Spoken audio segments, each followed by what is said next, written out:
Every mind that looks calm during the day carries unfinished noise when the lights go out. When the world slows down, when the phone is silent, when there is nothing left to distract you, that's when the thoughts return. Old conversations, unanswered worries, moments you replay even though they're already gone. Not because you choose to think about them, but because the mind was never taught how to rest. You learned how to stay strong, how to keep going, how to hold it together when life demanded more than you had. But no one showed you how to gently set the weight down at night. No one taught you how to quiet the inner voice without fighting it. So you lie there, tired but alert, exhausted yet unable to let go. The Stoics understood this struggle. They knew the mind suffers most when it resists itself. They taught that peace is not found by forcing silence, but by allowing thoughts to pass without attachment, by releasing what is outside your control, by returning again and again to calm awareness. This meditation is not here to fix you. You are not broken. It is here to remind your mind that it is safe to rest, that nothing needs to be solved tonight, that the past can wait. And tomorrow does not need your attention yet. For the next 4 hours, you are allowed to soften, to slow down, to loosen the grip of effort and expectation, to let the mind settle into stillness, one breath at a time.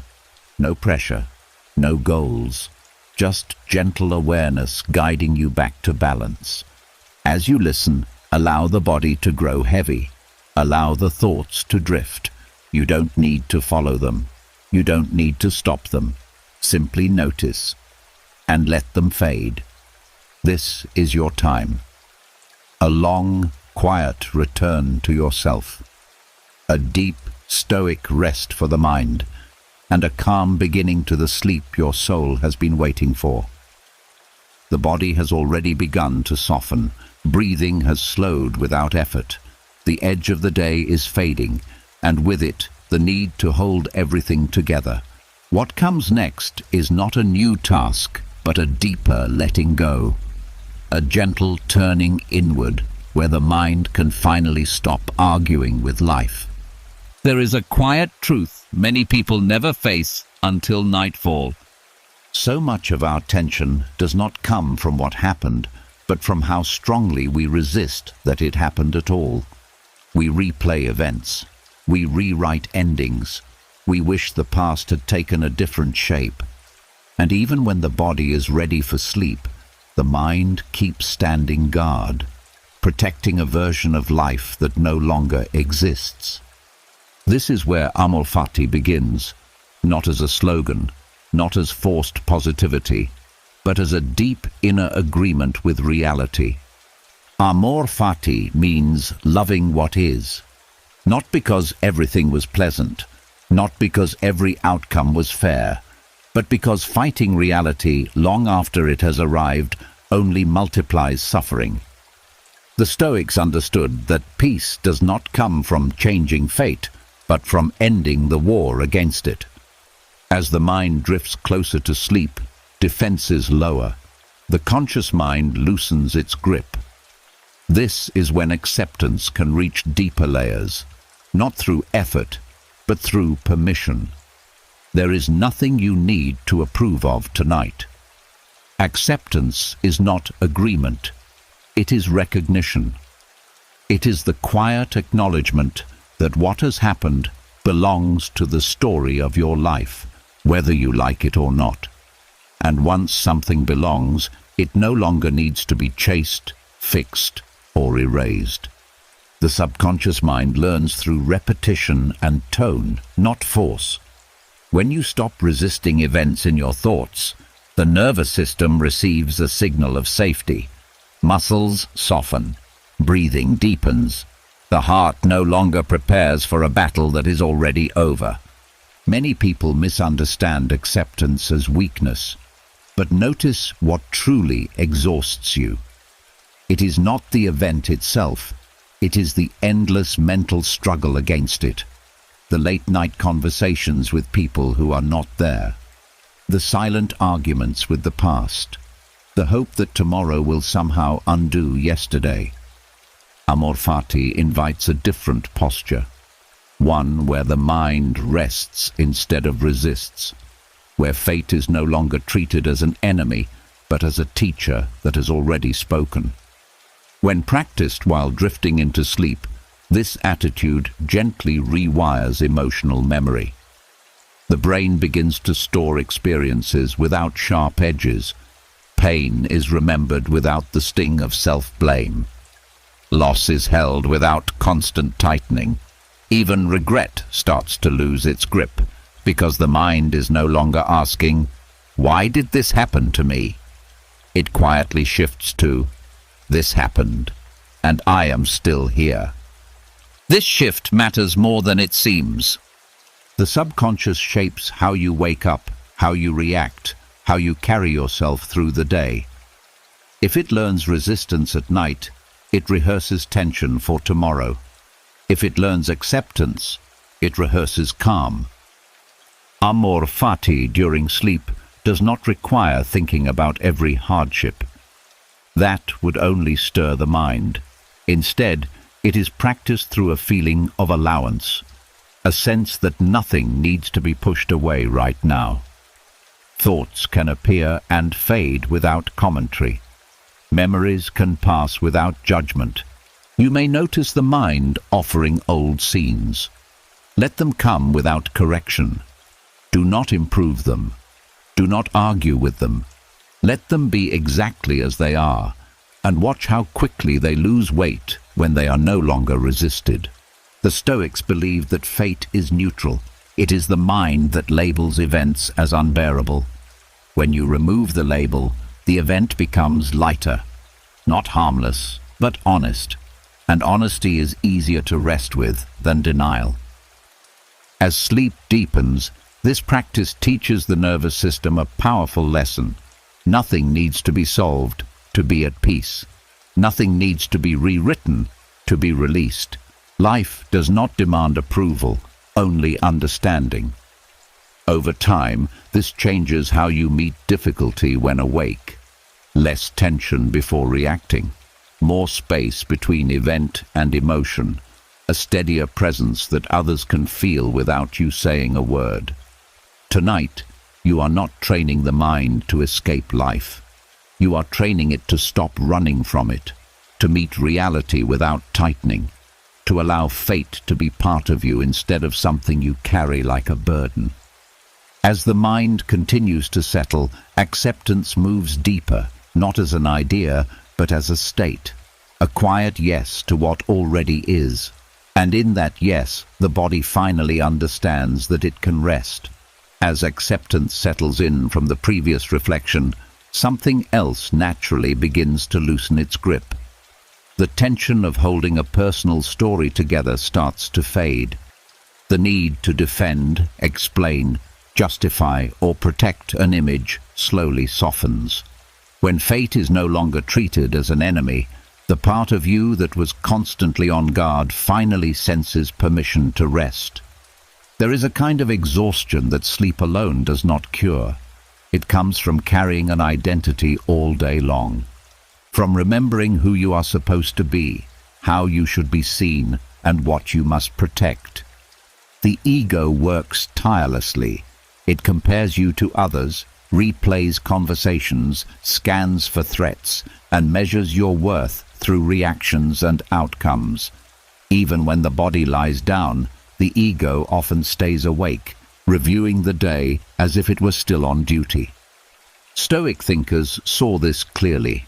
They understood that much of human suffering comes not from life itself, but from the fragile image the mind tries to defend within it. The ego wants certainty, control, and approval. It wants to avoid embarrassment, loss, and vulnerability. But life does not adapt itself to personal identities, and the more tightly the ego tries to manage reality, the more restless the mind becomes, especially at night. Sleep creates a rare opening where this grip can loosen naturally. As awareness softens, the sharp edges of identity begin to blur. Thoughts lose their sense of ownership. Memories feel less personal and more distant. This is not a disappearance of self, but a return to something more stable than roles and labels. A quieter awareness that exists even when the story of me grows silent. Letting the ego rest does not mean rejecting who you are. It means releasing the constant effort of maintaining who you think you must be. During the day, the ego asks endless questions. Was I good enough? Did I fail? Did they respect me? Did I lose something important? At night, these questions can loop endlessly unless the mind learns how to step out of them without resistance. The Stoics taught that your value is not built from opinions, success, or status. It comes from inner alignment with reason and character, and even these do not require effort while you sleep. Your character does not vanish when you stop thinking about it. It does not need monitoring or control. When the ego relaxes, the mind experiences relief because it is no longer performing. Modern psychology supports this ancient wisdom. When the brain reduces self-focused thinking, stress-related systems quiet down. The nervous system moves out of vigilance and into repair. This is why moments of ego dissolution feel peaceful rather than empty. The mind is no longer trapped in defending a personal narrative. Thoughts may still arise during this phase of rest. A memory might surface. A concern may briefly appear. But without the ego's attachment, these thoughts lose their urgency. They are no longer treated as reflections of who you are. They become passing mental events, not problems to solve or threats to manage. This shift allows the mind to settle more deeply. The ego has an important role during waking life. It helps you navigate social situations and make decisions, but when it never rests, it becomes heavy. Stoic practice does not try to destroy the ego. It teaches it when to step aside. Fighting the ego only strengthens it. Allowing it to rest dissolves its tension naturally. As the ego quiets, comparison also fades. There is no ranking in sleep, no audience, no expectations. This absence is deeply restorative because comparison is one of the mind's greatest sources of unrest. Without it, the body feels safer and the breath grows slower without effort. What remains beneath the ego is a steady awareness. Calm, neutral, unconcerned with approval or failure. This awareness does not chase pleasure or avoid discomfort. It simply exists. The Stoics trusted this inner stability more than any external identity because it remains untouched by praise, loss, or change. Practicing this nightly release reshapes waking life over time. You begin to react less defensively. Criticism loses its sharpness. Praise no longer defines you, because night after night, the mind has learned that it exists beyond the ego's story, that it can rest without collapsing, that it is safe without constant self-protection. The Stoics believed freedom begins when you stop confusing the mask with the face. Sleep gently removes the mask, not through effort, but through rest, not through analysis, but through surrender. As the mind drifts further, notice the absence of strain. There is no need to define yourself, no need to explain your past or secure your future. For now, you are simply here, breathing, alive. The ego will return when morning comes. It always does. But tonight, it is allowed to sleep. And in its rest, the mind grows quieter, lighter, and ready to move even deeper into calm. As the ego settles into rest, Another habit quietly comes into focus: control.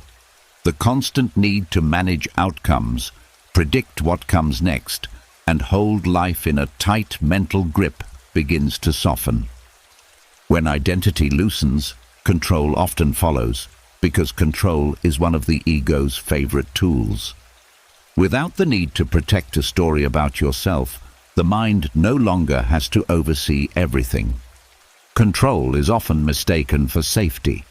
From an early age, the mind learns that staying alert prevents pain.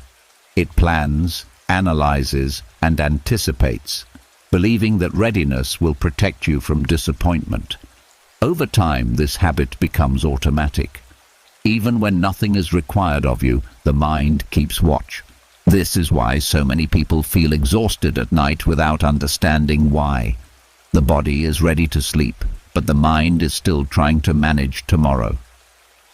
The Stoics offered a different understanding. They taught that peace comes from clearly separating what is within your influence from what is not. Most suffering, they believed, comes from trying to command what was never yours to control. During the day, this lesson can feel difficult. At night, it can be absorbed more gently, because the mind is already moving away from action and toward stillness. Training the sleeping mind to release control does not mean becoming careless or passive. It means allowing the mind to stop gripping what it cannot change in this moment. Sleep is not the place for solutions or strategies. It is the place where effort ends and restoration begins. When the mind continues to control during rest, it denies itself that renewal. As sleep deepens, the brain naturally shifts away from logical problem solving. Yet many people resist this transition by continuing to plan or worry. These thoughts are often disguised as responsibility, but they are simply habits of control. The Stoic approach is to gently recognize that nothing needs supervision right now. The future will arrive whether it is rehearsed or not. When control is released, the nervous system receives a powerful signal. Muscles relax, breathing becomes slower and deeper, heart rate steadies. The body understands that vigilance is no longer required.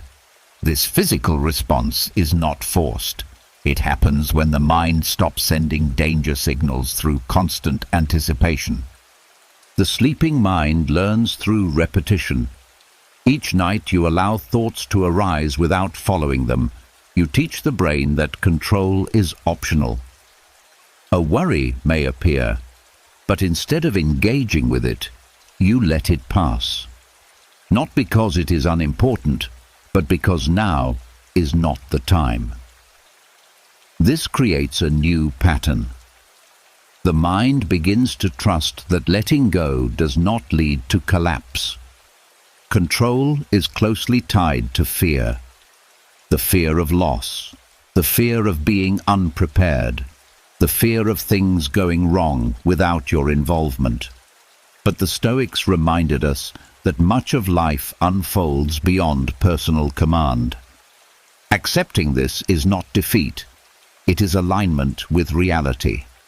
And alignment requires far less energy than resistance. As control loosens during sleep, dreams often become calmer. Emotional tension stored during the day begins to discharge. The subconscious no longer works overtime trying to solve unsolvable problems. Instead, it organizes, integrates, and restores. This is the mind doing what it does best when it is not interfered with. Over time, this practice reshapes how you relate to uncertainty while awake.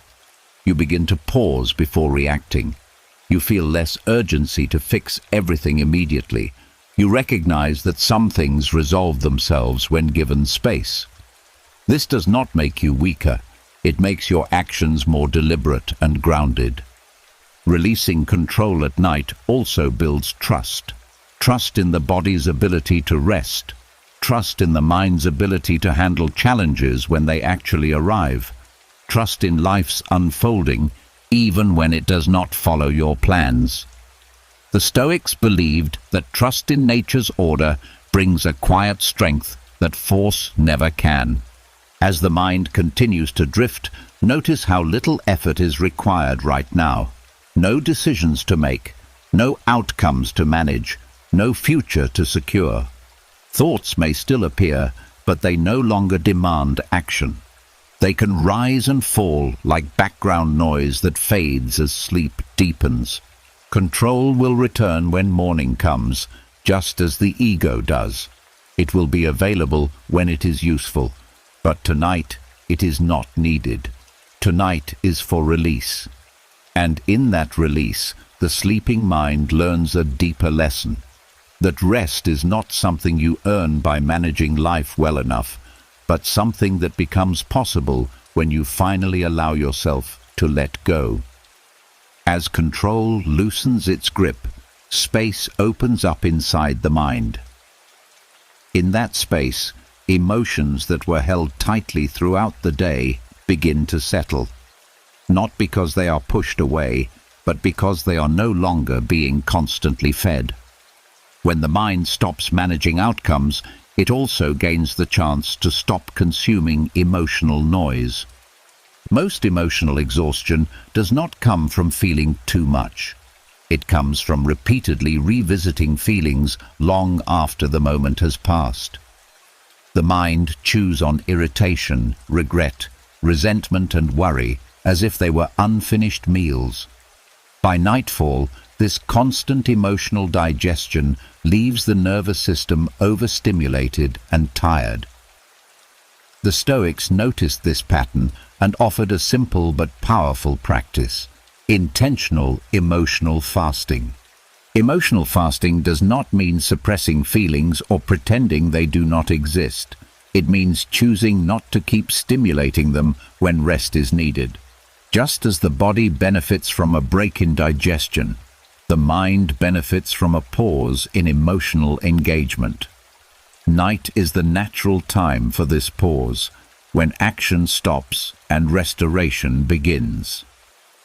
During the day, emotions serve a purpose. They signal boundaries, motivate action, and help process experience. But when night arrives, continuing to emotionally react keeps the system in a state of alertness. The Stoic approach is to acknowledge emotions without feeding them. A feeling may arise, but it does not need commentary, justification, or replay. When emotional fasting begins, the mind may initially resist. Old feelings try to regain attention, as if worried they will be forgotten. This is natural. Emotions become loud when they are used to being entertained. But when they are met with calm observation instead of reaction, they gradually soften on their own. The nervous system responds quickly to this change. Without constant emotional stimulation, stress hormones decrease. The body shifts toward repair. Muscles release stored tension. The heart no longer reacts to imagined threats. This is not achieved through control, but through non-participation. You are not fighting emotions. You are simply not adding fuel to them. The Stoics believed that suffering is not caused by emotions themselves, but by the judgments attached to them. At night, emotional fasting removes these judgments temporarily. Anger no longer needs a story. Sadness no longer needs an explanation.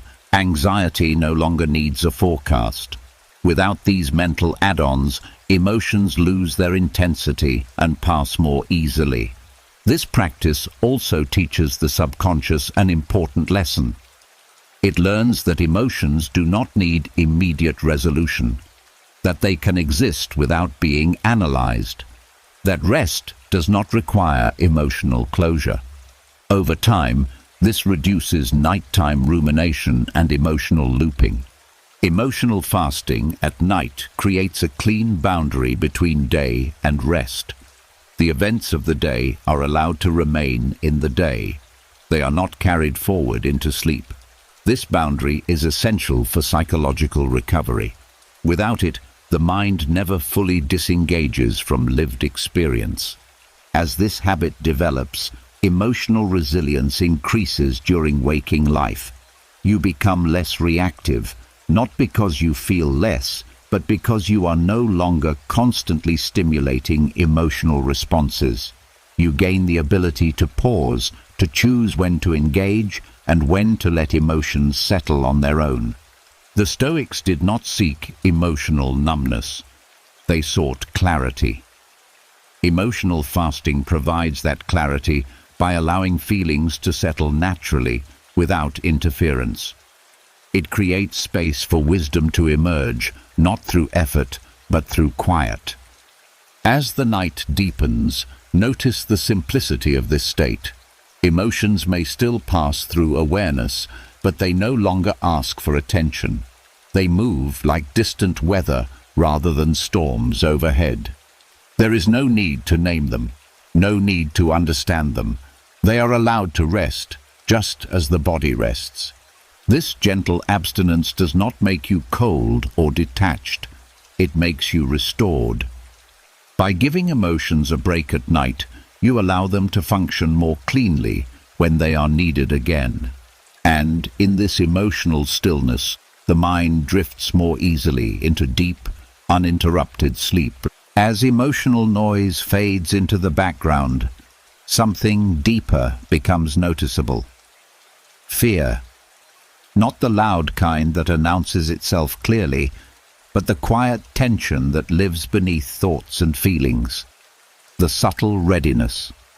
The sense that something might go wrong even when nothing is happening. When emotions are no longer being fed, fear reveals itself not as an event, but as a pattern the mind has learned over time. Fear is one of the strongest habits the mind carries into sleep. It does not always appear as panic. Often it shows up as restlessness, shallow breathing, or a feeling that the mind cannot fully let go. This happens because fear is stored not just in thoughts, but in the body's memory.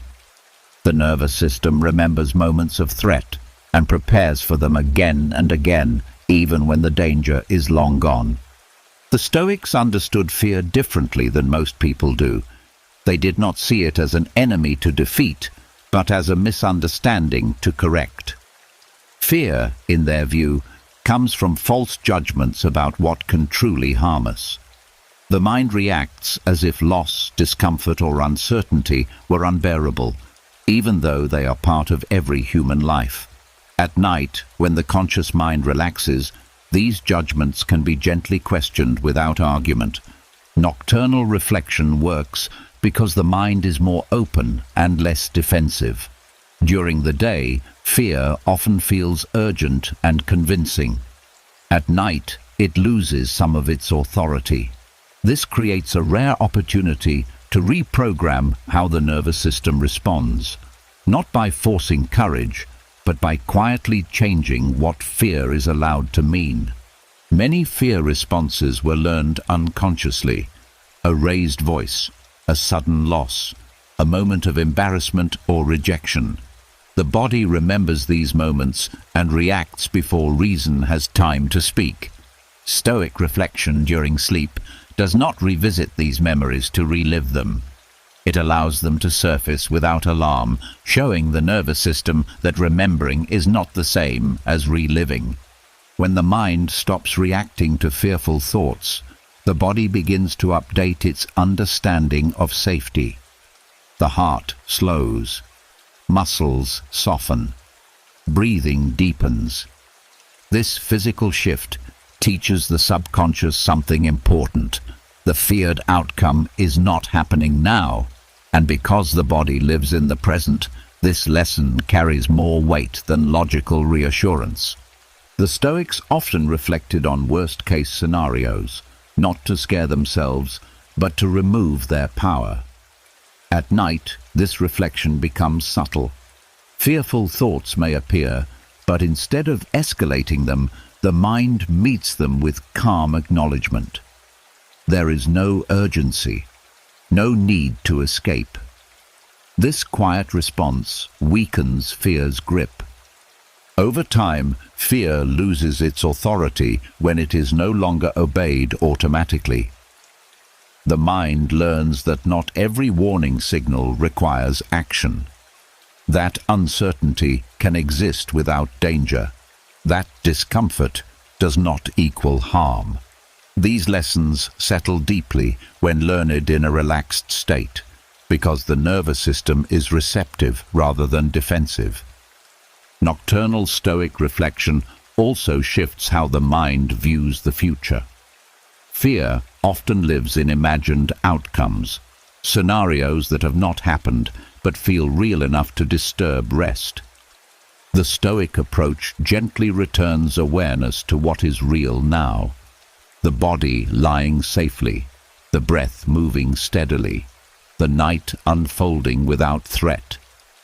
This anchors the mind in reality rather than projection. As fear responses soften during sleep, dreams often change. They become less intense, less reactive. The subconscious is no longer rehearsing danger. Instead, it begins integrating experiences in a calmer way. This integration is essential for emotional healing and mental clarity. This practice carries into waking life in quiet ways.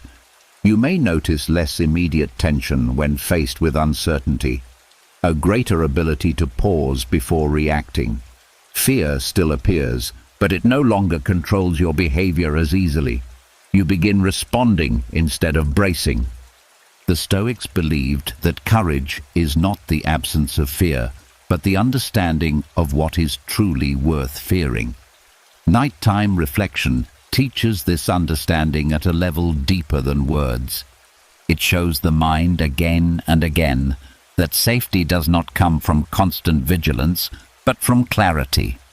As the night continues, fear no longer needs to be examined or challenged. It can simply rest. The mind does not need to convince itself of anything. It only needs to remain present. In this presence, fear gradually loosens, not because it was defeated, but because it was no longer fed. And as fear releases its hold, the mind moves closer to a deeper calm. A calm that does not depend on certainty. A calm rooted in the quiet knowledge that whatever comes, it can be met when it arrives. For now, there is nothing to guard against. There is only rest. As fear loosens and no longer stands watch, the mind becomes spacious. In that openness, another truth quietly appears. Every night, without realizing it, you practice letting go of everything. The plans, the worries, the body, even the sense of self. Sleep asks for a surrender that looks very similar to something we spend our lives avoiding the thought of. And yet, it arrives gently, every night, without harm. The Stoics did not speak of death to create fear. They spoke of it to dissolve fear. Memento Mori was never meant to darken the mind. It was meant to clear it, to remind us that endings are natural and that resisting them is what creates suffering. Sleep offers a soft way to understand this, not with words, but with experience. When you fall asleep, you do not know the exact moment consciousness fades. One thought is there, and then it is not. Control disappears, awareness thins, and still nothing bad happens. The body continues, breathing continues, life continues without effort. This nightly experience gently teaches the nervous system that letting go is not dangerous. Many people fear death not because of pain, but because of loss of control. The fear of not being here, the fear of disappearing. But each night you disappear for hours and return renewed. The Stoics noticed this and used it as a quiet training. If the mind can learn to trust sleep, it can begin to soften its fear of impermanence. This is not about forcing thoughts of death before bed. That would only agitate the mind. Stoic reflection at night is subtle. It is the recognition that rest requires surrender, and surrender does not equal harm. The mind learns this lesson through feeling, not analysis. When you allow yourself to sleep without resistance, you practice releasing attachment to the day, to your role, to your problems, to your name and story. None of these go with you into deep sleep, and yet you are not lost. You return in the morning, often clearer than before. This repetition quietly reshapes how the subconscious understands endings. The Stoics believed that fearing death is often fearing life unfinished. Regret, delay, holding on too tightly. Nightly rest teaches the opposite, that you do not need to carry everything with you. That release can be peaceful, that nothing essential is lost when you let go of what is temporary. Sleep as a rehearsal for death does not make life smaller, it makes it lighter. When the mind accepts that everything is borrowed, it stops clinging so tightly. It begins to appreciate without possession, to experience without needing permanence. This understanding reduces anxiety because fear thrives on the illusion that things should last forever. The body understands this more easily than the mind. When you stop resisting sleep, muscles relax, breathing deepens, the heart slows.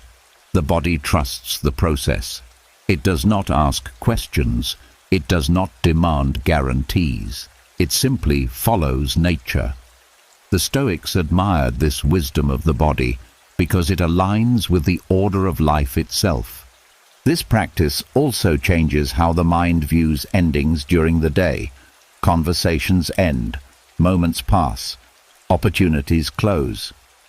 When sleep has taught you that endings are not threats, these daily losses feel less sharp.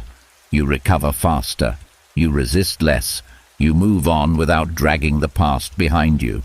Memento mori at night is not about dwelling on death. It is about removing the fear around it.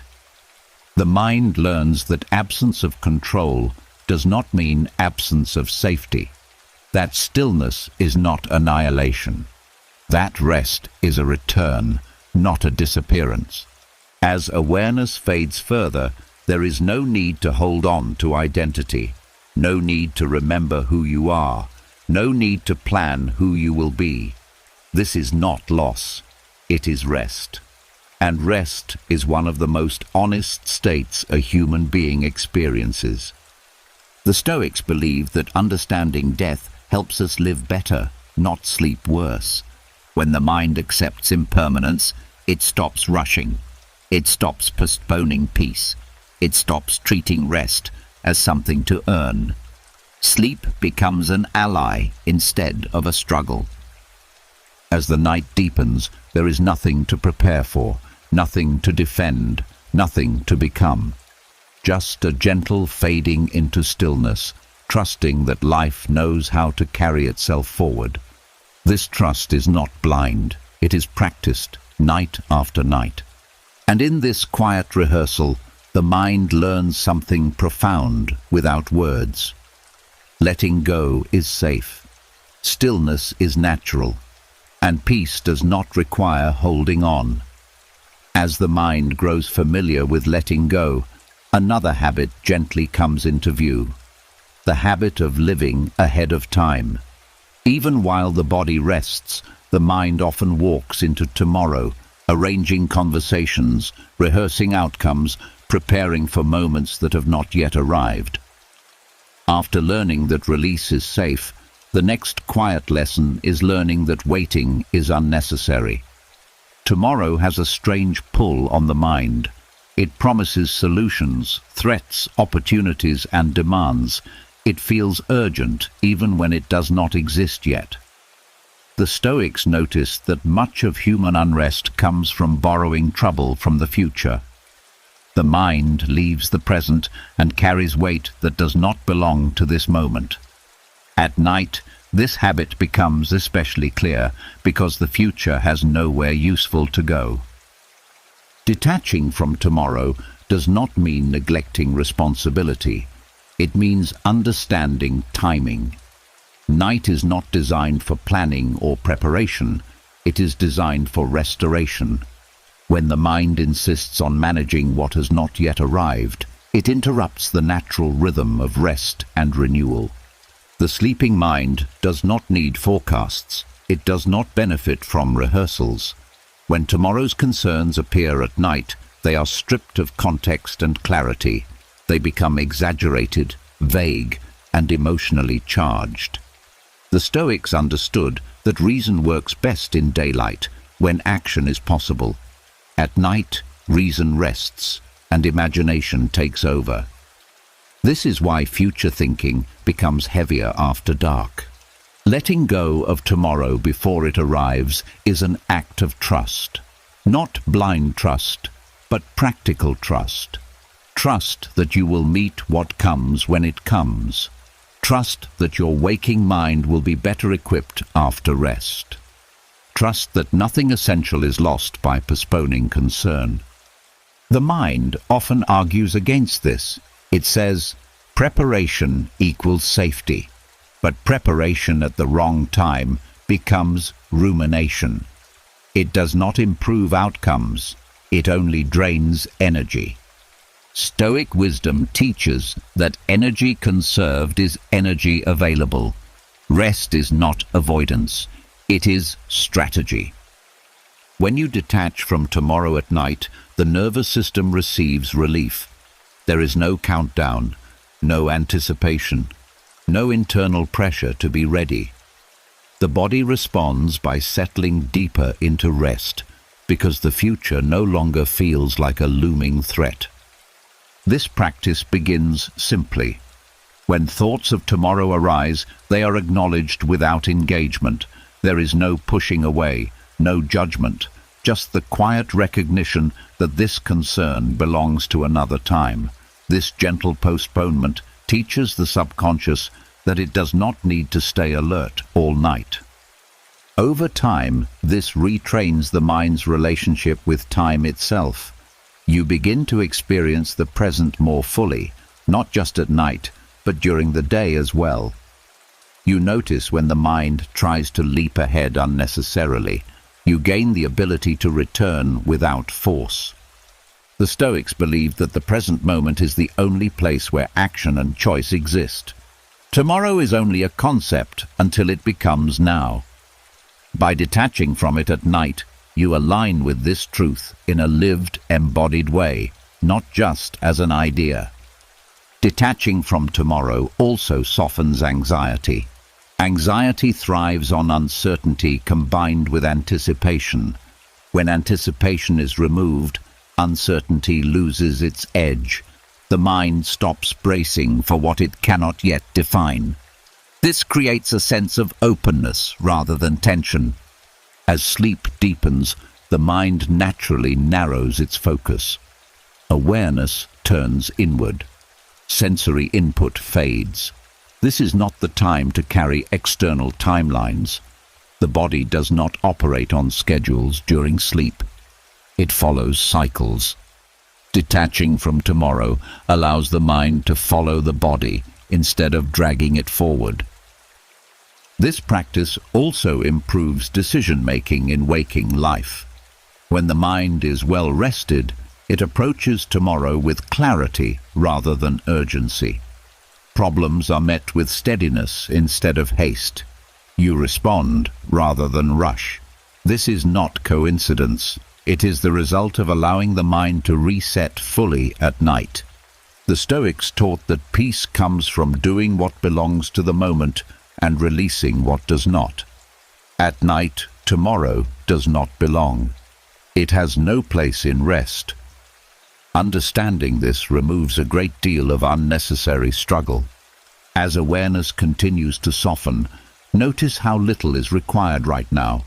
No plans to finalize, no conversations to prepare, no future to secure. Tomorrow will come on its own, with or without your supervision. For now, there is only this moment, slowly dissolving into sleep. And in releasing tomorrow before it arrives, the mind gains something far more valuable than control. It gains rest. As the pull of tomorrow releases, the mind stops reaching outward. What remains is a quieter awareness, one that no longer scans the horizon for what might disturb it. In this stillness, another lesson begins to take shape. The world does not stop moving just because you are resting. Noise continues. Events unfold. Chaos exists somewhere. And yet, none of it needs your nervous system right now. Most stress is not caused by what happens, but by how deeply the body reacts to it. Sirens, headlines, conversations, expectations, other people's emotions. Over time, the nervous system learns to treat all of this as urgent. Even when you are safe, it stays activated. Even when nothing is required, it remains tense. Night exposes this habit clearly because the body wants rest, but the nervous system keeps responding as if the world is still knocking at the door.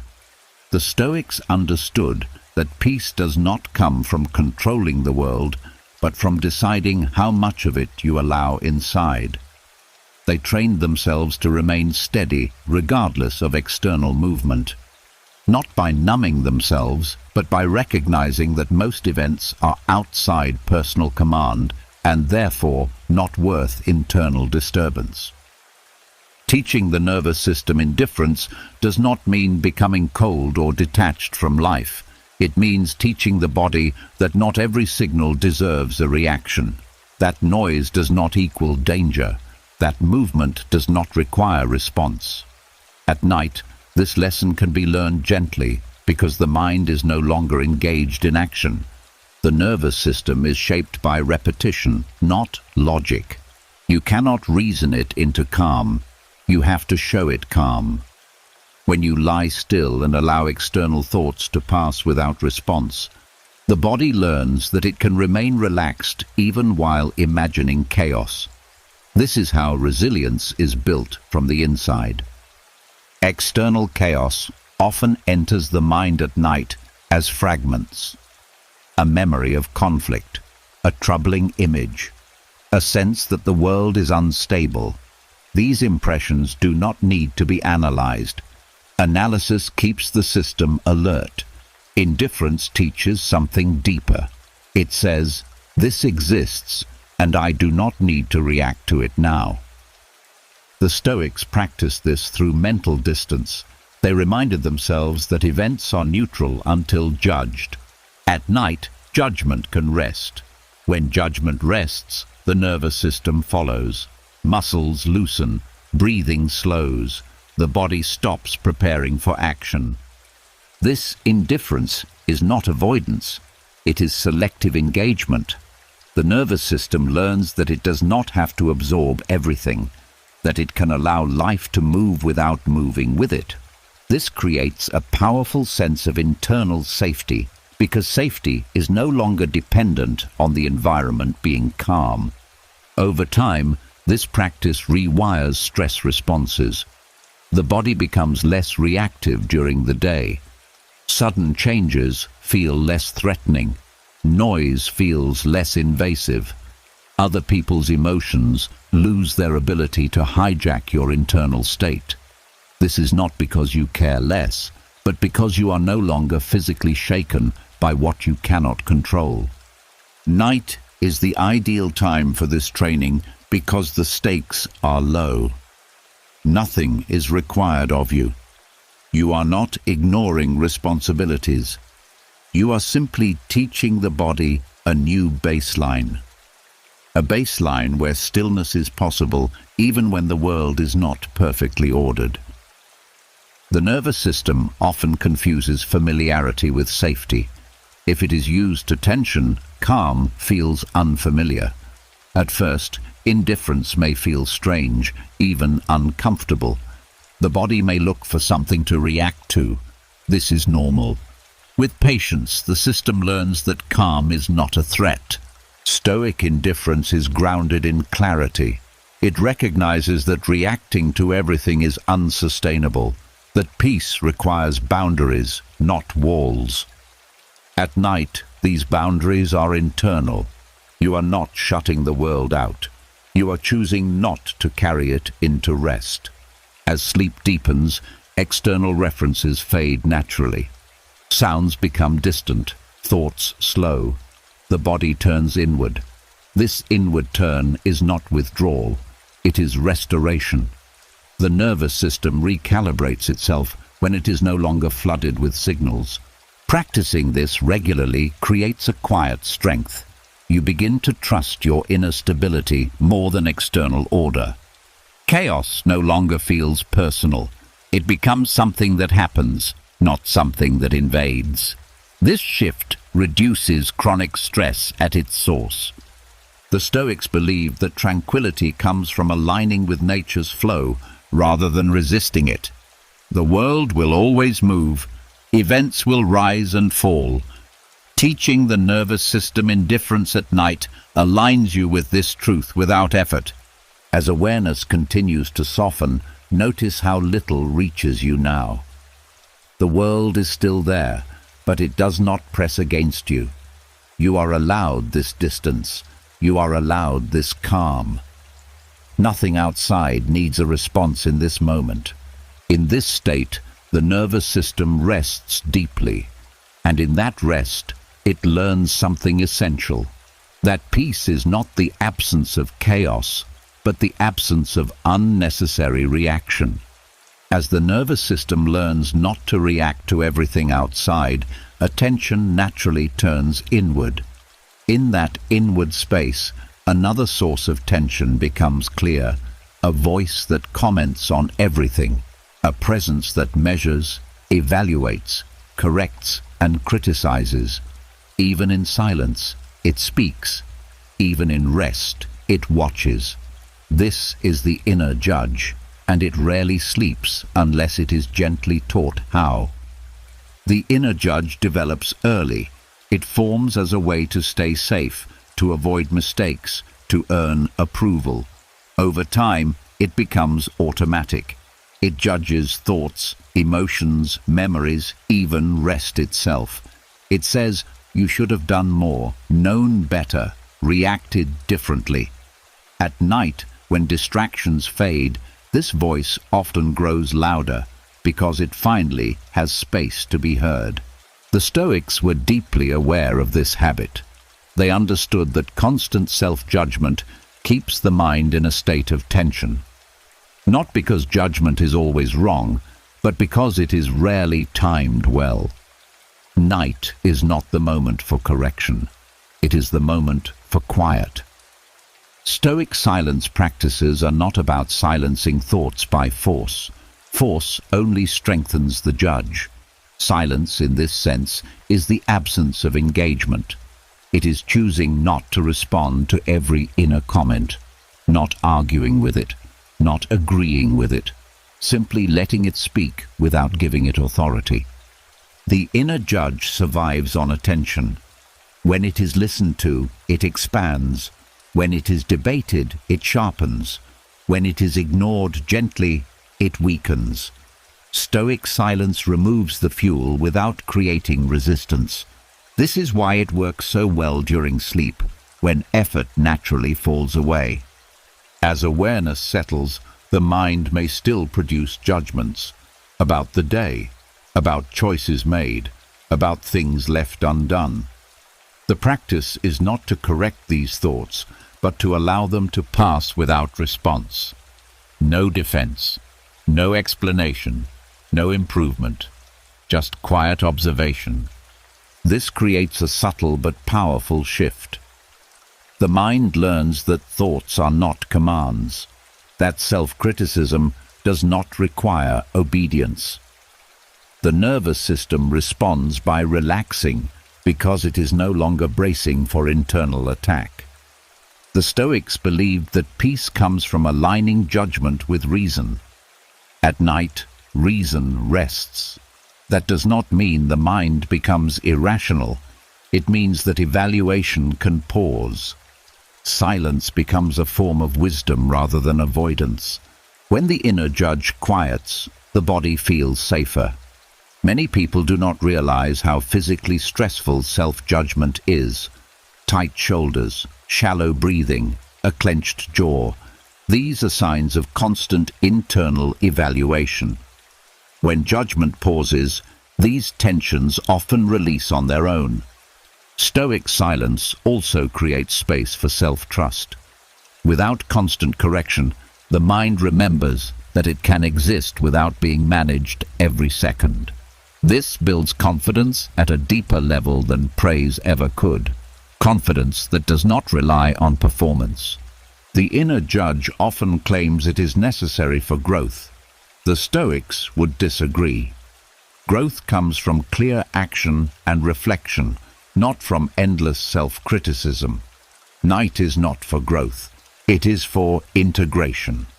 Silence allows experiences to settle naturally without being dissected. Over time, practicing silence at night reshapes the inner dialogue during the day. The judge still appears, but it speaks more softly. It no longer dominates awareness. You gain the ability to choose when reflection is useful and when it is not. This does not make you careless. It makes you precise.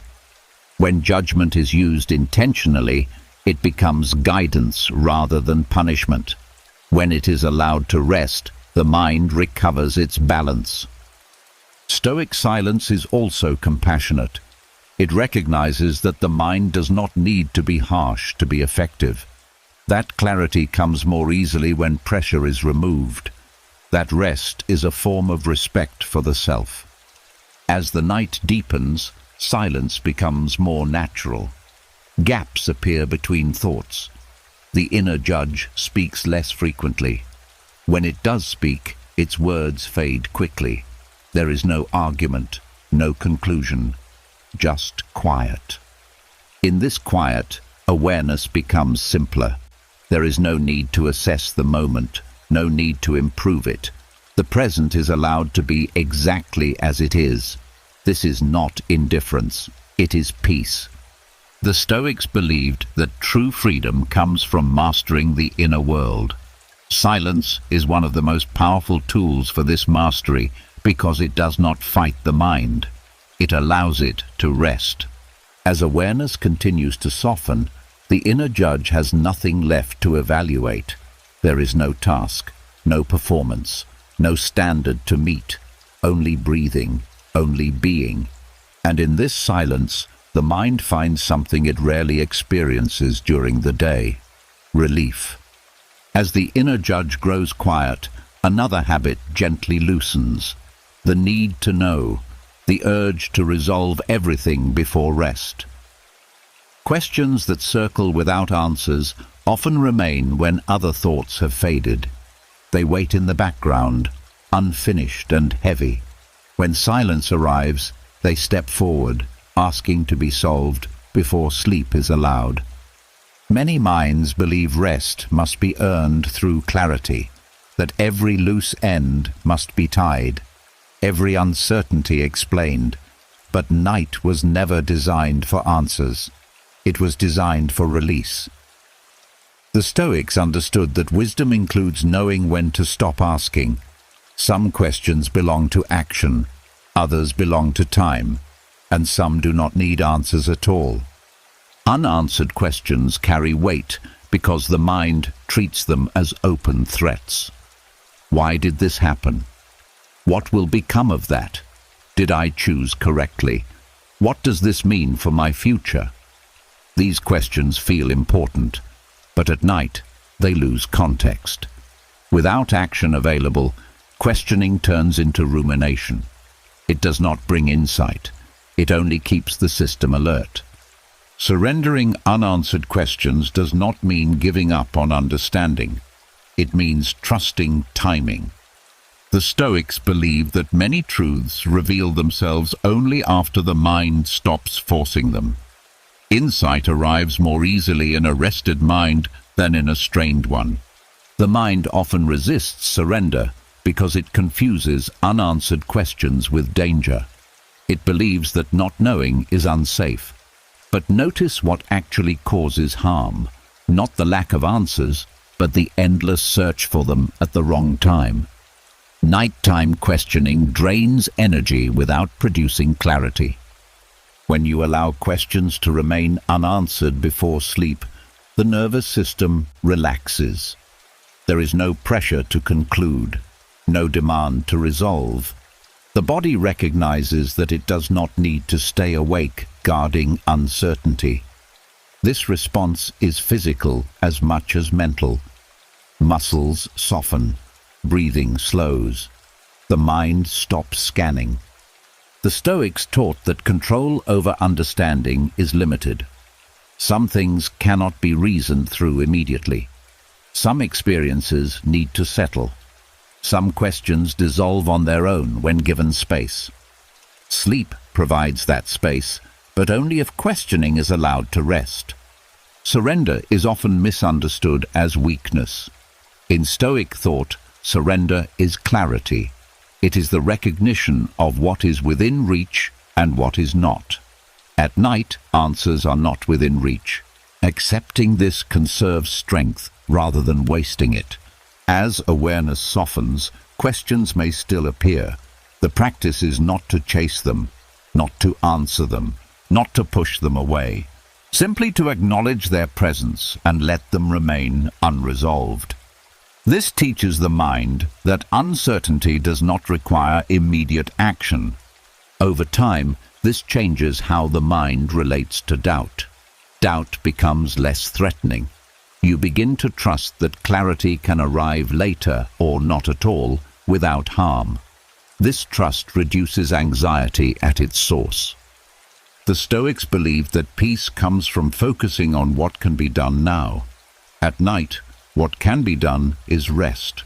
Nothing else is required.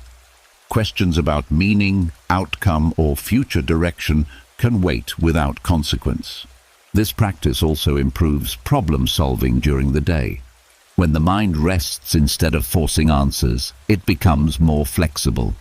Insight often emerges naturally after sleep, not because it was chased, but because the mind was allowed to reset. Surrendering unanswered questions also softens self-blame. Many questions are rooted in regret or self-doubt. When these questions are allowed to rest, the emotional charge around them weakens. The mind stops punishing itself for not knowing everything. As sleep deepens, questions lose their urgency. They become distant, less defined. Some fade completely. Others remain, but without weight. This is not avoidance, it is proper placement. Night is not the home for inquiry. The Stoics trusted the order of nature. They believed that understanding unfolds in stages, not all at once. Night is part of that order. It restores what the day consumes. It does not demand explanations. As awareness continues to drift, notice how little is required of you now. No answers are needed. No conclusions must be reached. You are allowed to not know. You are allowed to pause. In this surrender, the mind experiences relief, a quiet permission to stop searching, to stop holding questions open, to let uncertainty exist without tension, and in letting unanswered questions remain unanswered, sleep arrives more easily. Not because everything makes sense, but because it no longer has to. As unanswered questions are set down without pressure, the mind enters a deeper quiet. Not an empty quiet, but a steady one. A stillness that does not demand effort or understanding. In this stillness, something important begins to take root, even though nothing appears to be happening. Strength is being built, not through action, but through rest. Stillness at night is often misunderstood. It is seen as passive, unproductive, or wasted time. Yet the Stoics viewed stillness as training, a discipline of restraint, a way to recover inner balance so that life could be met with clarity rather than reaction.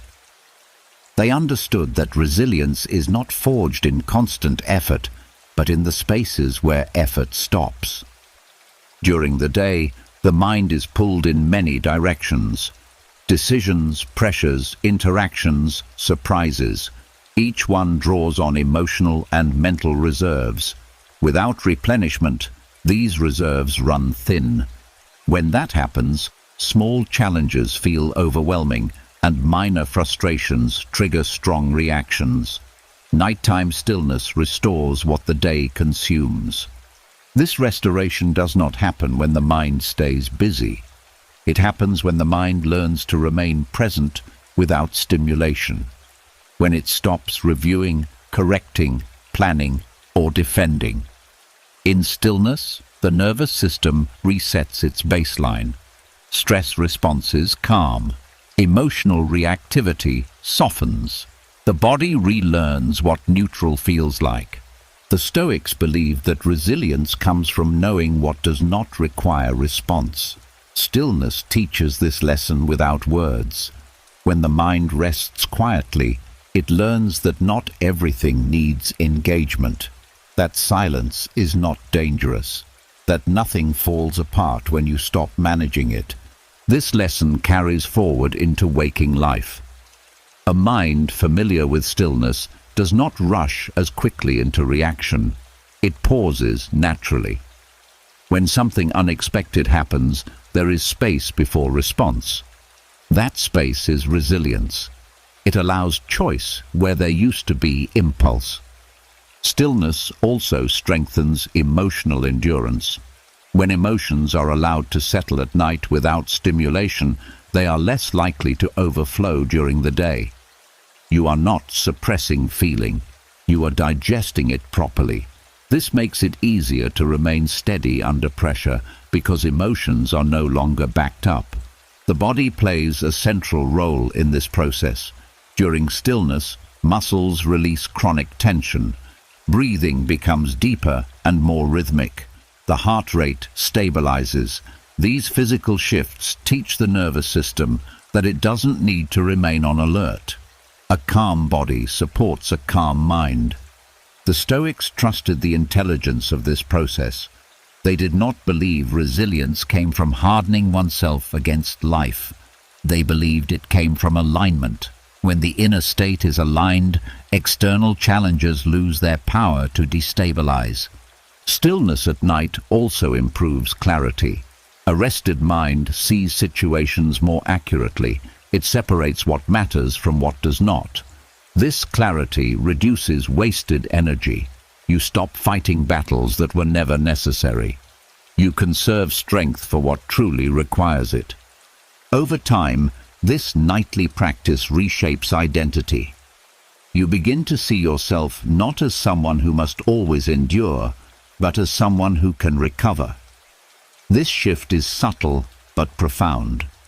Recovery becomes part of strength, not a break from it. The Stoics often wrote about inner citadels, a place within that remains untouched by chaos. Stillness is how that place is built. Not all at once, but layer by layer, night after night. Each period of quiet adds stability that cannot be taken away by circumstance. This does not make you passive during the day. It makes you efficient. You respond with intention rather than exhaustion. You endure challenges without becoming brittle. You bend without breaking. This is resilience grounded in rest, not resistance. As the mind becomes familiar with stillness, it stops fearing quiet moments during the day. Silence no longer feels awkward or empty. It becomes a resource, a place to return to when things intensify. This internal access to calm is one of the strongest forms of resilience a person can develop. The Stoics believed that a calm mind is not one that avoids difficulty, but one that remains composed within it.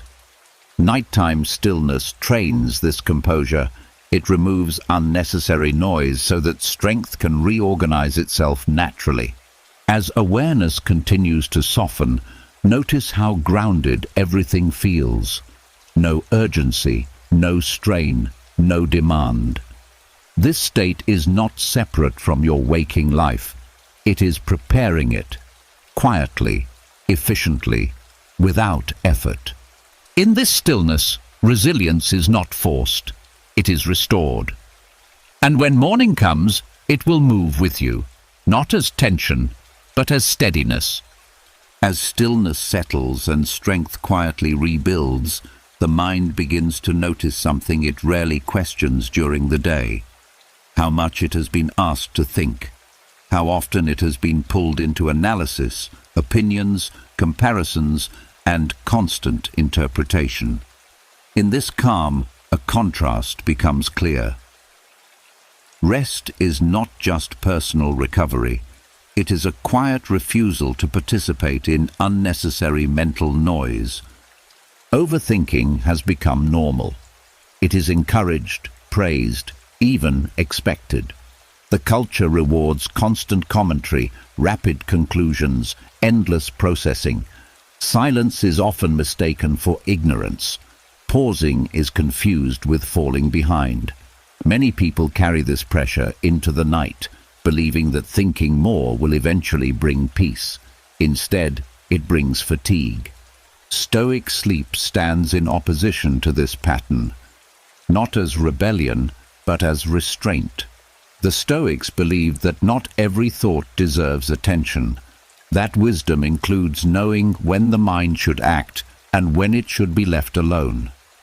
Night, in their view, was not a continuation of mental labor. It was a boundary. Overthinking culture teaches that every feeling must be analyzed, every event explained, every thought followed to its conclusion. Stoic rest teaches the opposite. That clarity comes from simplicity, that the mind regains balance when it stops feeding itself endlessly.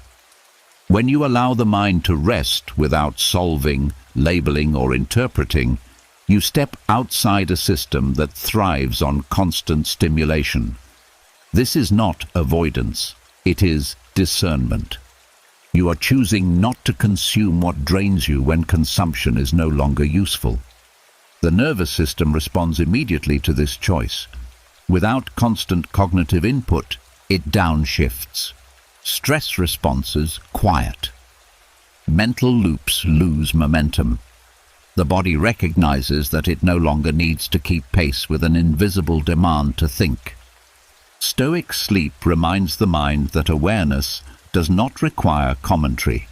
You can notice sensations, thoughts, and emotions without dissecting them. This breaks the habit of over-identification. You are no longer trapped inside every thought that appears. This practice becomes especially powerful because it is repeated nightly. Each night you disengage from overthinking, you weaken its authority. The mind learns that nothing terrible happens when thoughts are not followed. That insight does not disappear when thinking pauses.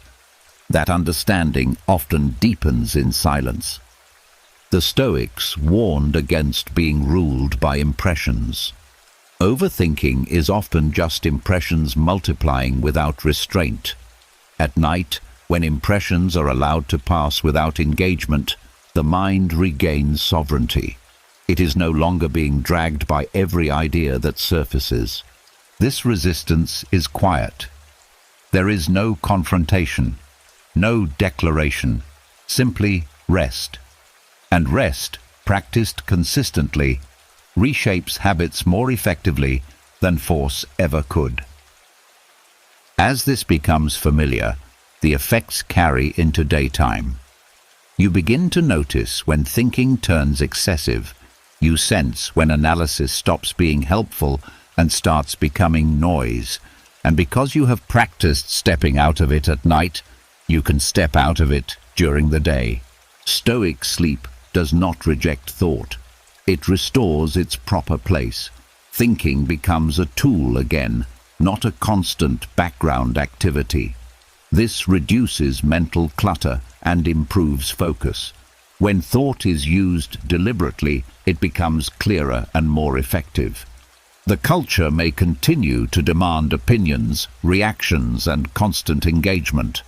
Stoic rest teaches you that participation is optional. You do not need to process everything immediately. You are allowed to let things remain unresolved until clarity is actually possible. Over time, this creates a different relationship with the mind. You trust it more because you do not overuse it. You respect its limits. You allow it to recover. This respect is what gives the mind endurance. The Stoics believed that freedom begins internally. Freeing yourself from compulsive thinking is part of that freedom. Sleep becomes a daily reminder that you are not required to engage with every thought life produces. As the night deepens, notice how quiet feels supportive rather than empty. There is no pressure to understand anything right now. No need to form conclusions. No need to mentally keep up. This is not withdrawal from life. It is preservation of clarity. And in a world that never stops thinking, choosing rest becomes a form of wisdom. In this quiet resistance, the mind returns to its natural rhythm. Thought slows, awareness remains, and peace grows, not because everything has been figured out, but because it no longer has to be. As the noise of overthinking fades, the mind enters a softer edge of awareness. Thoughts slow, boundaries blur. The sense of being someone specific begins to loosen. This in-between space, where waking dissolves into sleep, is where identity quietly relaxes its grip. Throughout the day, identity works non-stop. Names, roles, histories, expectations. You are this kind of person. You are not that kind. You are successful, behind, strong, sensitive, responsible, difficult, reliable. These labels help the world organize you, but they also weigh on the mind. By night, carrying them all becomes exhausting, even if you do not notice it clearly. The hypnagogic state, the gentle threshold before sleep, creates a natural opening. In this state, the mind is no longer fully alert, yet not completely asleep. Logic softens, memory fragments. The sharp outline of me begins to blur. This is not confusion, it is relief. Stoic philosophy reminds us that identity is not the self, but a collection of impressions. Useful when needed, unnecessary when resting. The Stoics believed that suffering increases when we confuse labels with essence. When we think we are our titles, our mistakes, our reputations, or our past choices. At night, the mind has a chance to practice letting these fall away. Releasing identity labels does not mean denying your life or responsibilities. It means allowing them to pause. Sleep does not require a biography. It does not need credentials. The body does not need to remember who you are in order to rest. Breathing continues without a name attached to it. In the hypnagogic state, thoughts often appear without ownership. Images drift in. Words dissolve before forming full sentences. This is the mind naturally stepping out of identity. When you do not interfere, this process deepens. The subconscious learns that it is safe to exist without constant self-definition. Many people resist this unknowingly. They pull themselves back into identity by replaying roles or problems, who they disappointed, what they must become, what they failed to live up to. This effort brings tension back into a state meant for release. Stoic practice here is gentle non-interference. Let identity dissolve without commentary. Identity labels are closely tied to emotional charge. When a label loosens, the emotions attached to it soften as well. The mind stops defending an image. The body stops bracing.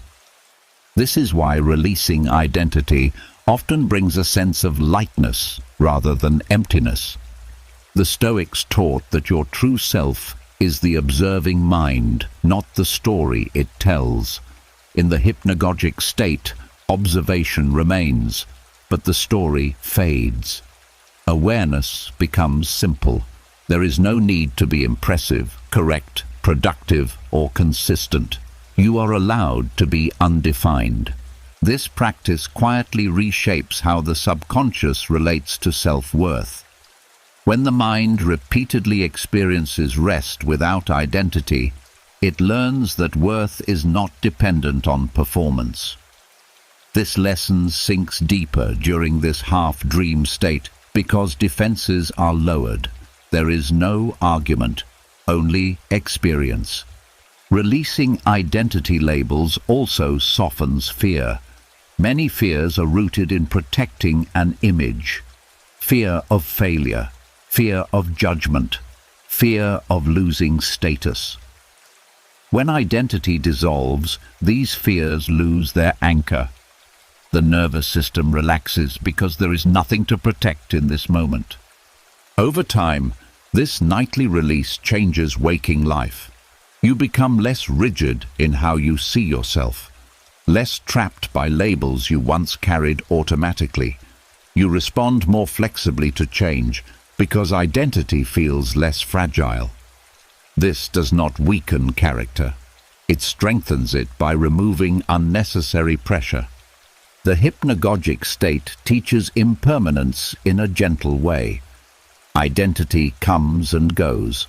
Roles fade and return. Nothing essential is lost when they disappear for a while. This understanding makes transitions in life easier to handle. You become less attached to who you were and less anxious about who you must be. As awareness continues to soften, there is no need to describe yourself internally. No need to remember your age, your history, your obligations. These will return when needed. For now, they can rest. The Stoics believed that peace comes from living according to nature. Nature does not label. It moves, changes, rests, and renews. The hypnagogic state aligns you with this rhythm. Identity pauses. Being remains. In this space, the mind is not empty. It is open. There is presence without definition. Awareness without ownership. This is deeply restorative because the mind is no longer carrying itself. As sleep approaches fully, identity dissolves even further. There is no effort required, no decision to make. Just a gentle fading of labels that were never meant to be permanent. And in releasing them, the mind enters rest more freely. Not as someone, not as a role, but simply as life, continuing quietly, without explanation. As identity fades and the need to be someone loosens, another struggle often reveals itself. The struggle with sleep itself. The moment when the body is tired, but the mind notices that sleep has not arrived yet. The clock becomes louder. Time feels heavier. Effort returns. And with it, frustration. Insomnia is rarely just the absence of sleep. More often, it is a battle with the absence of sleep.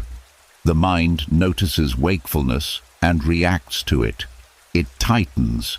It tries to force rest. It judges the night as a failure before it has finished unfolding. This reaction is what keeps the nervous system alert. The Stoics understood this pattern clearly. They taught that suffering grows when we demand reality to be different from what it is. When the mind insists that sleep must happen now, wakefulness becomes a threat instead of a neutral state. The body responds by staying awake even longer. Training the mind to accept insomnia begins with removing the fight. Acceptance here does not mean liking wakefulness. It means ending the internal resistance to it. The moment you stop trying to sleep, the nervous system receives a signal of safety. There is no emergency. Nothing needs to be fixed. The mind often believes that struggling will produce results, but sleep does not respond to effort. It arrives when effort ends. The Stoic approach is to allow wakefulness to exist without commentary. No mental negotiations, no counting failures, just the recognition that being awake is not harmful. When insomnia is met with acceptance, the body gradually relaxes. Muscles release because there is no longer pressure to perform rest. Breathing deepens because there is no longer urgency. Even if sleep does not arrive immediately, the body enters a state of restorative calm that is far closer to sleep than tension ever is.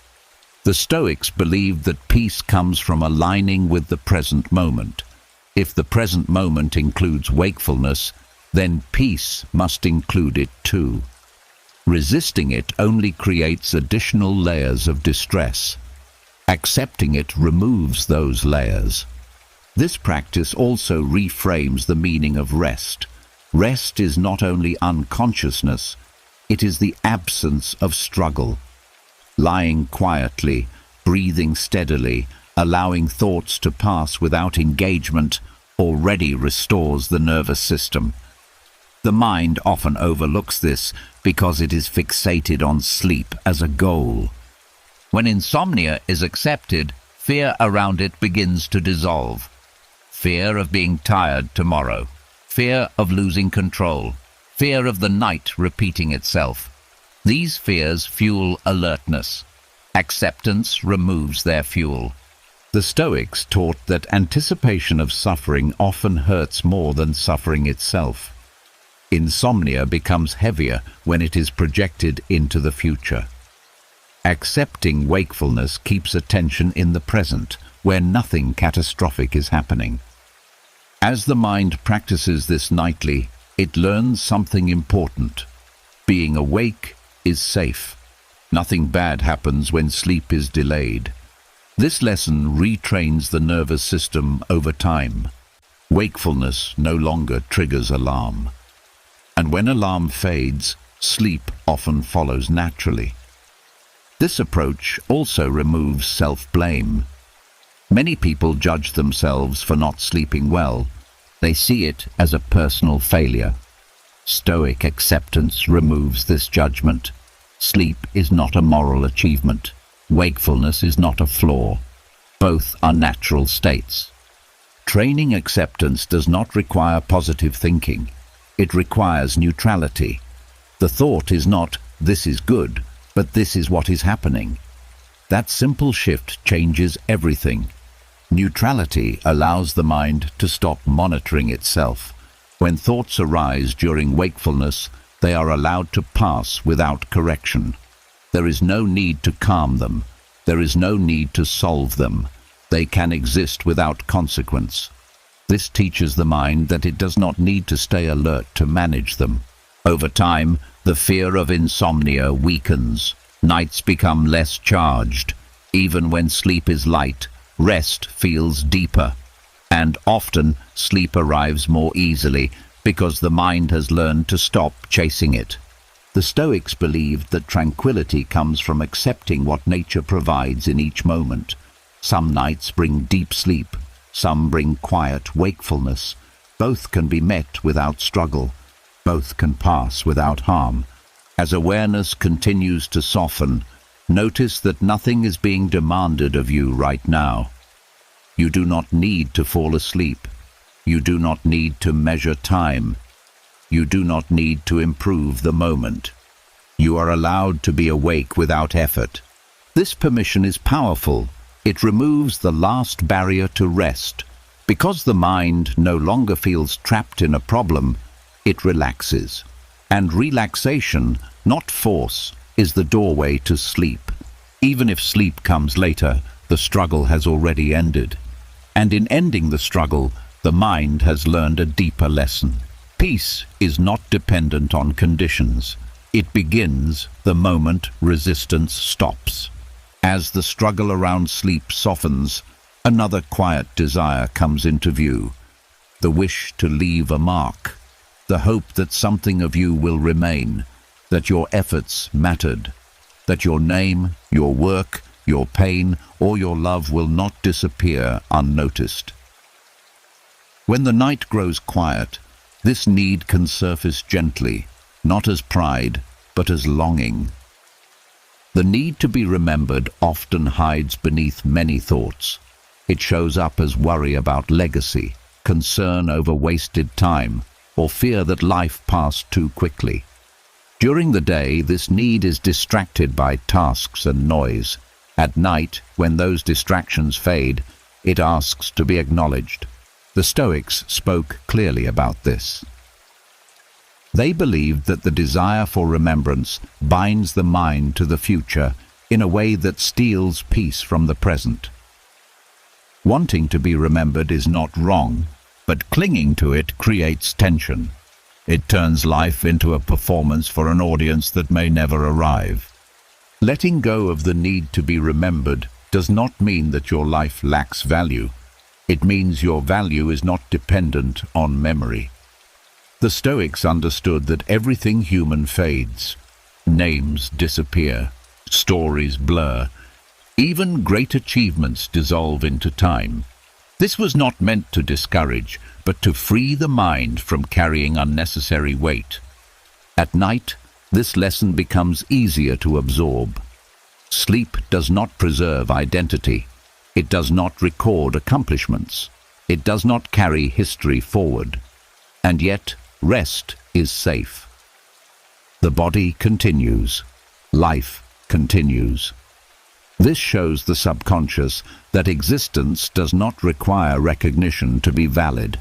Many people unknowingly keep themselves awake by rehearsing how they will be seen, how they will be judged, what they will leave behind. These thoughts pull the mind outward into imagined futures and distant observers.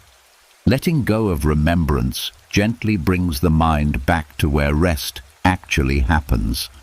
The Stoics believed that meaning comes from living in accordance with nature, not from being recalled by others. Nature does not remember storms. It does not honor waves after they pass. It allows movement, then stillness, without commentary. Aligning with this rhythm brings relief. When the need to be remembered loosens, something subtle changes. Effort softens. The mind stops measuring itself against permanence. The pressure to make every moment count fades into a quieter appreciation of the moment itself.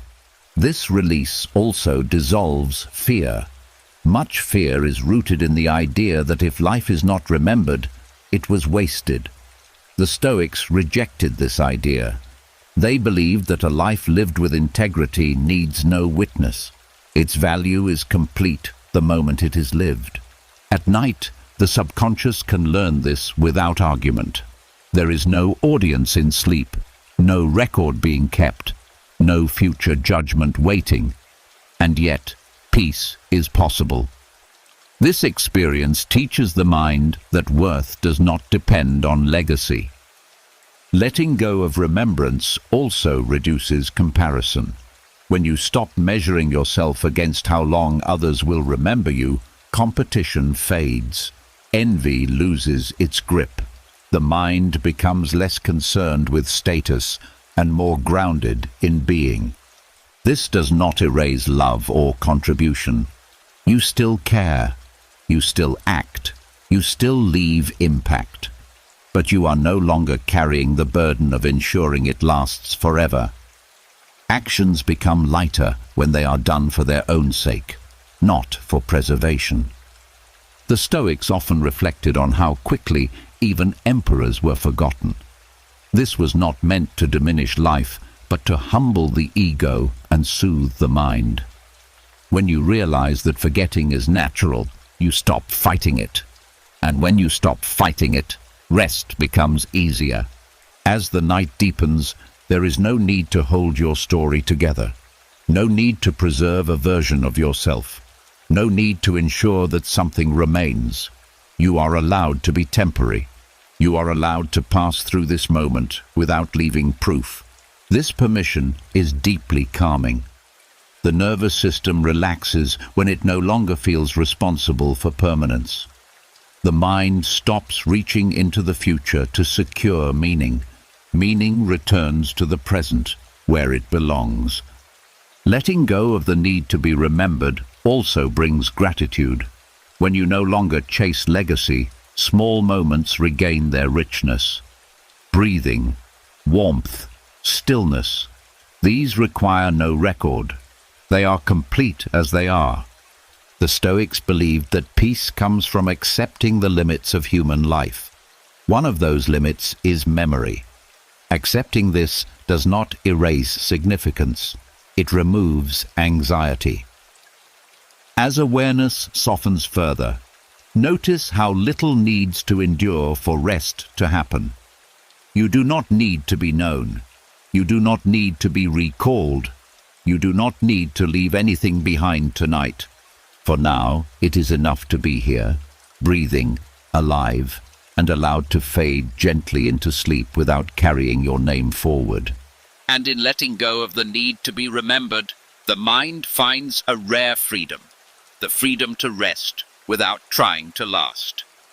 As the need to be remembered loosens, the mind stops reaching outward for validation from the future. What often remains in that quiet space is a familiar companion of the night. Anxiety, not always loud, sometimes subtle, a tightening in the chest, a sense of unease without a clear reason, a feeling that something is wrong, even when everything is still. Night anxiety is different from daytime worry. During the day, anxiety attaches itself to tasks, deadlines, and visible problems. At night, it becomes more diffuse, less logical. It floats without an object.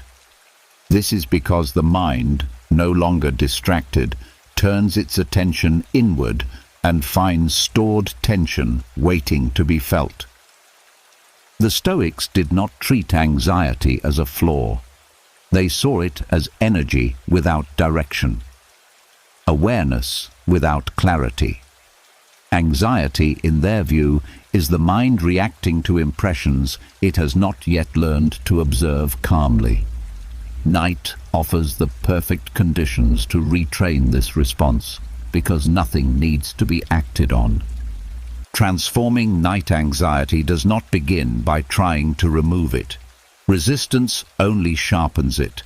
The nervous system interprets resistance as confirmation that danger exists. Stoic practice begins with allowing anxiety to be present without naming it as a problem.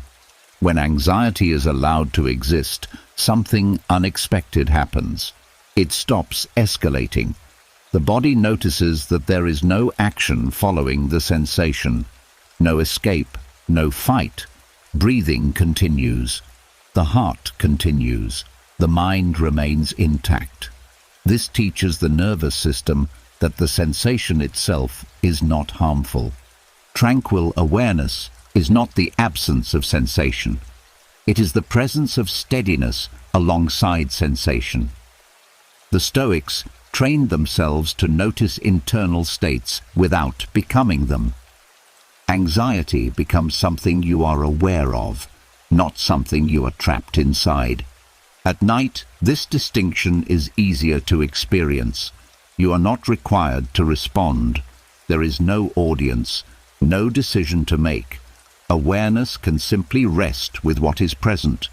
Anxiety may rise and fall like a wave, but awareness remains stable beneath it. The mind often fears that noticing anxiety will make it stronger. In reality, avoidance keeps it alive. When anxiety is met with gentle attention, without interpretation or judgment, it begins to lose its urgency. The body stops preparing for a threat that is never acted upon. The Stoics believed that disturbances come not from sensations, but from the meanings assigned to them. At night, meanings can rest. Anxiety does not need to be explained. It does not need a story. When meaning is removed, sensation becomes manageable. This is where tranquil awareness emerges, not as calm imposed from above, but as calm revealed underneath. Awareness notices breathing, notices the weight of the body, notices the quiet rhythm of rest. Anxiety exists within this field, but it no longer dominates it. As this practice continues, anxiety begins to feel less personal. It is no longer proof that something is wrong with you. It becomes a temporary state passing through awareness. This shift alone reduces its intensity. The nervous system responds to tranquil awareness by downshifting. Stress hormones decrease. Muscles relax. The mind stops scanning for explanation. This is not because anxiety has vanished, but because it is no longer treated as a threat. Over time, the subconscious learns a new association. Night no longer equals danger. Stillness no longer equals vulnerability. Awareness becomes a place of safety rather than exposure. This retraining happens gradually, night after night, without effort. The Stoics emphasize that peace is not achieved by controlling inner states, but by understanding them. Night anxiety becomes an opportunity for understanding rather than a problem to solve. When you stop trying to fix it, it begins to transform on its own. This transformation carries into waking life. You may notice anxiety earlier, before it escalates. You recognize it as a sensation rather than a command. This gives you space. Space creates choice. Choice creates calm. Tranquil awareness also deepens sleep. Even if anxiety appears, it no longer blocks rest. The body can drift into sleep while awareness remains gentle and open. Sleep does not require perfect calm. It requires the absence of struggle. The Stoics trusted nature's ability to self-correct when interference stops. Anxiety settles when it is no longer fed. Awareness stabilizes when it is not forced. Night provides the conditions for this correction to happen naturally. As the night continues, notice how awareness feels steady even when sensations shift. There is no need to label what you feel, no need to follow it. Simply being aware is enough. In this state, anxiety loses its sharp edges. It becomes quieter, less defined. Sometimes it fades entirely. Sometimes it remains softly in the background. Either way, it no longer controls the night. Transforming night anxiety into tranquil awareness is not about winning. It is about allowing sensations, allowing rest, allowing the mind to be present without demands.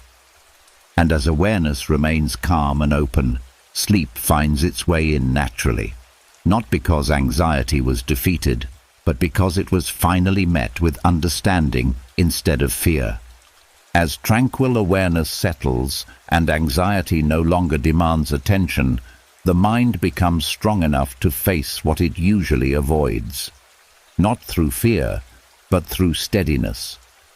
In this calm space, another Stoic practice emerges naturally, one that sounds difficult at first, yet brings unexpected peace when approached without resistance.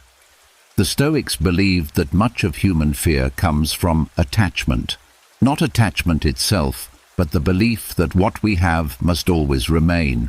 The mind clings to people, roles, comfort, health, certainty, and control. And beneath that clinging lies a quiet fear of loss. At night, when defenses are low, this fear often surfaces indirectly. Stoic visualization offers a way to meet it honestly, without harm. This practice is not about scaring the mind or creating despair. It is about removing illusion. The illusion that safety comes from holding on. The Stoics practiced imagining loss, not to suffer in advance, but to free themselves from constant fear. When loss is faced calmly, it loses its power to terrify. At night, this visualization happens gently. It is not detailed or dramatic. It is a simple acknowledgement that everything external is temporary. Possessions change, circumstances shift, even the body changes. This truth is not introduced with force. It is allowed to be present, quietly, without judgment. When the mind allows this idea without resistance, something surprising happens. Fear does not grow, it softens, because fear feeds on avoidance. When loss is acknowledged calmly, the nervous system realizes there is no immediate danger. The body remains safe. Breathing continues. Awareness remains steady. The Stoics taught that peace does not come from having more, but from needing less. Visualizing loss shows the mind that even without certain externals, existence continues. You are still here. You are still breathing. Awareness remains. This realization removes the false belief that peace depends on conditions. Many people unknowingly rehearse loss every night, but in a distorted way. They worry, they panic, they imagine collapse without stability. Stoic visualization replaces panic with clarity. It removes drama and adds grounding. Loss is seen as an event, not a catastrophe. When you allow the possibility of losing everything without emotional resistance, attachment loosens. Not love, not care, but dependency. The mind stops gripping so tightly because it sees that it can survive change. This creates a deep sense of inner safety. The Stoics believed that what truly belongs to you cannot be taken. Your ability to reason, your capacity for virtue, your awareness. At night, when external identity has already softened, this truth is easier to feel rather than think. Even if everything else fades, awareness remains. This practice also dissolves envy and comparison. When you accept that nothing external is guaranteed, the mind stops measuring itself against others. Success and failure lose their sharpness. Peace becomes internal rather than competitive. As the visualization settles, there is no need to push it further. It is not about listing losses or analyzing consequences. It is about resting in the realization that peace is not dependent on outcomes. That calm does not require protection. The nervous system responds positively to this understanding. When fear of loss diminishes, the body releases deep tension. Muscles relax. The chest softens. The mind stops scanning for threats to what it values. Over time, this practice changes how you move through life. You still care, you still build, you still love. But you are no longer controlled by the fear of losing. This freedom reduces anxiety at its root. The Stoics did not seek detachment from life. They sought attachment without fear, to enjoy what is present without demanding permanence. Nighttime visualization teaches this lesson gently, without force. As sleep approaches, there is nothing left to defend, nothing to secure, nothing to protect. Even the idea of loss loses importance. Awareness remains calm and sufficient. This practice is not pessimism, it is realism without despair. It clears the mind of false guarantees and replaces them with something stronger. Trust in your ability to meet life as it comes. As awareness drifts further, notice how peaceful it feels to not need anything to stay the same. To allow life to move, to allow yourself to rest without guarding the future. In this quiet acceptance, the mind finds peace, not because everything is safe, but because safety no longer depends on everything. And in that understanding, sleep deepens naturally. As the mind releases its grip on attachment and loss, Another pressure quietly fades into view. The pressure of how you are seen. Praise that lifts you up, blame that weighs you down, approval that comforts, disapproval that stings. During the day, these forces pull the mind back and forth without rest. At night, there is a chance to step out of this movement entirely. Praise and blame shape behavior more than most people realize. A kind word can stay with you for hours. A careless comment can replay for days. The mind stores these reactions and re-examines them when the world grows quiet. Sleep becomes difficult when the mind is still negotiating its worth. The Stoics were clear about this. They believed that allowing praise and blame to control your inner state is a form of dependence. It hands your peace over to others. They taught that freedom comes from grounding yourself in what is within your control and letting everything else fall away. Night is the perfect place to practice this because no audience is present. Sleep does not care how you were judged today. It does not reward you for success or punish you for mistakes. It receives you exactly as you are. This makes sleep a sanctuary, a place where reputation cannot follow you, where titles, compliments, and criticism have no meaning. When the mind enters this sanctuary, something loosens. The effort to maintain an image fades. The need to replay moments where you were praised or blamed begins to soften. Not because those moments were unimportant, but because they no longer require attention now. Praise can be just as disruptive as blame. It creates pressure to repeat, to maintain, to live up to an image. At night, the mind often replays praise with anxiety, wondering if it can be earned again. Stoic rest allows this cycle to pause. You are not required to be impressive in sleep. Blame, on the other hand, creates self-attack. The mind judges itself through imagined eyes of others. This keeps the nervous system alert. Sleep as sanctuary interrupts this loop. In rest, there is no verdict, no trial, no defense needed. The Stoics believed that character is revealed through actions, not opinions. At night, actions are complete. There is nothing left to prove. Allowing this understanding to settle reduces internal pressure dramatically. When praise and blame are set aside, the body responds with relief. The shoulders drop, the jaw loosens, breathing deepens. The nervous system recognizes that it is no longer being evaluated. This sense of safety allows sleep to deepen naturally. This practice also retrains self-worth. When the mind repeatedly experiences rest without validation, it learns that worth is not conditional. You exist without applause. You rest without permission. This lesson sinks in quietly, night after night. The Stoics warned that seeking approval makes you vulnerable to manipulation. Sleep restores autonomy. It returns the mind to itself. No one else's opinion enters this space unless invited. And tonight, no invitations are necessary.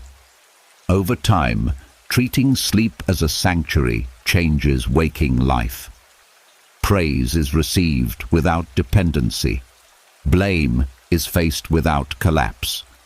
You listen more clearly because your worth is no longer on trial. This stability comes from having a place where judgment does not reach you. The mind often fears that letting go of praise and blame will make you careless. The opposite happens. When you are not driven by external reaction, your actions become more honest. You act from values rather than validation. The Stoics believed that peace comes from consistency with oneself, not from approval. Nighttime sanctuary strengthens this consistency. It gives the mind a daily reminder that it can exist without being rated. As sleep approaches, notice how little follows you into rest. No compliments, no criticisms, no expectations. They belong to the day. They do not belong here. This does not erase the past. It places it where it belongs. Tomorrow, reflection can return if needed. For now, the mind is allowed to rest without evaluation. In this sanctuary, you are not defined by success or failure. You are not reduced to mistakes or elevated by praise. You are simply present, breathing, alive. The Stoics believed that inner peace requires a protected space. Sleep provides that space naturally, if you allow it. When you stop carrying the voices of others into the night, the mind finds quiet on its own. As awareness softens further, the sense of being watched disappears. There is no one to impress, no one to disappoint. Only rest unfolding at its own pace. And in this freedom from praise and blame, sleep becomes deeper, steadier, and more restoring. A true sanctuary waiting for you every night. As the weight of praise and blame is set down, another pressure quietly reveals itself. The pressure to have done enough, to have produced something measurable, to justify the day. Even when no one is watching, the mind often asks a final question before rest is allowed. Was today useful? Modern life trains self-worth to attach itself to output. Hours worked, tasks completed, problems solved, progress made. When productivity becomes the measure of value, rest begins to feel undeserved. Sleep turns into a reward instead of a necessity, and the mind stays alert, reviewing effort instead of releasing it. The Stoics saw this trap clearly, long before productivity became a cultural obsession. They believed that worth is not created through constant action, but through alignment with reason and nature. Action has its place. So does rest. Confusing the two leads to exhaustion rather than excellence. At night, the body is no longer productive by design. Muscles slow, systems repair. Awareness turns inward. This natural shift clashes with a mind that believes value must be earned through doing. The result is tension, restlessness, a sense of falling behind even while lying still. Unhooking self-worth from productivity begins by recognizing that rest is not inactivity. It is a different form of work, one that cannot be measured externally. Repair, integration, memory consolidation, emotional regulation. These processes happen only when effort stops. Sleep is not a pause from life. It is part of life's maintenance. The Stoics believed that a good life is not one filled with constant motion, but one lived in balance. Balance requires knowing when to act and when to stop. Night is the time to stop. When the mind continues to evaluate productivity, it disrupts this balance. Many people replay their day before sleep, judging themselves by what was accomplished or left undone. This habit keeps the nervous system alert. Evaluation activates effort. Effort blocks rest. Stoic practice here is gentle disengagement. The day is complete, whether it met expectations or not. Letting go of productivity-based worth does not mean abandoning responsibility. It means respecting timing. Reflection belongs to daylight, when action is possible. Night belongs to restoration. Mixing the two drains both. When the mind stops measuring itself at night, the body responds immediately. Breathing deepens, muscles relax, the subtle pressure to perform dissolves. The nervous system receives a clear signal that it is safe to stand down. The Stoics emphasized intention over outcome.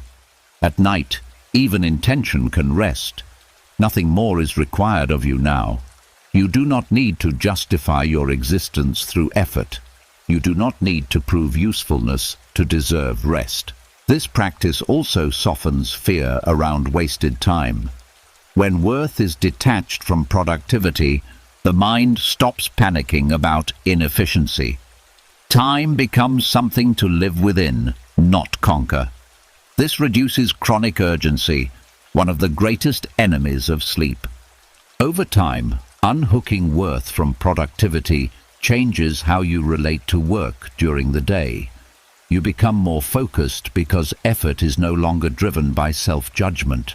You work with clarity rather than pressure. And when work ends, it truly ends.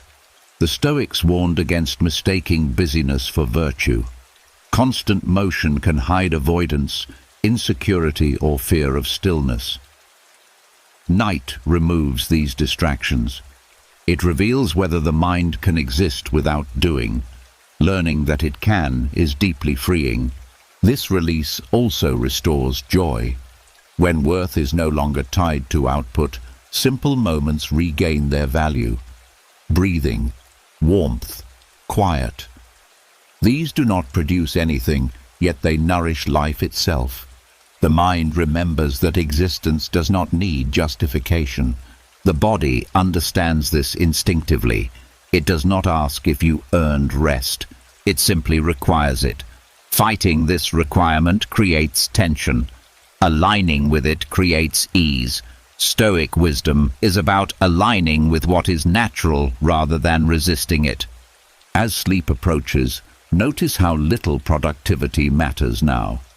Nothing you do will improve this moment. Nothing you fail to do will harm it. The day has already passed. Its value is complete. This does not mean tomorrow is ignored.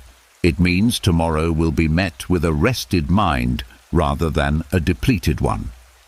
Rest is not the opposite of productivity. It is what makes sustainable effort possible. The Stoics believed that self-respect comes from living wisely, not from exhausting oneself. Wisdom includes knowing when enough is enough. Night is that moment. As awareness softens further, the urge to assess fades. There is no checklist, no scorecard, no requirement to improve anything. You are allowed to stop producing and still remain worthy. In this permission, the mind relaxes deeply, not because everything was accomplished, but because nothing needs to be accomplished right now. And in unhooking self-worth from productivity before rest, sleep becomes what it was always meant to be. Not a reward for effort, but a natural return to balance. As the need to prove worth through effort fades, the mind becomes quieter and more honest. In that honesty, another truth gently rises. Everything changes, not as a threat, not as a loss, but as a fact that has always been present. When the day is over and nothing is being demanded, the mind is finally able to touch impermanence without panic. During waking hours, impermanence is often avoided. It feels uncomfortable. It reminds us that moments pass, bodies age, roles shift, and nothing stays fixed. So the mind distracts itself with plans, productivity, and noise. At night, when these distractions fall away, impermanence can appear clearly. The question is whether it arrives as fear or as understanding. The Stoics approached impermanence with calm realism. They did not see it as something to overcome, but something to align with. Fear arises not from change itself, but from resisting it. When the mind demands permanence from a world built on movement, tension is inevitable. Night offers a chance to release that demand. Contemplating impermanence without fear begins by noticing how naturally the body already participates in it. Each breath comes and goes. Sensations rise and fade. Thoughts appear and dissolve on their own. None of this requires effort. None of it is dangerous. Change is already happening, gently, constantly. At night, this becomes easier to feel rather than think about. The mind is less interested in conclusions. Awareness softens. You can notice passing experiences without needing to hold them. This teaches the nervous system that change does not equal loss. It equals flow. Fear often appears when impermanence is imagined as sudden or catastrophic. The Stoics did not dwell on dramatic endings. They focused on ordinary change, the kind that happens every moment. When impermanence is seen as gradual and natural, it loses its sharp edge. Nighttime contemplation does not involve forcing thoughts about endings. It is more subtle. It is the recognition that this moment is already moving on, and that nothing needs to be done about it. The day has ended. Sensations are quieting. Awareness is drifting. This is impermanence in its most gentle form. When the mind allows this without resistance, something unexpected happens. Fear relaxes. The body does not brace. The heart does not race, because nothing is being taken away. Nothing is being threatened. Things are simply changing, as they always do. The Stoics believed that peace comes from loving reality as it is, including its temporary nature. This does not mean detachment from life. It means appreciation without clinging. At night, when there is nothing to hold on to, appreciation becomes easier. You are not trying to preserve the moment. You are allowing it to pass.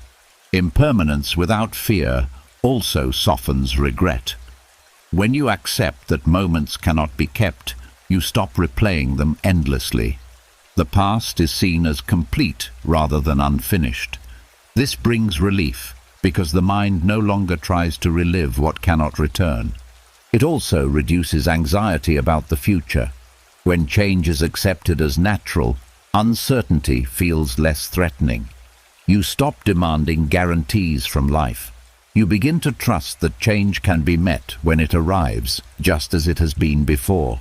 The body responds to this acceptance by relaxing deeply. Muscles release. Breathing becomes slower. The nervous system no longer feels the need to prepare for loss. This physical response reinforces the lesson more strongly than thought ever could.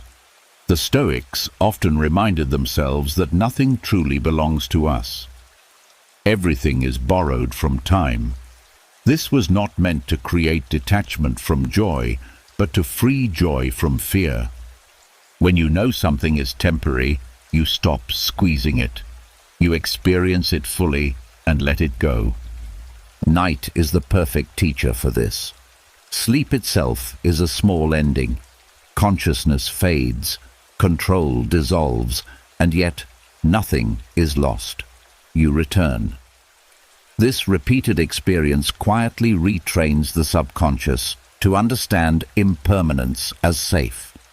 Over time, this contemplation changes how you move through life.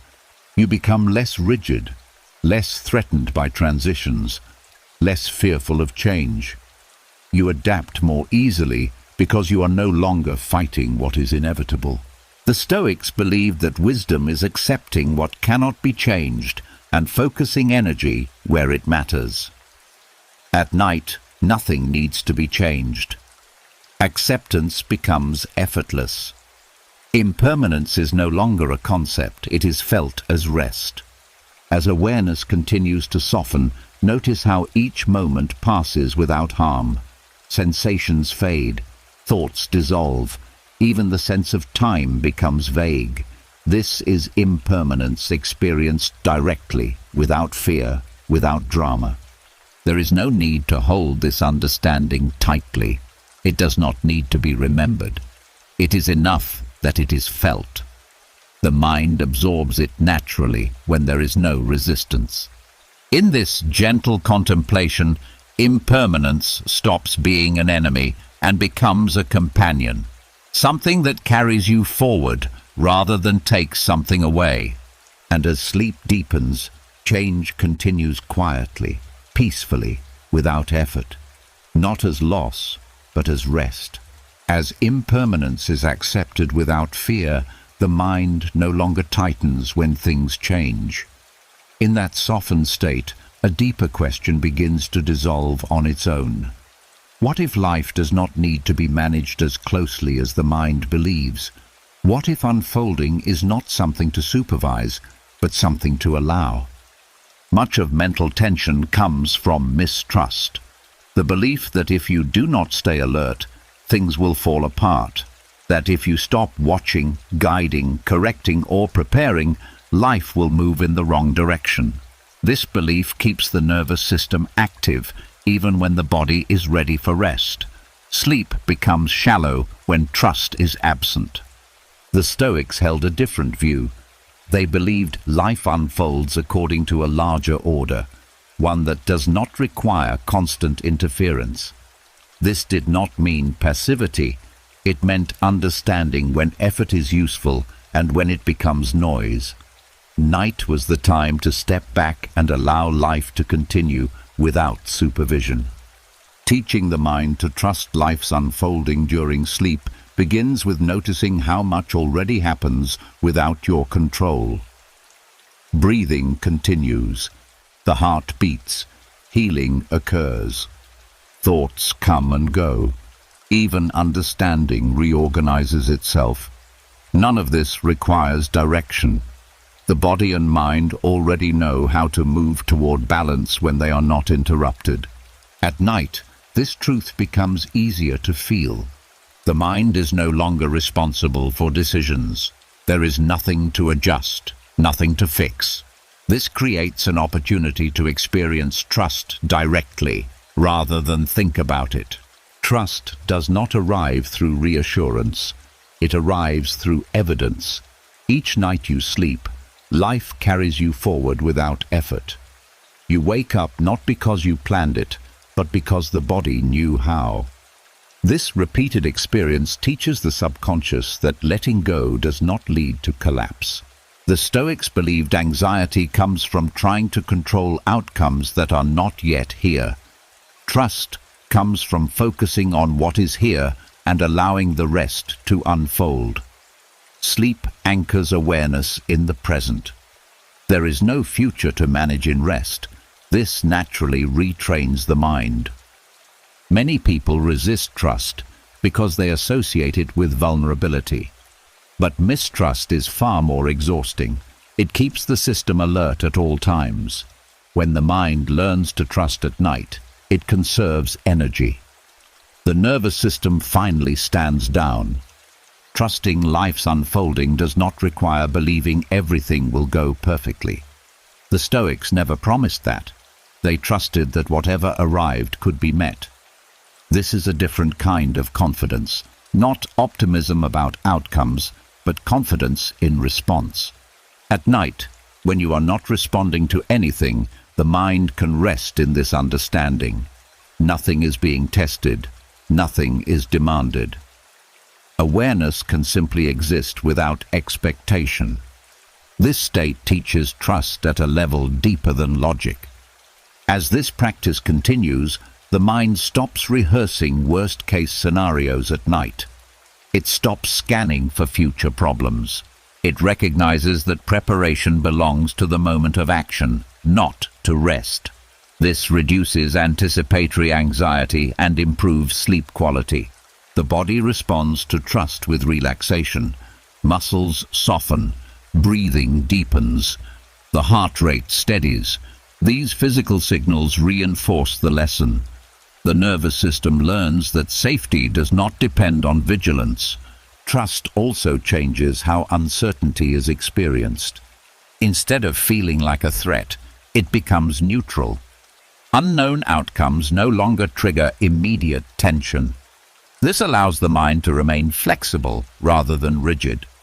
The Stoics believed that fighting the flow of life creates unnecessary suffering. Aligning with it creates ease. Sleep is alignment in its purest form. You stop directing and allow yourself to be carried. Over time, this nightly trust carries into the day. You become less reactive when plans change, less anxious when outcomes are unclear. You respond with steadiness rather than urgency. This does not make you passive. It makes you resilient. Trusting life's unfolding also deepens patience. When you stop demanding immediate answers, insight has room to emerge. Many realizations come not through effort, but through rest. Sleep becomes a partner in understanding rather than an interruption. The Stoics saw wisdom as cooperation with reality. Night teaches this cooperation effortlessly.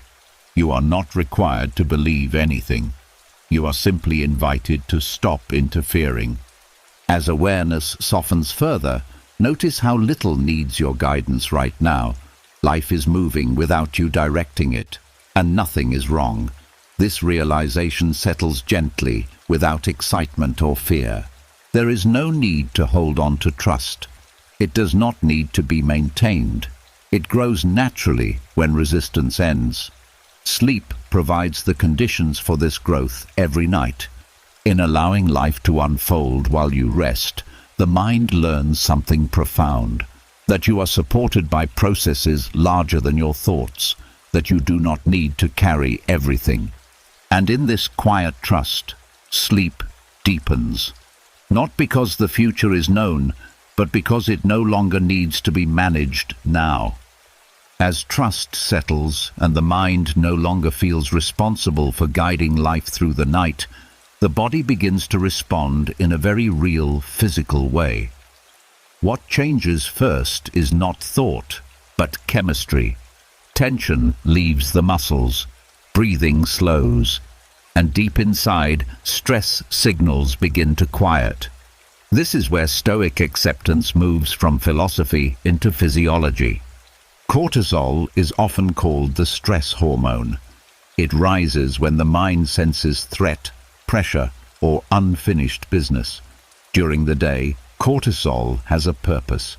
It helps you focus, respond, and act. But at night, elevated cortisol works against rest. It keeps the body alert when it should be repairing. Many people struggle with sleep not because they lack tiredness, but because their stress system never powers down. The Stoics understood this long before hormones were measured. They observed that resistance to reality keeps the mind in conflict, and conflict keeps the body tense. Acceptance, in their view, was not passive surrender. It was the end of inner opposition, and when opposition ends, the body follows. Stoic acceptance at night begins with a simple shift. Nothing needs to be different right now. The day has already happened. Thoughts about what should have been done no longer serve action. When the mind stops arguing with reality, the nervous system receives a clear signal that danger has passed. Cortisol rises when the brain perceives threat. That threat does not need to be real. It can be imagined, remembered, or anticipated. Nighttime rumination keeps cortisol elevated because the mind continues to signal unresolved problems. Stoic acceptance interrupts this loop by removing the demand for resolution. When you accept what is, the brain no longer prepares for action. Muscles stop bracing. The jaw unclenches. The shoulders drop. These physical shifts are not cosmetic. They tell the hypothalamus that the environment is safe. Cortisol production begins to decrease. This is why acceptance must be felt, not forced. Repeating words without releasing resistance does little. But when acceptance is genuine, when the mind truly allows the moment to be as it is, the body responds almost immediately. The Stoics taught that suffering comes from wanting reality to be different. At night, this desire often takes subtle forms, wanting sleep to arrive faster, wanting thoughts to stop, wanting the mind to be calmer than it is. These wants create pressure. Pressure raises cortisol. Acceptance removes pressure. It says, this is what the moment contains. Wakefulness is allowed. Thoughts are allowed. Sensations are allowed. This allowance removes the internal threat signal that keeps the stress response active. Lower cortisol during sleep is essential for recovery. High cortisol disrupts deep sleep cycles. It prevents full physical repair. It interferes with emotional processing. When acceptance lowers cortisol, sleep becomes more restorative, even if total sleep time does not increase immediately. The Stoics emphasized focusing only on what is within control. At night, almost nothing is. Accepting this truth removes the mental effort of control. The brain no longer needs to stay alert because there is nothing it can or should influence. This acceptance also reduces nighttime adrenaline, which often accompanies cortisol. The racing heart, shallow breathing, and restless limbs that keep people awake are signs of a body stuck in readiness. Acceptance tells the body there is nothing to prepare for. Over time, this practice retrains the stress response.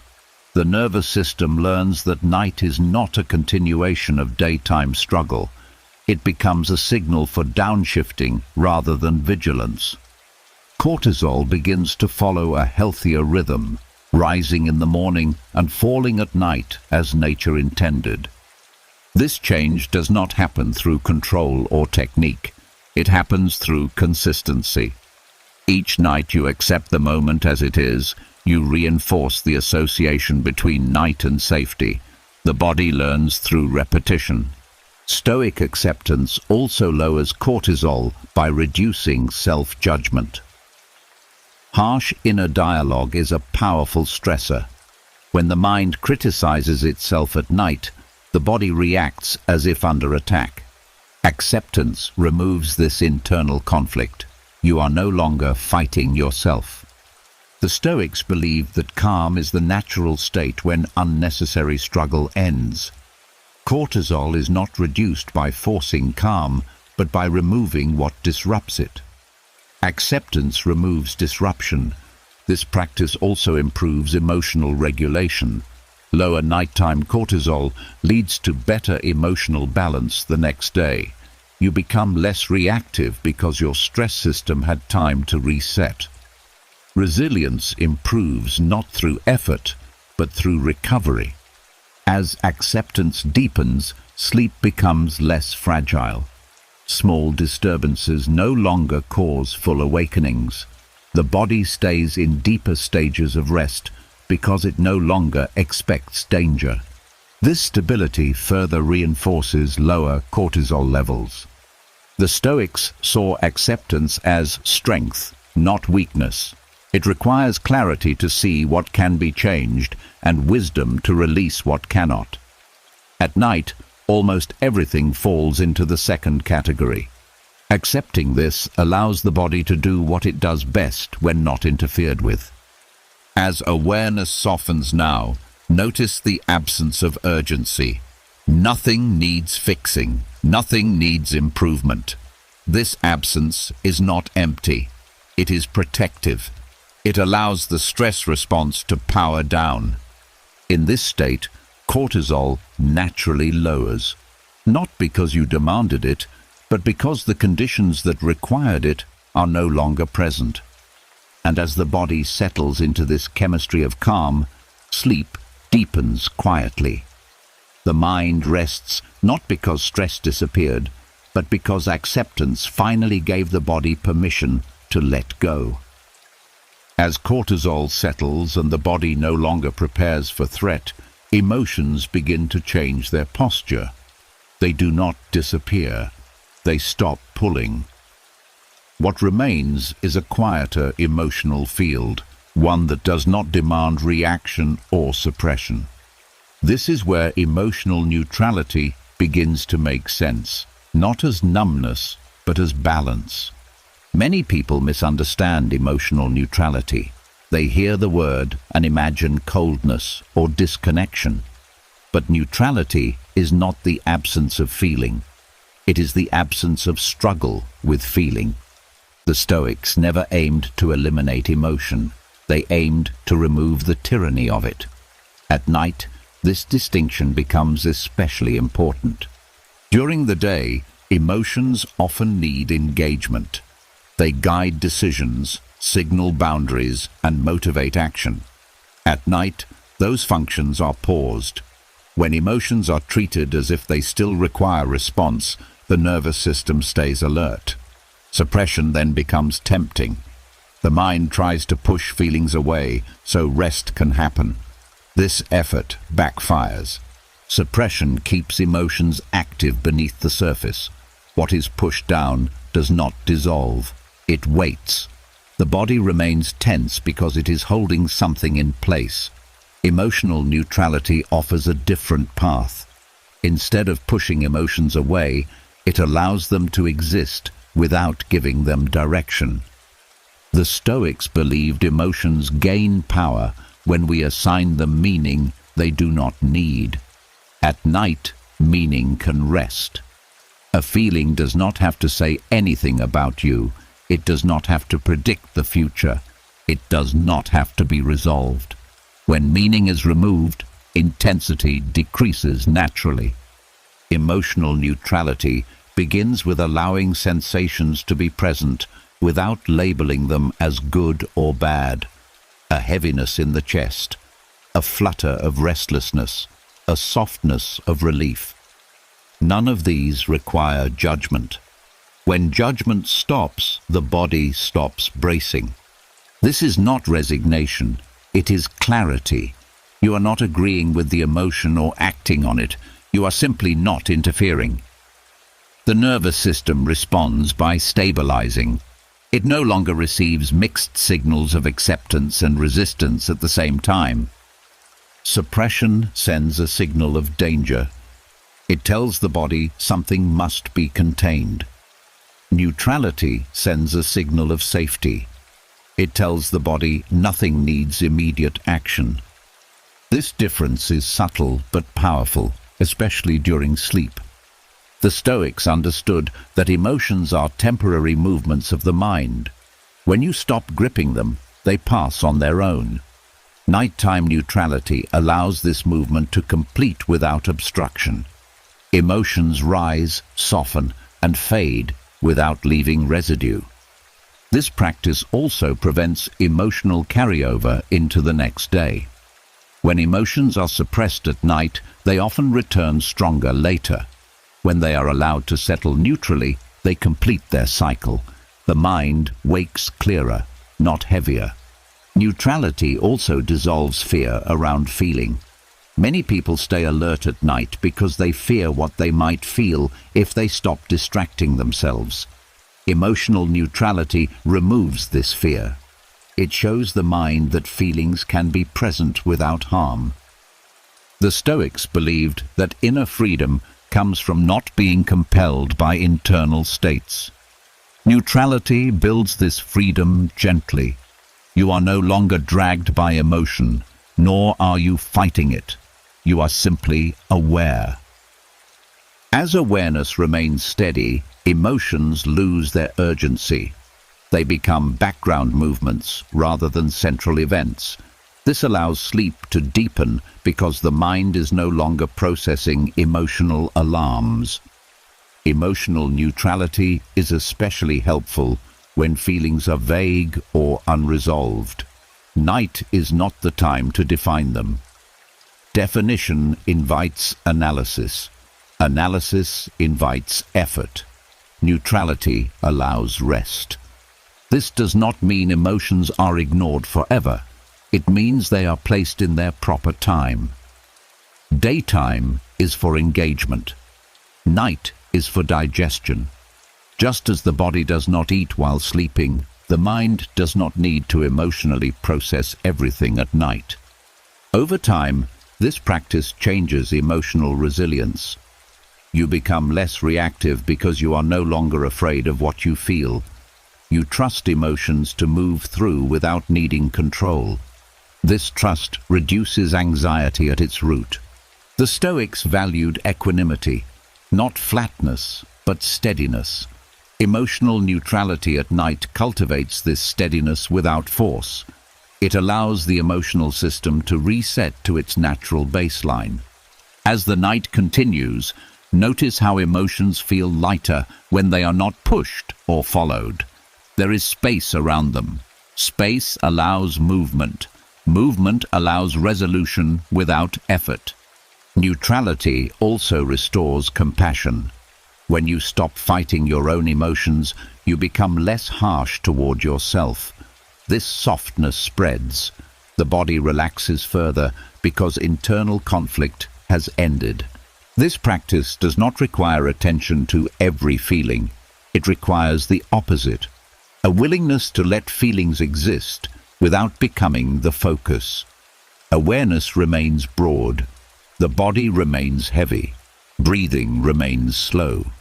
The Stoics believed that peace is not something added to the mind. It is what remains when unnecessary reactions are removed.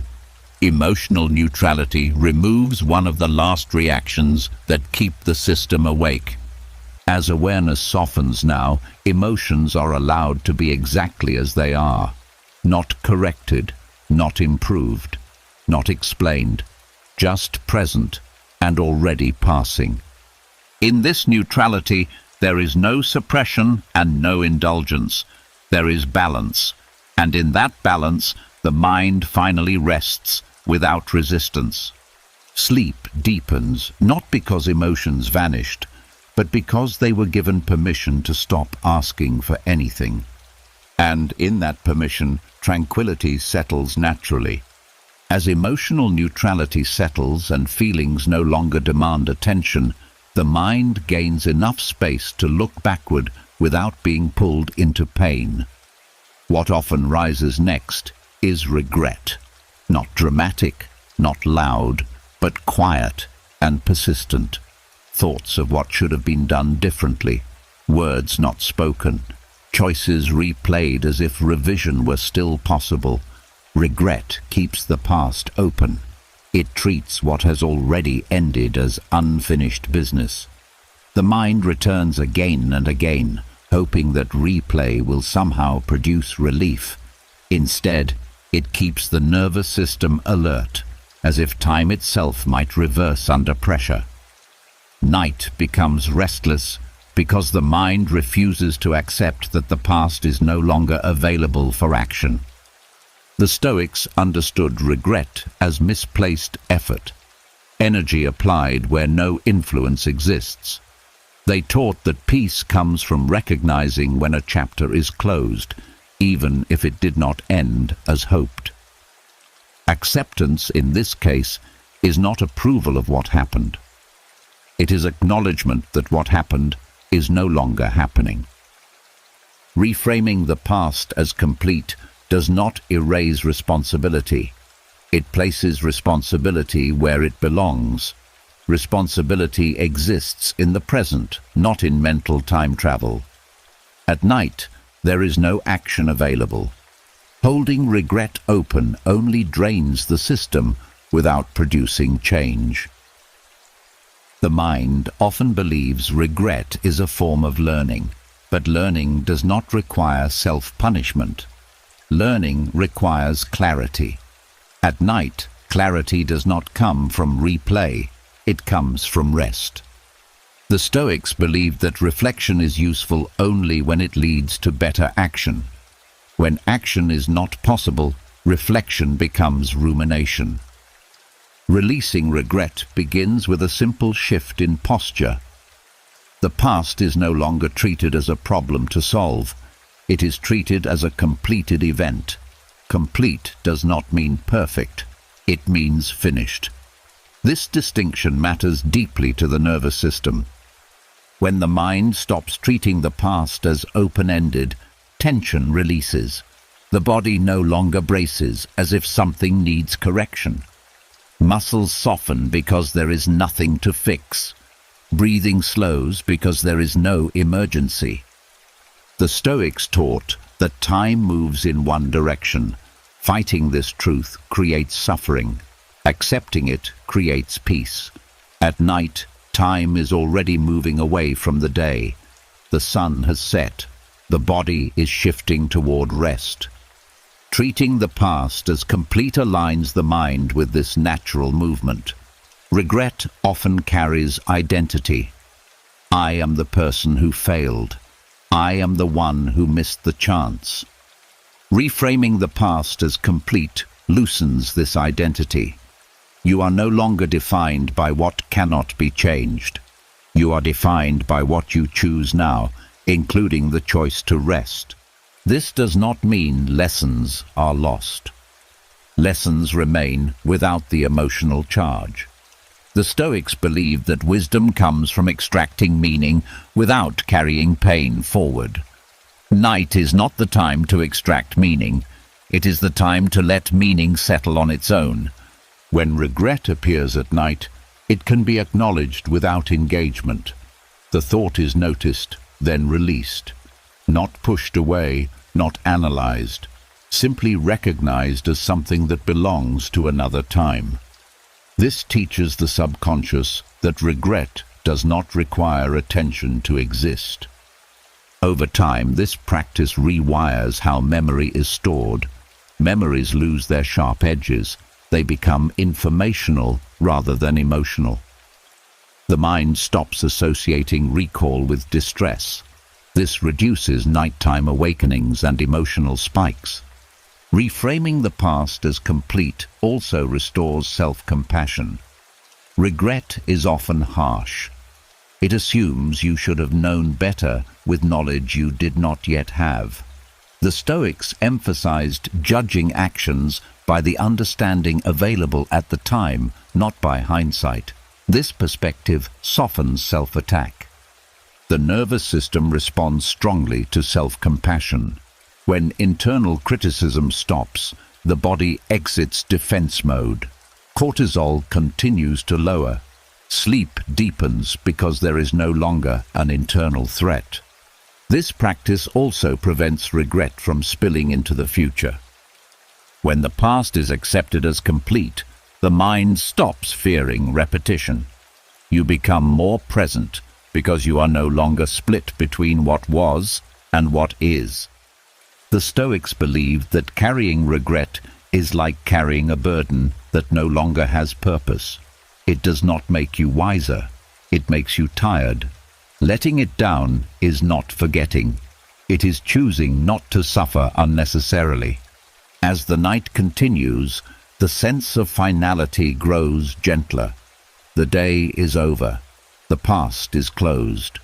Nothing needs to be revisited. This finality is not loss. It is relief. When the mind accepts that the past cannot be edited, it stops trying. That effort ends.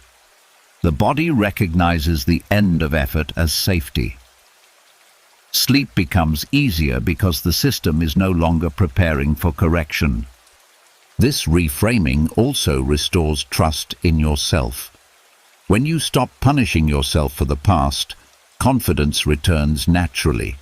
You no longer need to prove that you are different. You simply are.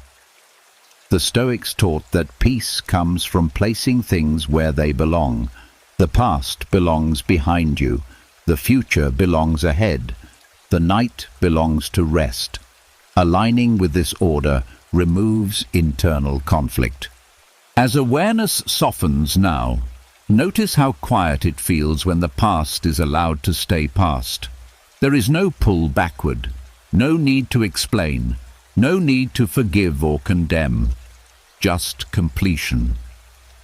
In this completion, the mind rests more fully, not because everything turned out well, but because nothing remains unfinished. And in releasing regret by reframing the past as complete, sleep arrives not as escape, but as a natural continuation of letting go. As the past settles into completion and no longer asks to be revisited, the mind becomes lighter. There is less to carry forward, less to defend. In that lightness, a deeper release becomes possible.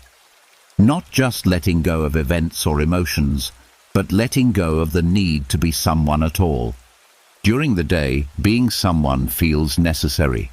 A name, a role, a position in the world.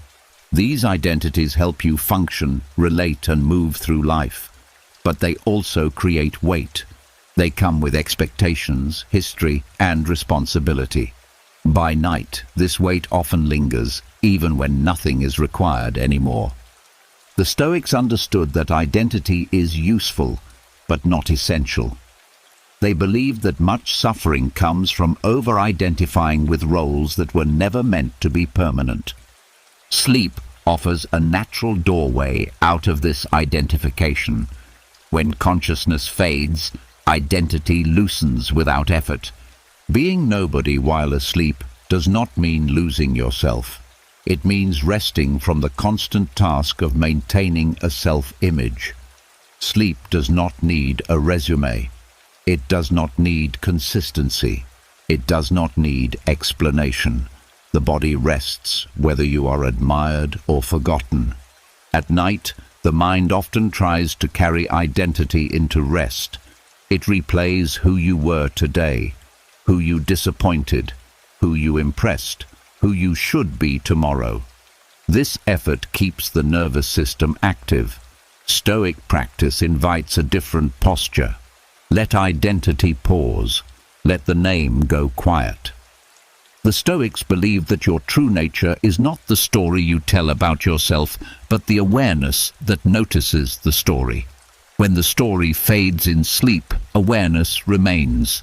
This is not emptiness. It is simplicity. Being nobody removes pressure. There is no one to succeed or fail, no standard to meet, no image to protect. The nervous system responds quickly to this absence. Muscles relax because there is nothing to defend. Breathing deepens because there is no role to perform. Many fears are rooted in identity. Fear of being seen a certain way, fear of losing status, fear of not becoming what you hoped. When identity rests, these fears have no anchor. They soften naturally. The Stoics practiced humility not to diminish themselves, but to free themselves. Being nobody at night is an act of humility toward life. It recognizes that rest does not require importance. You do not need to matter to anyone in order to sleep. This practice also dissolves comparison. Nobody compares themselves to others. Comparison requires identity. When identity pauses, competition fades. The mind no longer measures. It simply exists. Sleep becomes deeper when the mind stops narrating itself. Narration keeps awareness active. Silence allows it to drift. Being nobody is the end of narration for the night. This does not erase purpose or values. Those return naturally in the morning. Night is not the time to carry them. Just as the body stops moving, the self can stop defining. The Stoics believed that the self is not lost when it rests. It is preserved. Over-identification exhausts it. Rest restores it. As awareness softens, notice how little needs to be remembered. You do not need to recall your history. You do not need to hold your goals. You do not need to maintain continuity. The mind is allowed to break from its storyline. Being nobody also brings relief from expectation. When you are nobody, nothing is expected of you.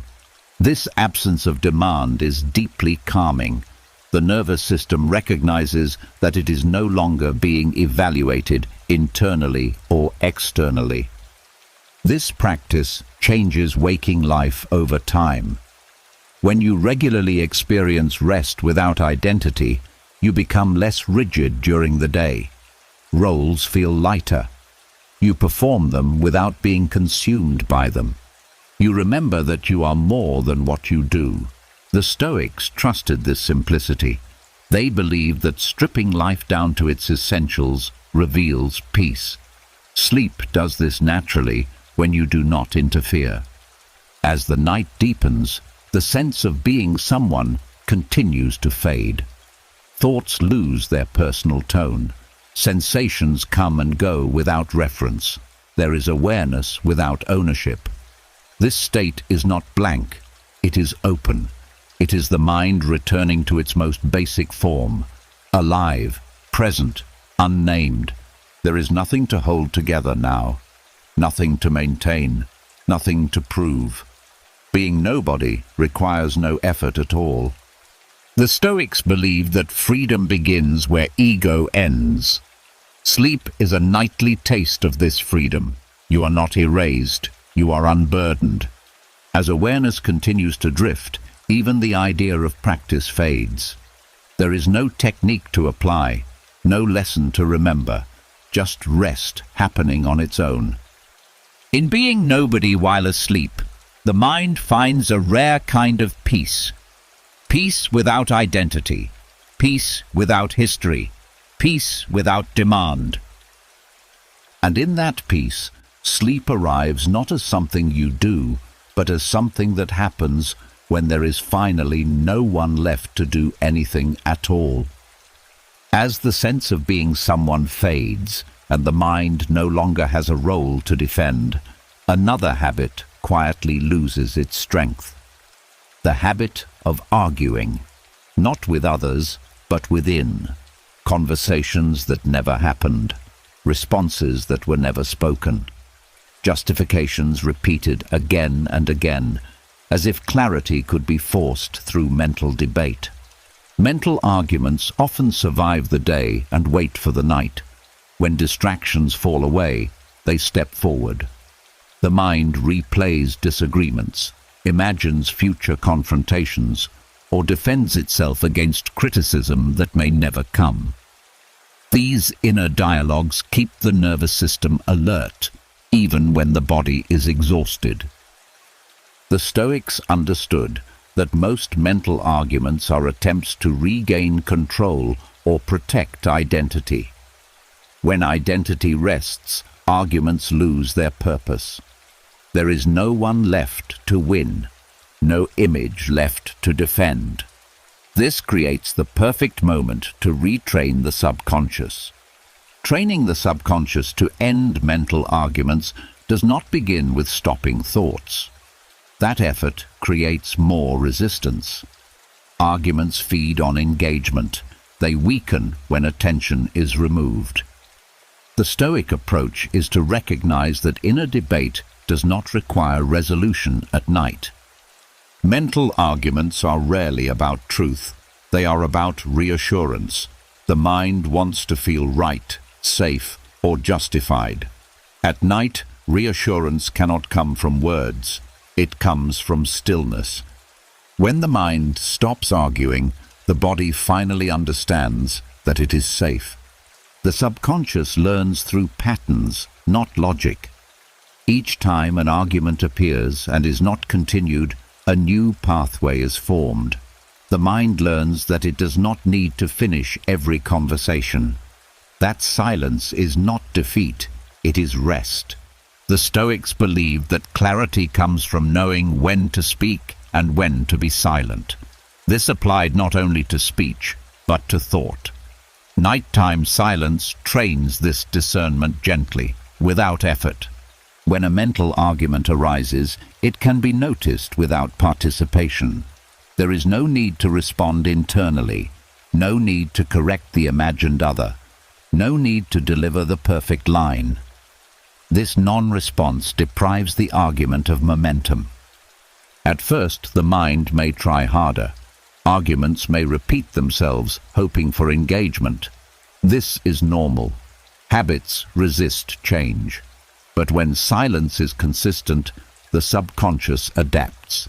It learns that night is not the time for defense or explanation. Mental arguments keep the body tense because they simulate conflict. The brain does not distinguish well between imagined and real confrontation. Heart rate increases, muscles tighten, cortisol rises. Ending the argument ends the physiological stress. As silence replaces debate, the body responds with relief.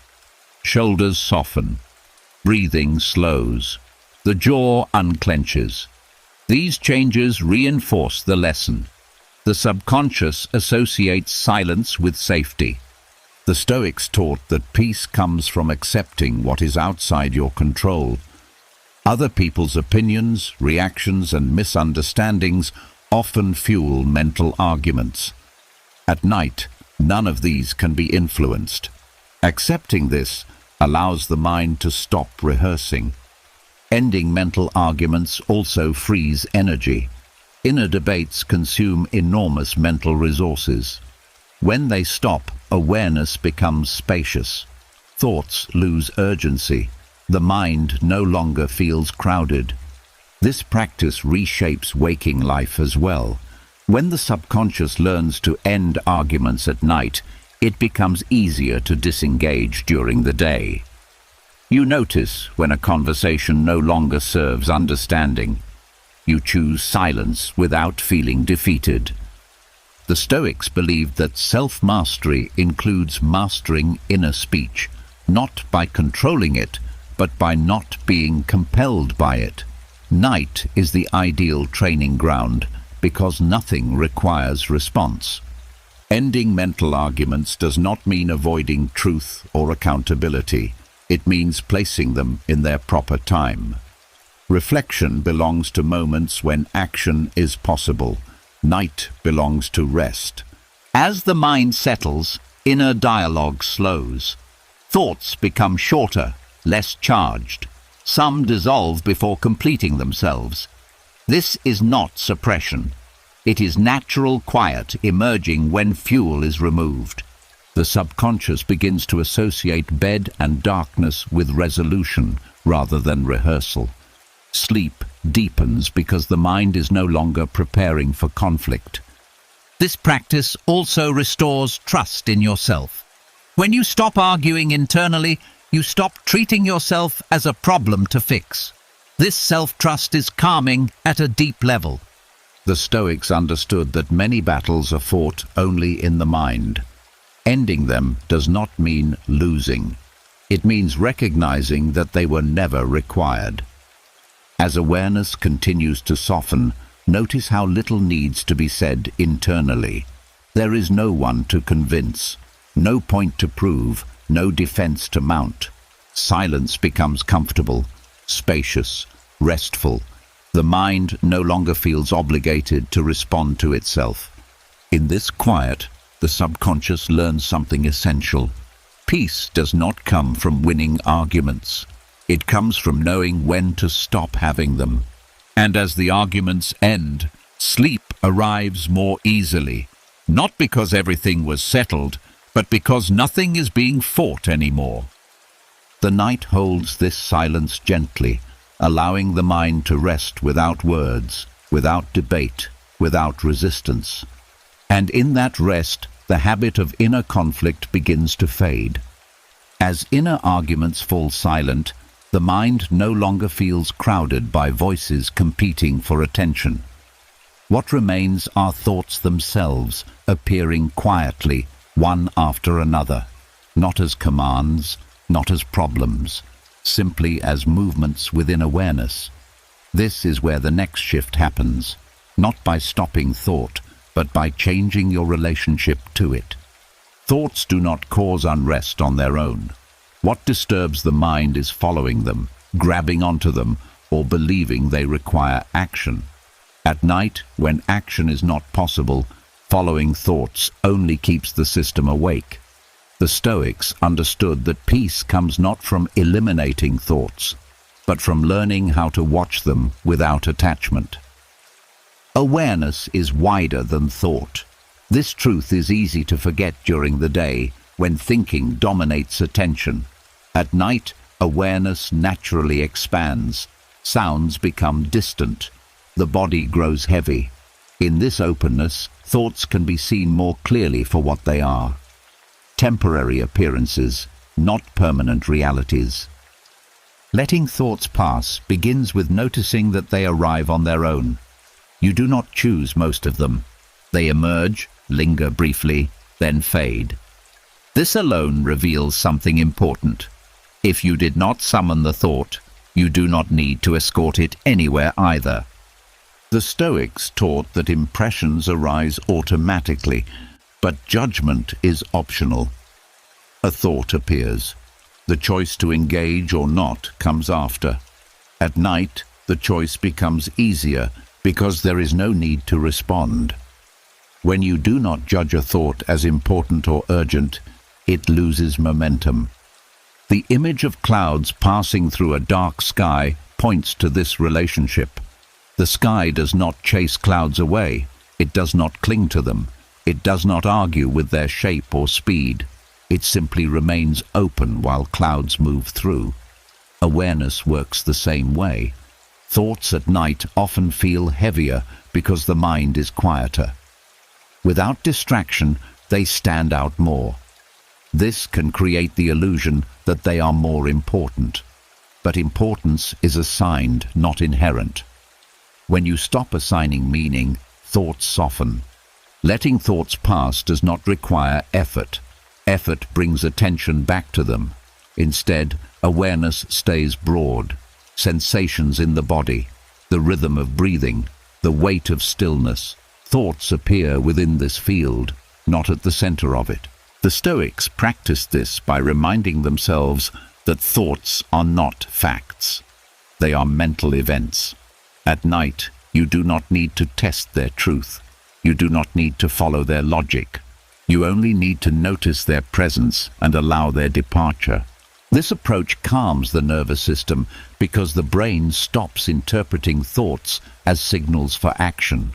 Without engagement, the stress response is not activated. The body understands that nothing is required. Over time, the subconscious learns this pattern. Thoughts arise, nothing happens, safety remains. This repetition teaches the mind that it does not need to stay alert every time a thought appears. Many people try to empty the mind at night. This creates struggle. The Stoic way is gentler. You do not need an empty sky. You need a wide one, a sky that can hold movement without being disturbed by it. Letting thoughts pass also dissolves fear of thinking itself. Some people stay awake because they fear what thoughts might appear. When thoughts are allowed to come and go without consequence, that fear fades. The mind no longer feels dangerous to itself. This practice changes how thoughts feel. They become lighter, less sticky, less demanding. Even difficult thoughts lose their sharpness when they are not followed. The Stoics believed that mastery of the mind does not come from control, but from perspective. Seeing thoughts from a distance restores that perspective. Nighttime awareness provides this distance naturally. As awareness remains open, gaps appear between thoughts. Silence grows without being forced. The mind drifts not because thoughts stop, but because attention no longer clings to them. This drifting is the doorway to sleep. Sleep does not arrive when thoughts are gone. It arrives when they are no longer held. Letting thoughts pass also prevents emotional activation. Thoughts and emotions often trigger each other. When thoughts are not followed, emotions remain neutral. This supports deeper rest. The body responds to this spacious awareness by settling further. Breathing becomes slower. Muscles release. The mind feels less crowded. This practice carries into waking life as well.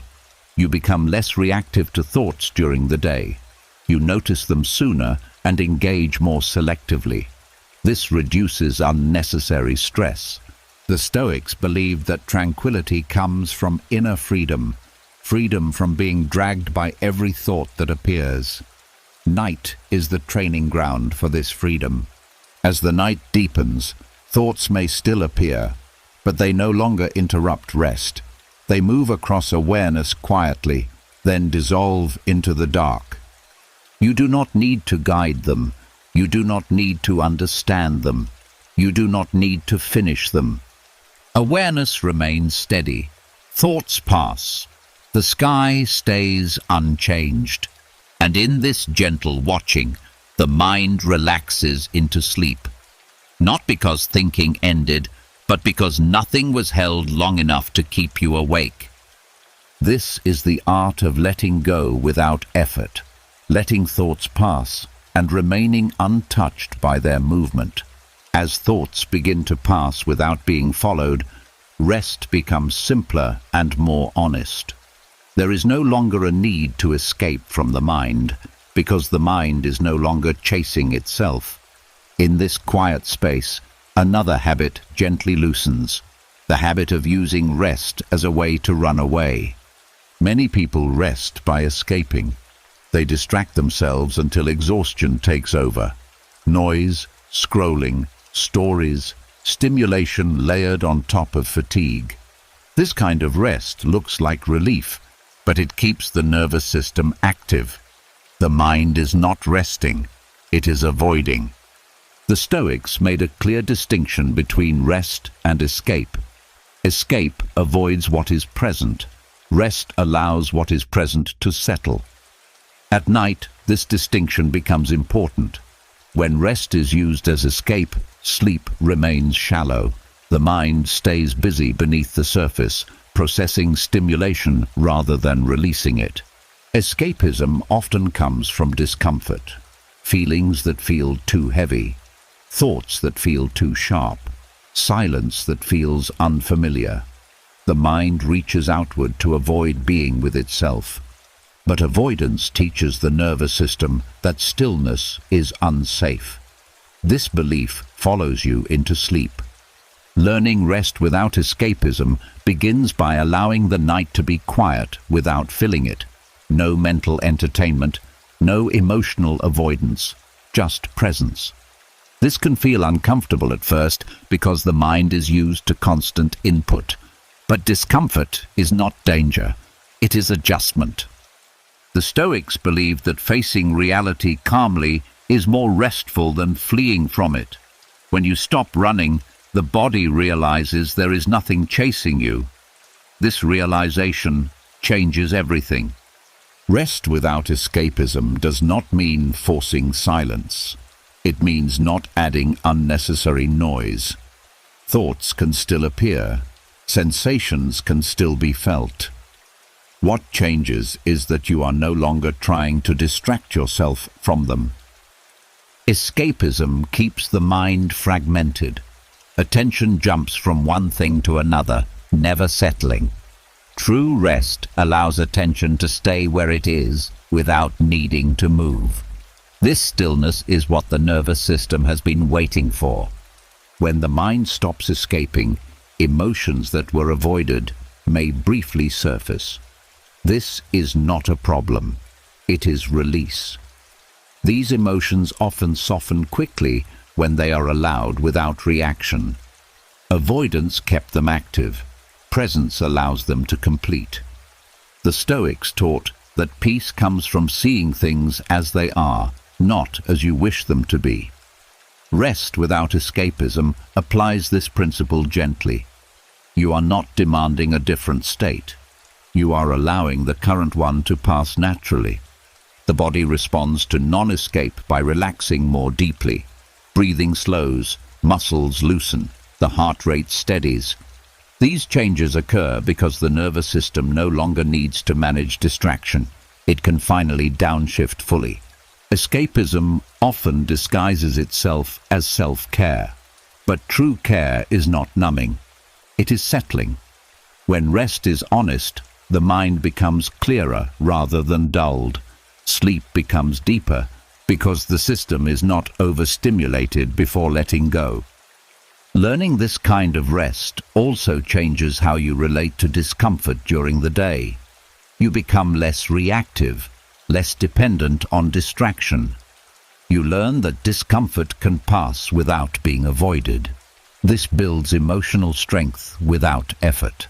The Stoics valued endurance, but not through suppression. They endured by understanding. Rest without escapism is understanding applied to stillness. You are not fighting the mind. You are not feeding it. You are letting it be. This practice also restores trust in silence. Silence no longer feels empty or threatening. It becomes supportive, a space where nothing is demanded and nothing is missing. The mind stops fearing quiet because it no longer associates it with discomfort. Escapism teaches the mind that peace is somewhere else. Rest teaches the mind that peace is here when you stop running. This lesson settles deeply at night because there is no action competing with it. As awareness remains open, you may notice how little is actually required to rest. No story, no stimulation, no effort, just allowing the moment to unfold without interference. The Stoics believed that freedom comes from not needing external conditions to be different in order to be at ease. Rest without escapism embodies this freedom. You are not waiting for sleep to save you. You are already resting. Over time, this practice changes your relationship with sleep itself. Sleep becomes something you enter calmly, not something you fall into from exhaustion. The transition becomes smoother because nothing is being resisted or avoided. This does not mean giving up comfort. It means redefining comfort. Comfort becomes alignment rather than distraction, stillness rather than stimulation, presence rather than escape. As the night deepens, notice how stable awareness feels when it is not running. There is no urgency, no pull outward, no need to go anywhere else. In this state, rest is honest. It is not hiding from life. It is preparing you to meet it more clearly. The Stoics trusted that when the mind stops fleeing, it finds what it was looking for all along: calm without effort, stability without control, rest without escape. And in this kind of rest, sleep arrives gently, not as an escape from the day, but as a natural continuation of letting go. As rest no longer serves as an escape, the mind stops running from unfinished things. What often appears next is the need for closure, the desire to tie every loose end, resolve every feeling, understand every outcome before sleep is allowed. When closure is missing, the mind stays alert, as if rest must wait for completion. Closure feels comforting because it promises certainty, a clear ending, a sense that nothing is left unresolved. But most of life does not offer clean conclusions. Conversations trail off. Relationships change without explanation. Situations evolve without final answers. The Stoics understood that waiting for closure before resting creates unnecessary suffering. Sleeping without needing closure begins with recognizing a simple truth. Night is not the place where endings are finalized. It is the place where effort stops. Demanding closure before rest is like demanding daylight before sleep. It misunderstands the purpose of the moment. The mind often believes that if it keeps thinking, closure will appear. But thinking at night rarely brings resolution. It brings repetition. The same thoughts circle without progress. This keeps the nervous system alert because it senses unfinished business that cannot be completed now. The Stoics taught that peace comes from knowing when to stop seeking. Not everything needs to be settled to be released. Some things resolve only after distance. Others never resolve at all. Learning to rest anyway is a form of wisdom. Closure is often confused with control. The mind wants to know how things end so it can feel safe. But safety does not come from knowing. It comes from trust. Trust that you can live with uncertainty without constant tension. At night, uncertainty does not need to be answered. It needs to be held lightly. When the mind allows questions to remain open, the body responds with relief. There is no pressure to conclude, no deadline to meet. This absence of demand allows the nervous system to relax. Sleeping without closure does not mean giving up on understanding. It means respecting timing. Understanding belongs to moments of clarity and action. Night belongs to rest and repair. Mixing the two exhausts both. The Stoics believed that the mind suffers when it insists on answers it cannot have. Accepting this limitation is not defeat, it is realism. When you accept that some things will remain unresolved for now, effort ends naturally. This practice also reduces emotional strain. Many emotions intensify because they are waiting for resolution. When closure is removed as a requirement, emotions soften. They are no longer under pressure to reach a conclusion. The body reacts quickly to this shift. Muscles release, breathing slows. The heart no longer races to solve what cannot be solved. These physical changes reinforce the lesson that rest is allowed without completion. Over time, the subconscious learns that unfinished things are not threats. They can exist without demanding attention. This retraining reduces nighttime rumination and improves sleep continuity. The Stoics often reminded themselves that life is a process, not a series of conclusions. Expecting closure at every turn creates frustration. Accepting flow creates ease. Night is the most natural place to practice this acceptance. Sleeping without closure also improves emotional resilience. You become less dependent on explanations and outcomes. You learn to tolerate ambiguity without distress. This skill carries into waking life, making challenges feel less overwhelming. The mind often fears that without closure, pain will linger. In reality, forcing closure often prolongs pain.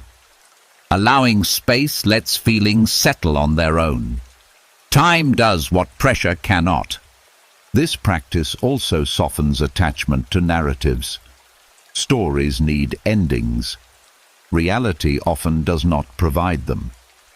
When you stop demanding narrative completion, the mind becomes more flexible and less tense. The Stoics valued adaptability. They believed strength comes from meeting reality as it is, not as you wish it to be. Sleeping without closure is adaptability applied to rest. You are not waiting for life to make sense before you allow yourself peace. As the night deepens, notice how little truly needs resolution right now. Nothing you think through will change the past or guarantee the future. What can change is your relationship with the moment. Letting go of closure creates spaciousness. Thoughts lose urgency. Emotions lose pressure. Awareness becomes quieter because it is no longer waiting for something to end. This does not mean you forget what matters. It means you trust that what matters will return when it is time. For now, it can rest. The Stoics believed that inner peace comes from aligning effort with reality. At night, reality does not ask for answers. It asks for stillness. Meeting that request brings relief. As awareness softens further, there is no need to finish anything, no need to conclude, no need to understand. The night does not demand it. Sleep arrives more easily when nothing is being held open, not because everything is resolved, but because nothing needs to be. And in sleeping without needing closure, the mind discovers a quiet freedom, the freedom to rest even when life remains unfinished. As the need for closure loosens and unfinished things are allowed to remain unfinished, the mind finally stops pushing against itself. What often becomes clear in this quiet is how tired the emotional system really is. Not tired from one bad day, but from carrying too much for too long. This is emotional exhaustion, and night is where healing can finally begin. Emotional exhaustion is not the same as sadness or stress. It is the fatigue that comes from constant inner effort. Managing reactions, holding composure, processing feelings that never fully settle, staying functional while something inside remains unresolved. By the time night arrives, the mind may be silent, but the emotional body is worn down. The Stoics recognized this state, even if they did not name it the same way. They spoke of inner depletion caused by fighting what cannot be changed, reacting to every impression, and carrying emotional weight without rest. Their solution was not emotional suppression, but emotional economy, knowing when to engage and when to stop. Nighttime Stoicism heals emotional exhaustion by removing demands. During the day, emotions are asked to perform. Be appropriate, be controlled, be useful. At night, these demands can be set aside. Nothing is required emotionally now.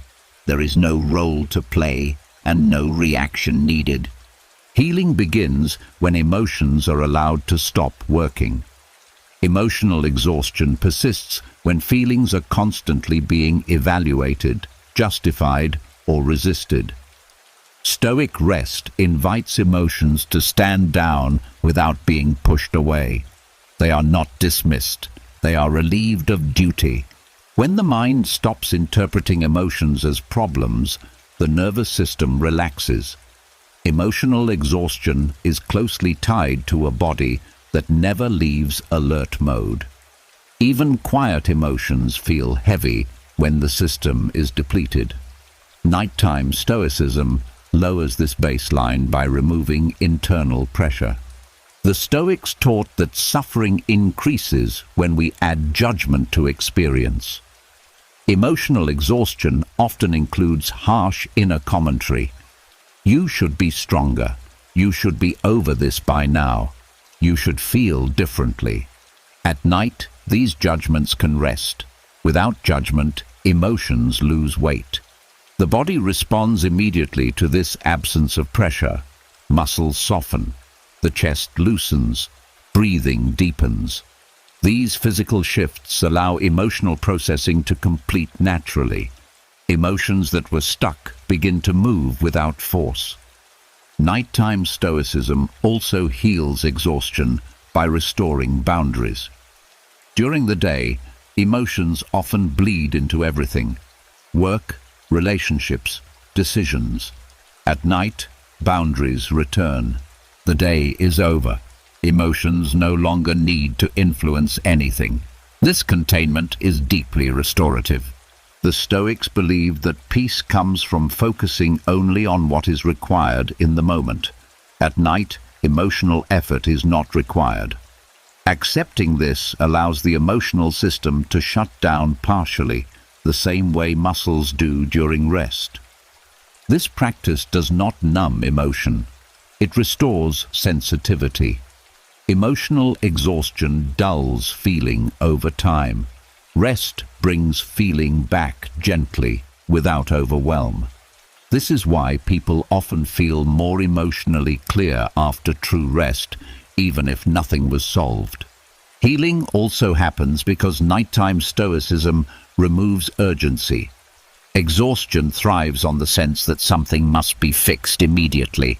When urgency fades, the emotional system stops burning energy unnecessarily. This conservation allows repair. The Stoics understood that emotions are part of nature, not enemies. Fighting them drains strength. Allowing them to exist without demand replenishes it. Night is when this allowance feels safest because nothing needs to be done with the emotion. Over time, practicing Stoic rest at night rewires emotional response. You become less reactive during the day because the emotional system has had time to recover. Resilience returns not through toughness, but through restoration. This healing is cumulative. One night may bring relief. Many nights rebuild capacity. Emotional exhaustion fades gradually as the system learns that it will be given rest regularly. This trust reduces burnout at its source. Nighttime Stoicism also restores perspective. When emotions are no longer overwhelming, the mind sees situations more clearly. Problems feel more manageable. Reactions soften. This clarity is a direct result of emotional energy being replenished. The Stoics believed that a calm mind is not one without emotion, but one that is not exhausted by it. Night teaches this distinction without effort. When emotions are allowed to rest, they regain balance. As awareness softens now, notice how emotions feel less demanding. They may still be present, but they no longer ask for response. This is healing in progress. Quiet, subtle, real. There is no need to process anything further. No need to understand why you feel what you feel. Understanding belongs to daylight. Night belongs to repair. In this space, emotional exhaustion loosens its grip. Not because life became easier, but because the emotional system is finally allowed to recover. The Stoics trusted this natural healing. They knew that when struggle ends, balance returns. Nighttime Stoicism creates the conditions for that return without force. As sleep deepens, the emotional body rests just as the physical one does. Energy is restored, sensitivity recalibrates, strength rebuilds quietly. And in this deep, permission-based rest, emotional exhaustion begins to heal, not through effort, but through stillness. As emotional exhaustion begins to ease and the inner world no longer feels overworked, something unfamiliar but gentle appears, a sense of openness without wanting, no reaching, no lack, no hunger for the next moment to be different. This is where the mind tastes freedom without desire.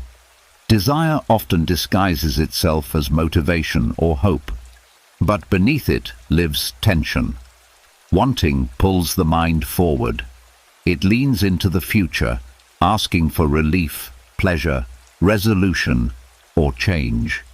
Even positive desire keeps the nervous system slightly alert, because it signals that something is missing now. When the day ends, this constant leaning becomes tiring. The Stoics understood desire as one of the mind's most exhausting habits, not because desire is wrong, but because unchecked desire prevents rest. A mind that always wants cannot fully settle. Night offers a rare opportunity to experience something different. Awareness without wanting anything from it. Letting the mind experience freedom without desire does not mean suppressing wishes or denying needs. It means allowing desire to pause. Just as muscles rest after use, desire can rest too. At night, nothing needs to be gained. Nothing needs to be improved. The moment does not require enhancement. Many people struggle to sleep because desire remains active, wanting sleep itself, wanting peace, wanting thoughts to stop. These desires seem harmless, but they keep the mind engaged. The Stoic approach is subtle. Instead of wanting rest, you allow rest to be possible. Freedom without desire feels quiet at first. The mind may look for something to attach to. This is habit, not necessity. When nothing is offered to desire, it slowly dissolves on its own. Awareness remains, but without tension. The Stoics believed true freedom comes not from fulfilling desire, but from needing less. When desire rests, the mind discovers it does not collapse. In fact, it becomes lighter. There is no internal pull, no sense of deficiency, just presence. At night, this presence feels especially stable. The future is not being chased. The past is not being repaired. Desire usually lives between those two. When both loosen, desire has nowhere to stand. This state does not feel empty. It feels sufficient. Breathing happens without wanting it to be deeper. Thoughts appear without needing to lead anywhere. Sensations exist without being improved. This is freedom experienced directly, not as an idea. The nervous system responds immediately. Without desire, there is no urgency. Without urgency, stress hormones remain low. The body recognizes that nothing is being pursued or avoided. This creates deep safety. Desire often keeps the mind restless because it is tied to identity. Wanting to be different, wanting to arrive somewhere else. When identity has already softened, desire loses strength. There is no image to complete, no version of yourself to reach tonight. The Stoics taught that contentment comes from aligning with what is present rather than demanding what is absent. Nighttime freedom without desire is alignment at its simplest. You are not negotiating with the moment. You are allowing it. This practice does not make you passive in life. It makes your actions cleaner. When desire is allowed to rest at night, it becomes more intentional during the day. You want less, but you want more clearly. Desire becomes a tool, not a master. Freedom without desire also heals subtle dissatisfaction. Many people live with a constant background sense that something is missing. Nighttime rest without desire shows the mind that nothing is missing in this moment. This realization is deeply calming. The Stoics believed that peace is not added to life. It is uncovered when unnecessary striving stops. Desire is a form of striving. Letting it rest reveals what was already there. As the night deepens, notice how awareness feels when it is not leaning forward. There is no anticipation, no expectation, no inner countdown. Time becomes softer because nothing is being waited for. Even the desire to understand fades. There is no need to label this state, no need to remember it. It does not need to be carried into tomorrow. It is complete now. This freedom is not excitement. It is quiet ease, a sense that nothing needs to happen for this moment to be acceptable. The mind rests because it is no longer negotiating with reality. The Stoics trusted that when desire rests, clarity emerges, not through effort, but through stillness. The mind becomes transparent. Thoughts lose weight. Awareness remains gentle and open. As sleep approaches, desire does not need to be pushed away. It simply falls asleep on its own when not fed. What remains is presence without demand. In this presence, the mind experiences a rare kind of freedom. Freedom not based on getting, achieving, or becoming. Freedom based on not needing. And in that freedom, sleep arrives naturally. Not as something you wanted, but as something that happens when wanting finally steps aside. As desire settles and no longer pulls the mind forward, another habit quietly loosens its grip. The habit of believing that everything depends on you, that if you stop managing, holding, directing, or anticipating, something will go wrong. This belief often hides beneath effort and responsibility, and it follows many people into bed.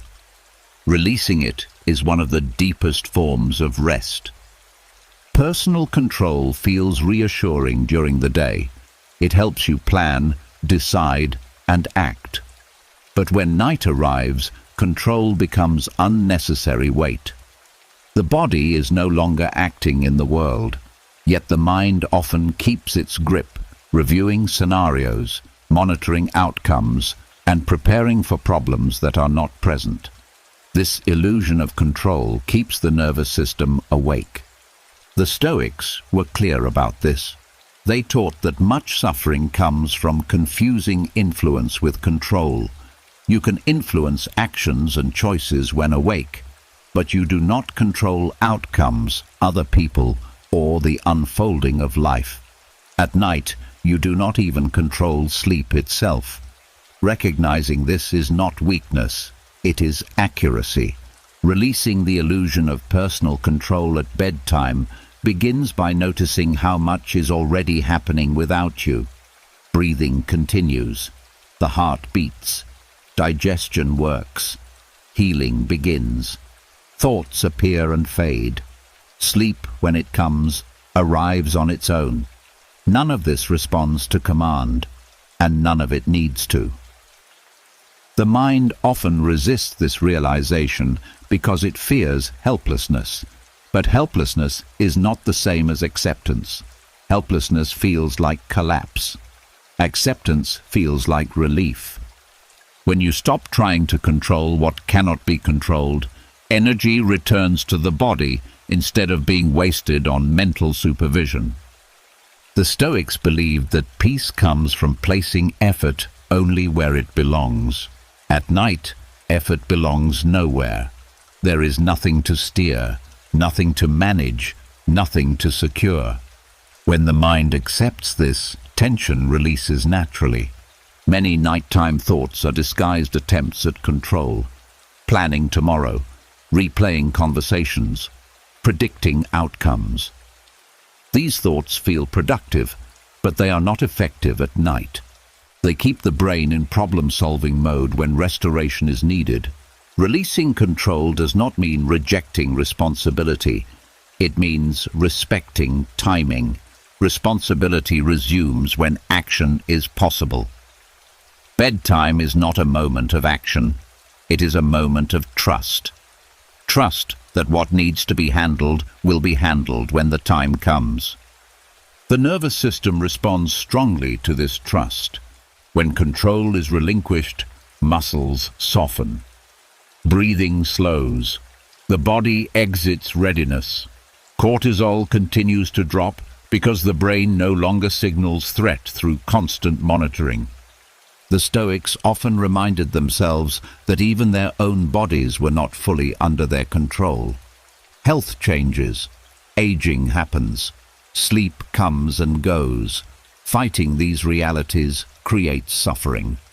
Accepting them creates steadiness. At bedtime, this acceptance can be practiced gently. You do not need to convince yourself of anything. You only need to stop intervening. When a thought appears that tries to manage the future, you allow it to pass without engagement. This is not avoidance. It is accuracy. There is nothing to manage right now. Over time, the subconscious learns this pattern. Bed becomes associated with release rather than oversight. The mind stops treating rest as a risk. Sleep becomes less fragile because it is no longer dependent on effort. Releasing control also softens fear of uncertainty. Control often hides fear of the unknown. When you allow uncertainty to exist at night without resistance, fear loses its leverage. The mind learns that uncertainty does not equal danger. The Stoics trusted that life unfolds according to forces larger than individual will. This did not make them passive, it made them precise. They acted when action was possible and rested when it was not. Night embodies this wisdom perfectly. This practice also reduces self-blame. When you stop believing you control everything, you stop blaming yourself for everything. The mind relaxes because it no longer carries impossible responsibility. As control releases, a sense of being held emerges, not by anything specific, but by the natural processes of life. The body knows how to sleep. The mind knows how to settle when not interfered with. You do not need to supervise this. The illusion of control often keeps people awake because it convinces them that rest is irresponsible. Stoic wisdom dissolves this belief. Rest is not neglect, it is cooperation with nature. As awareness softens further, notice how little truly depends on you right now. Nothing will improve if you stay alert. Nothing will worsen if you rest. This realization removes the last layer of pressure. You are not letting go of life. You are letting life carry itself for a while. This is not surrender to chaos. It is surrender to order. The Stoics believed that tranquility comes from aligning with what is, not from forcing what should be. At bedtime, what is needed is release. Control has done its work for the day. As the mind steps back, sleep finds space to arrive, not because you allowed it, but because you stopped trying to command it. In releasing the illusion of personal control at bedtime, the mind experiences a deep exhale. Effort ends, responsibility pauses, trust replaces tension. And in that trust, rest unfolds naturally, quietly, without instruction, without resistance. As control releases and the mind steps back from managing life, the system enters unfamiliar territory, not chaos, but openness. And in that openness, the brain asks a simple question beneath all others. Am I safe if I stop trying? Radical acceptance is how that question is answered, not with words, but with experience. The brain is designed to protect. It scans, predicts, and prepares. When it senses resistance, conflict, or unresolved pressure, it stays alert. Many people believe safety comes from fixing, changing, or controlling circumstances. The Stoics saw something different. They understood that the brain feels safest when it no longer has to fight reality. Radical acceptance does not mean liking everything. It does not mean approving of pain, difficulty, or loss. It means removing opposition to what is already here. At night, this practice becomes especially powerful because nothing needs to be acted on. The brain can finally be taught that acceptance equals safety. When you resist the moment, even subtly, the brain reads that resistance as danger. It prepares for action. Heart rate stays elevated. Muscles remain tense. Cortisol stays active. Radical acceptance removes the signal that something is wrong right now. Teaching the brain safety through acceptance begins with allowing the moment to exist exactly as it is. Wakefulness is allowed. Sensations are allowed. Thoughts are allowed. Even discomfort is allowed. This allowance is not passive. It is precise. It tells the brain there is no emergency. The Stoics believed that suffering is amplified by refusal. Pain may exist, but struggle is optional. At night, struggle shows up as wishing things were different, wanting sleep to arrive faster, wanting the mind to be quieter, wanting the body to feel another way. Each want sends a signal of lack. Acceptance sends a signal of enough. The brain learns through repetition. Each time you accept the moment without trying to change it, neural pathways associated with threat weaken. Pathways associated with safety strengthen. This is not theory, it is conditioning. The brain adapts to what it repeatedly experiences. Radical acceptance works because it aligns with reality. Reality does not argue, it does not negotiate, it simply unfolds. When the mind stops arguing with it, internal conflict ends. The brain recognizes this absence of conflict as safety. Many people fear that acceptance will make them stuck. The Stoics knew the opposite was true. Acceptance frees energy. Resistance drains it. At night, when energy is low, acceptance is not only wise, it is necessary. As acceptance deepens, the body responds immediately. Breathing slows without instruction. The jaw loosens. The shoulders drop. These are not conscious choices. They are signs that the brain has stopped preparing for threat. Radical acceptance also reduces fear of inner experience. Many people stay alert at night because they fear what they might feel if they stop distracting themselves. Acceptance teaches the brain that internal sensations are not dangerous. Feelings can exist without harm. The Stoics emphasize that peace comes from focusing on what is within control and releasing the rest. At night, nothing external is within control. Accepting this truth removes the brain's reason to stay vigilant. This practice does not require affirmations or reassurance. It requires honesty. This is what is happening now, and that is enough. This honesty builds trust between awareness and the nervous system. Over time, the brain begins to associate night with safety rather than threat. Bed becomes a place of permission instead of pressure. Sleep becomes more stable because it no longer depends on perfect conditions.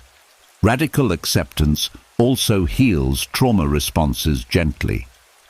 Trauma often teaches the brain that stillness is unsafe. Acceptance retrains this belief slowly, without force. Each calm night shows the brain that nothing bad happens when it rests. The Stoics trusted nature's capacity to regulate itself when interference stops. The brain is part of nature. When you stop fighting your inner state, regulation resumes on its own. As awareness softens now, notice how little needs to be changed. Nothing is being demanded of you. Nothing needs improvement. This lack of demand is what safety feels like to the brain. Even if sleep does not come immediately, safety is already present, and safety is the foundation of sleep. Without safety, rest is shallow. With safety, rest deepens naturally. The brain does not need to be convinced. It needs to be shown. Acceptance shows it again and again that the moment is survivable, tolerable, and often peaceful. The Stoics believed that strength comes from harmony with reality, not from overpowering it. Radical acceptance creates this harmony at the deepest level. As the night continues, acceptance no longer feels like something you are doing. It feels like something that is happening. Resistance has faded. The brain has received the message. Nothing is wrong right now. Nothing needs to be fixed.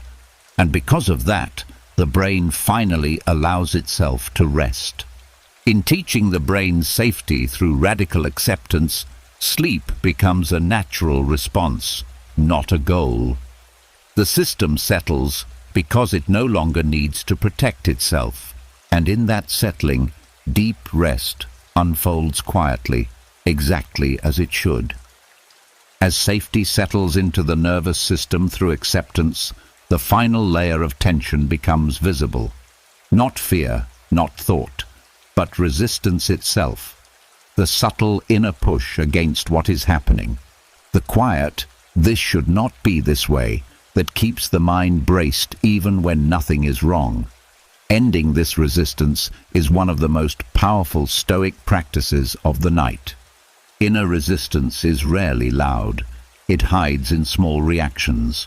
A tightening when a thought appears, a sigh when sleep has not arrived yet, a judgment about the body's position, a wish for the moment to move faster. These small acts of resistance seem harmless, but together they keep the system awake. Resistance tells the brain that the present moment is unsafe or unacceptable. The Stoics understood resistance as the root of disturbance, not pain itself, but the refusal to allow pain, not wakefulness itself, but the objection to being awake. At night, resistance becomes especially clear because there is nothing external to blame. The mind is alone with itself. The Stoic method of ending inner resistance does not involve fighting resistance. That would only add another layer.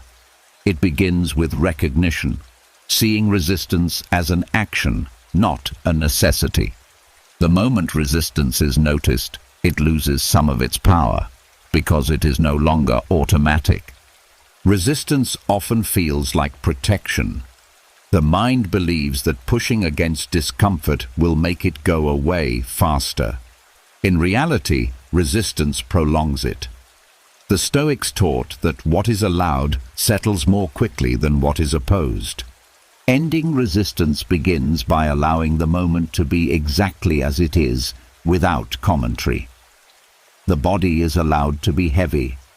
The mind is allowed to be active or quiet. Sleep is allowed to come or not come. This allowance removes the internal friction that keeps the system alert. Resistance keeps the nervous system in a state of readiness. Even mild resistance sends a signal that something is wrong. When resistance ends, that signal stops. The body responds immediately. Muscles soften, breathing slows, the heart no longer prepares for action. The Stoics believed that tranquility comes from aligning judgment with reality. When judgment says, "This should be different," reality does not comply. Conflict arises. When judgment says, "This is what is," conflict dissolves. Ending resistance is simply ending the argument with reality. At night, this argument often takes the form of impatience, wanting sleep now, wanting thoughts to stop now, wanting the body to feel different now. Each want is a form of resistance. Letting go of these demands allows time to move naturally. Ending resistance does not mean giving up. It means stopping the internal struggle. There is a difference. The Stoics were not passive. They were precise. They knew when effort helped and when it harmed. At night, effort harms. The mind often fears that without resistance, it will sink into something unpleasant. But what actually happens is the opposite. Without resistance, sensations lose their sharpness. Thoughts lose urgency. The mind becomes less reactive because it is no longer pushing against itself.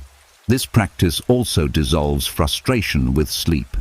Frustration is resistance directed at time. Time cannot be controlled. Fighting it only creates tension. Ending resistance allows time to pass without pressure.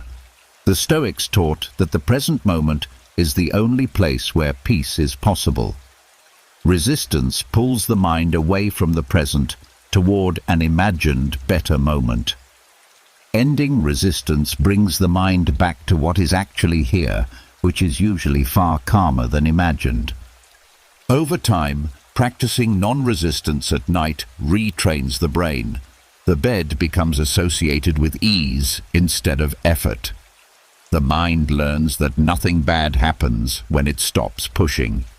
This learning is deep because it is embodied, not intellectual. Ending inner resistance also restores trust in the body. The body knows how to sleep. Resistance interferes with this knowledge. When resistance ends, the body resumes its natural rhythms without instruction. This Stoic method does not require concentration or discipline. It requires honesty, noticing where you are pushing, and then choosing not to. This choice can be made again and again, gently, without force. As resistance fades, awareness becomes smoother. There are fewer edges, fewer points of tension. The mind feels less fragmented because it is no longer divided against itself. The Stoics believed that peace is not something to achieve, but something revealed when obstacles are removed. Resistance is one of those obstacles. Removing it reveals calm that was already present beneath the struggle. As the night deepens, notice how much effort has already fallen away. There is no need to hold the moment in place or push it forward. The present is allowed to exist without correction. Nothing is being demanded. Nothing is being resisted. This absence of opposition is what rest feels like at its deepest level.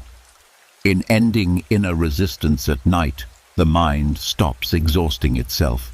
It no longer spends energy arguing with reality. And when that argument ends, Sleep no longer needs to be forced.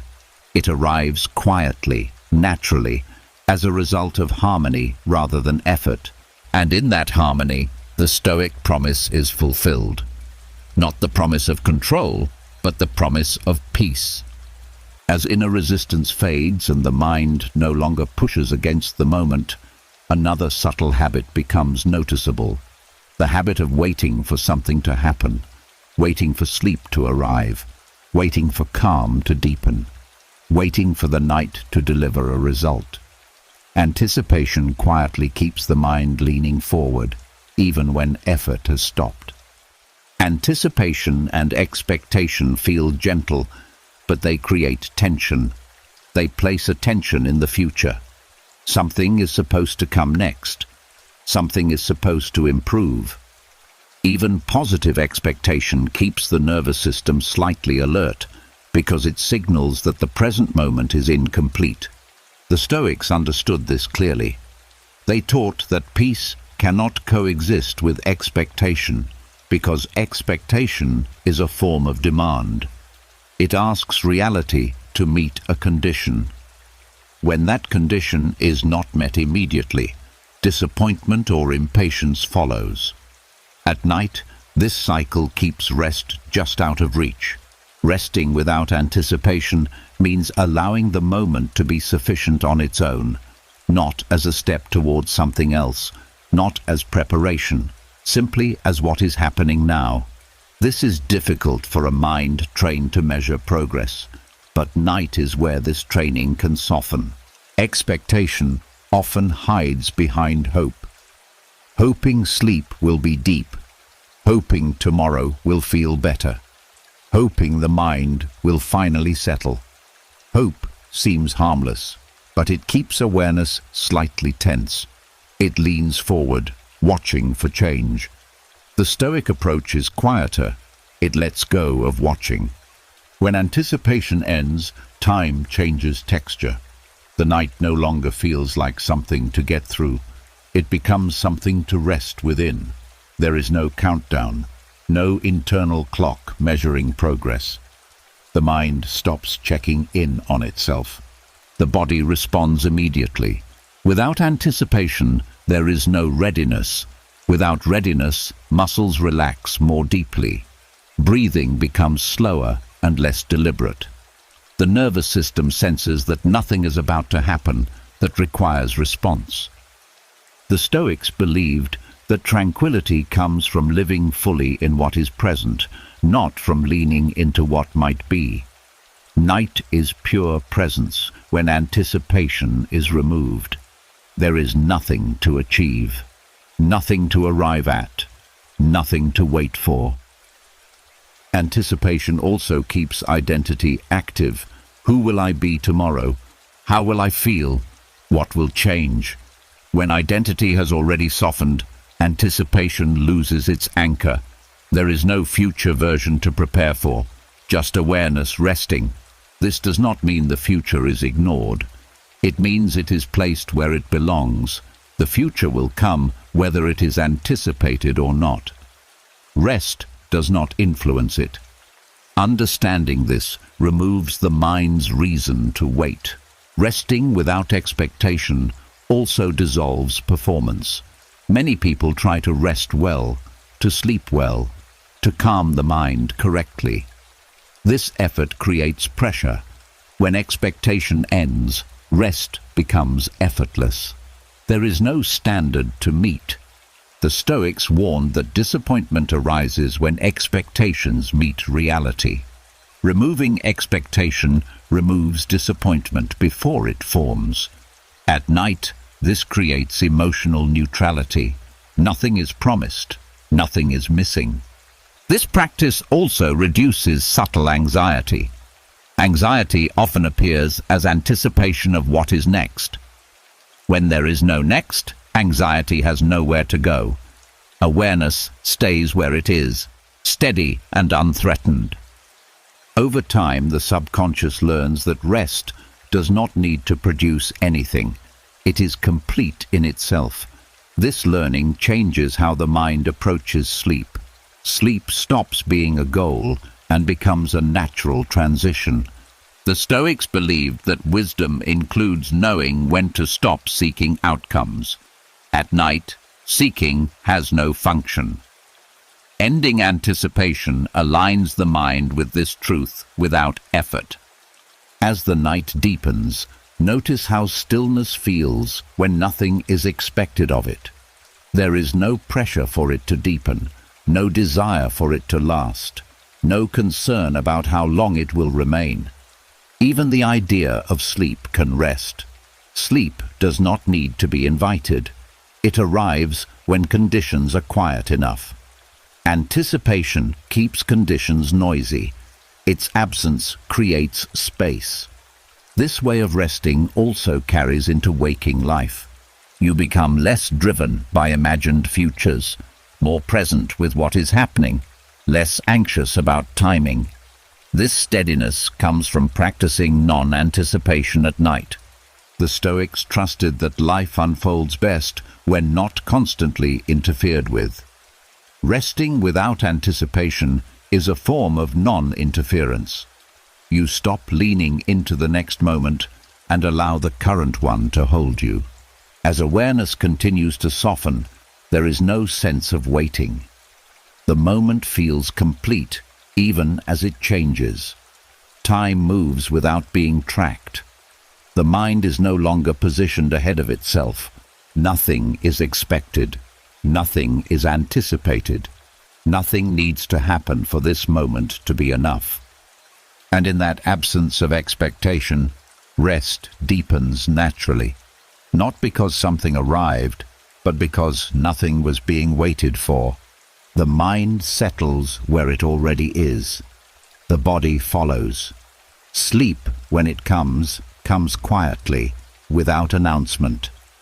This is rest without anticipation, calm without leaning, peace without conditions. And in this state, the night is no longer something to move through. It is simply where you are. As anticipation fades and the mind no longer waits for anything to happen, the body finally receives a clear message. It is safe to go deeper, not just into rest, but into the kind of rest that repairs, restores, and reorganizes from the inside out. This is where calm acceptance quietly shapes the quality of sleep itself. Deep sleep does not respond to effort, it responds to safety. The brain enters its deepest cycles only when it no longer senses a need to stay alert. Calm acceptance is the signal that tells the brain it can let go completely. Without it, sleep may come, but it remains light, easily disturbed, and incomplete. The Stoics understood that the body mirrors the mind. When the mind resists, evaluates, or demands change, the body stays partially awake. Calm acceptance removes that inner friction. It says nothing needs to be different right now. This simple stance has powerful biological effects. During deep sleep, the brain performs essential work. It clears metabolic waste, consolidates memory, regulates emotion, and resets stress systems. These processes require the nervous system to fully disengage from vigilance. Calm acceptance allows that disengagement by removing internal threats. Resistance keeps the brain scanning. Acceptance allows it to descend. When the mind stops monitoring itself, brain waves slow naturally.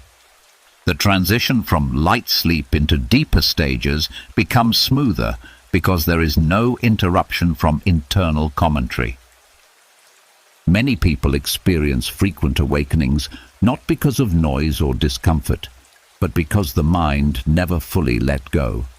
Subtle resistance pulls awareness back to the surface. Calm acceptance prevents this by eliminating the impulse to check, judge, or adjust. The Stoics believed that tranquility is alignment with what is. In sleep, alignment means allowing the body to follow its natural rhythms without interference. Calm acceptance is non-interference, practiced gently and consistently. As acceptance deepens, the body's stress response remains low throughout the night. Cortisol stays suppressed. Heart rate variability improves. These physiological changes support longer and more stable deep sleep cycles. Acceptance also stabilizes breathing. When the mind is no longer trying to influence sleep, breathing becomes slow and rhythmic on its own. This rhythm supports parasympathetic activation, the state required for deep sleep to sustain itself. The brain learns through association. When acceptance is practiced night after night, the brain begins to associate bed with safety rather than effort. This conditioning improves sleep architecture over time. Deep sleep becomes more accessible because the brain no longer anticipates struggle. The Stoics emphasized consistency over intensity. Calm acceptance does not need to be perfect to be effective. Even partial acceptance lowers internal pressure. Each reduction in pressure allows the body to sink a little deeper into rest. Deep sleep is fragile in a mind that keeps evaluating. Acceptance removes evaluation. There is no sense of success or failure, no concern about how well you are sleeping. This absence of judgment prevents the micro-arousals that break deep sleep into fragments. Acceptance also improves emotional processing during sleep. When emotions are allowed to settle without resistance, the brain integrates them more efficiently. This reduces emotional carryover into the next day and improves overall sleep quality.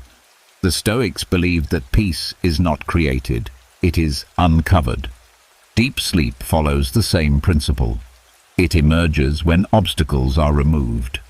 Calm acceptance removes one of the final obstacles, the belief that sleep must be managed. This practice also reduces sleep anxiety. Anxiety about sleep itself is a major disruptor of deep cycles. Acceptance dissolves this anxiety by removing the demand for sleep to look or feel a certain way. As acceptance becomes the default response, the mind stops interrupting transitions between sleep stages.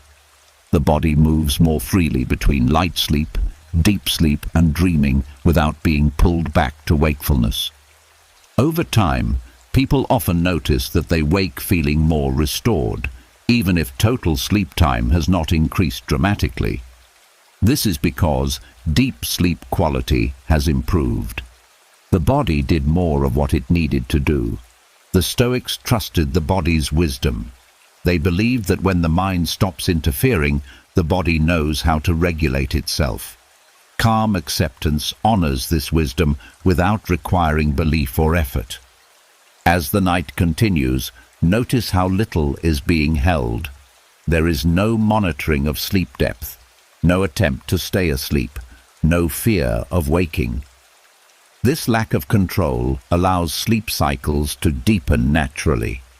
Calm acceptance does not guarantee uninterrupted sleep every night.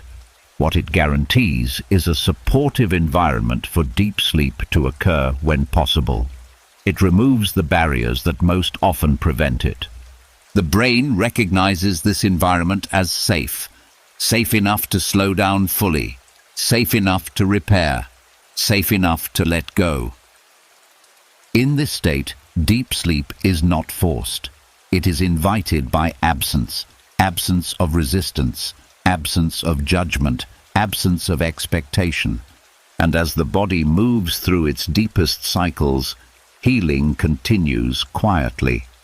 Muscles recover, emotions integrate. The mind resets without effort. This is how calm acceptance improves deep sleep. Not through technique, but through permission. Permission for the mind to stop. Permission for the body to descend.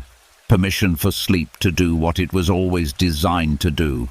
And in that permission, rest becomes deeper, more stable, and more complete. As deep sleep becomes steadier, and the mind no longer interferes with the body's natural rhythms, another quiet practice unfolds on its own. The loosening of identity, not as an idea, but as an experience.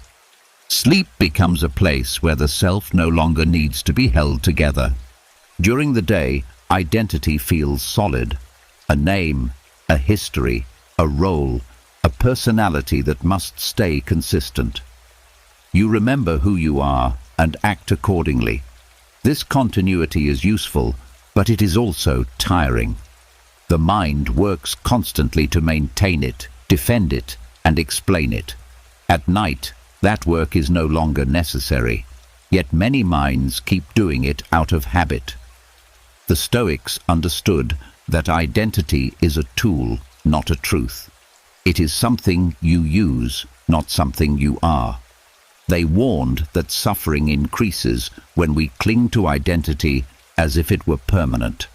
Sleep offers a natural way to practice non-attachment, because identity already softens when consciousness fades.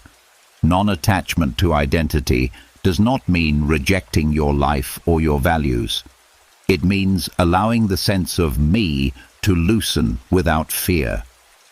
When you fall asleep, you do not take your title, reputation, or past with you, and yet nothing essential is lost. You wake up intact. This repeated experience quietly teaches the subconscious that identity can rest without danger. Many nighttime thoughts are attempts to preserve identity, replaying how you acted, judging whether you lived up to expectations, worrying about how you are perceived. These thoughts keep the self active. When they are allowed to pass, identity begins to dissolve gently. The Stoics believed that your true nature is the capacity to observe, not the story being observed. Sleep shifts awareness toward this observing state. Thoughts become less personal. Sensations are felt without ownership. There is awareness without narration. Practicing non-attachment during sleep does not require effort. It happens naturally when you stop reinforcing the self-story. You do not need to remind yourself who you are. You do not need to protect your image. The body rests without knowing your name. As identity loosens, emotional tension reduces. Many emotions are tied to self-concept: pride, shame, insecurity, comparison. When identity pauses, these emotions lose their anchor. The nervous system relaxes because there is no image to defend. The Stoics taught that freedom comes from not being enslaved to appearances, including your own. Sleep gives you a nightly taste of this freedom. You are not being someone, you are simply resting. This practice also reduces fear of change. When you learn, night after night, that identity can dissolve and return unharmed, you become less rigid during the day. You adapt more easily because you are not protecting a fixed self. Non-attachment does not erase responsibility. It places it in the right time. Responsibility belongs to waking action. Sleep belongs to release. Mixing the two exhausts the mind. As sleep deepens, the sense of I becomes vague. Thoughts may still arise, but they are not owned. They feel more like passing signals than personal statements. This is not dissociation. It is rest from self-reference. The Stoics believed that clinging to identity creates suffering because identity is always under threat. Age changes it. Circumstances challenge it.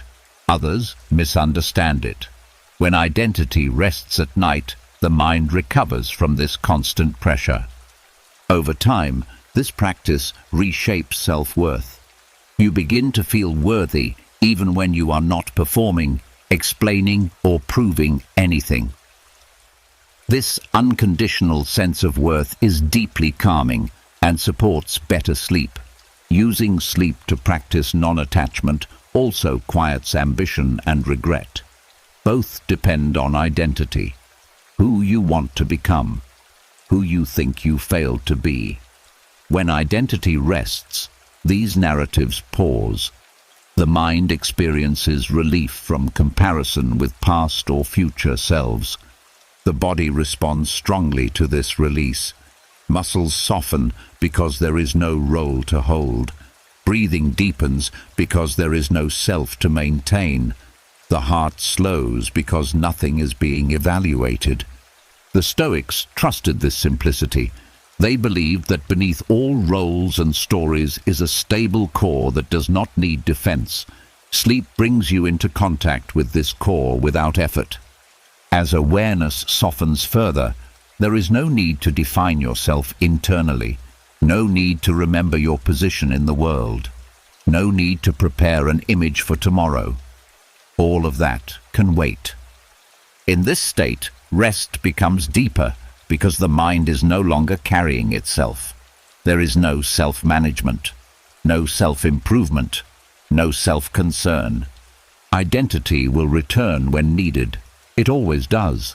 But for now, it is allowed to rest, just like the body. This nightly practice of non-attachment makes waking life lighter. You return to your roles without being trapped by them. You act without over-identifying. You care without clinging. The Stoics believed that the highest freedom is inner freedom. Sleep offers a daily training ground for this freedom by showing you that you can exist without being defined. As the night continues, even the idea of practice fades. There is no one practicing, no identity to detach from, just awareness settling into rest. In using sleep to practice non-attachment to identity, the mind discovers a quiet truth. You are more than the story you tell about yourself, and in resting as that, sleep deepens naturally. As identity loosens and the mind no longer needs to remember who it is, the final attachment of the day becomes visible.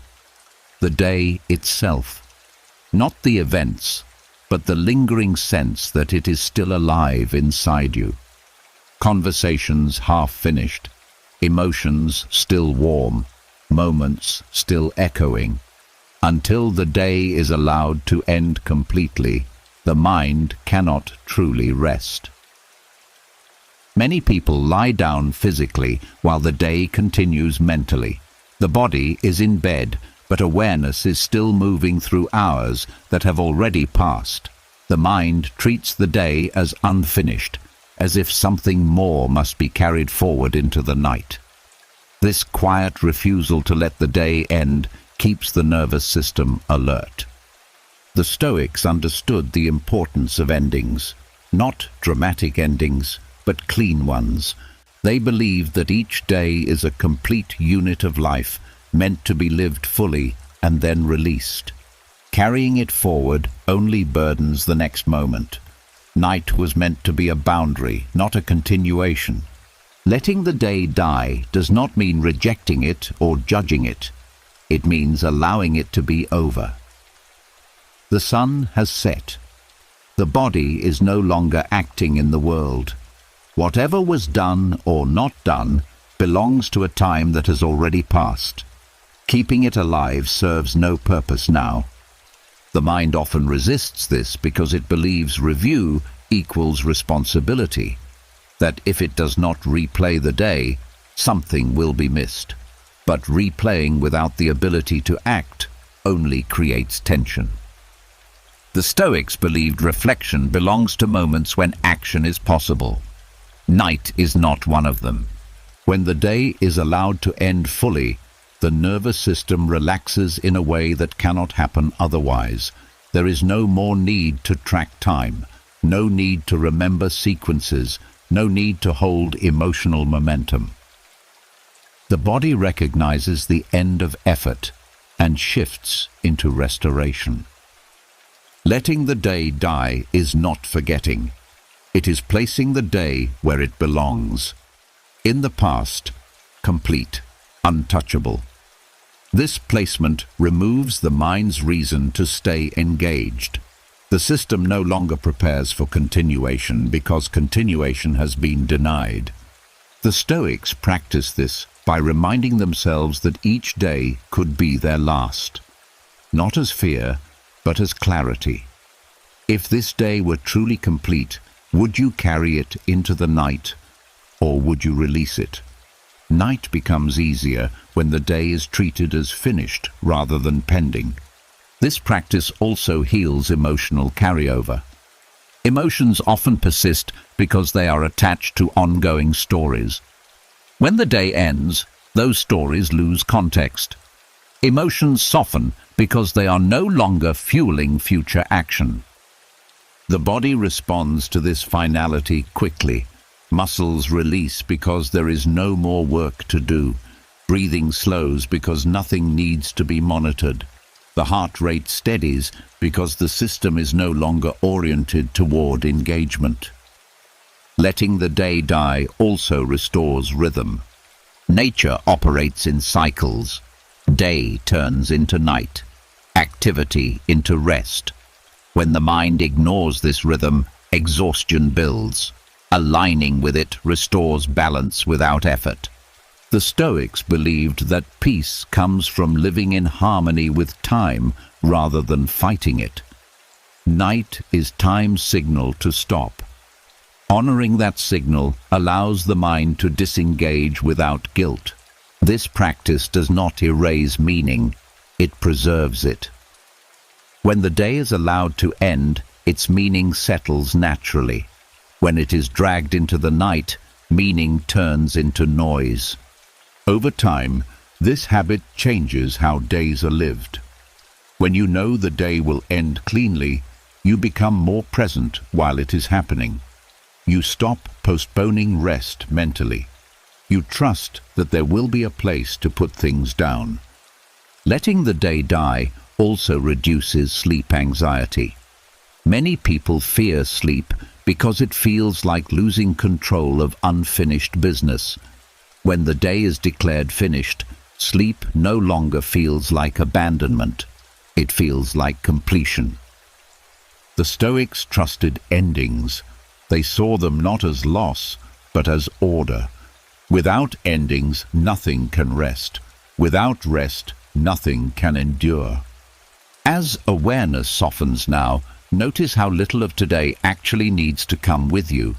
The moments have passed. The outcomes are set. The emotions have already done their work. Nothing remains active unless you keep it so. There is no need to summarize the day. No need to judge it. No need to prepare a report for tomorrow. The day does not follow you unless invited. Letting it die is an act of kindness toward the mind. It removes the burden of continuity. The mind no longer has to bridge time. It can simply stop. This does not make tomorrow weaker. It makes it clearer. A rested mind meets a new day more cleanly than one cluttered with yesterday. The Stoics believed that each moment deserves its own attention.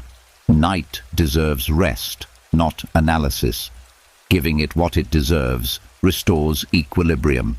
As the sense of the day fades, awareness becomes lighter. Time loses its shape. The mind is no longer anchored to hours and events. It drifts naturally because nothing is holding it in place. The day is over, completely. It does not need to be remembered right now. It does not need to be improved.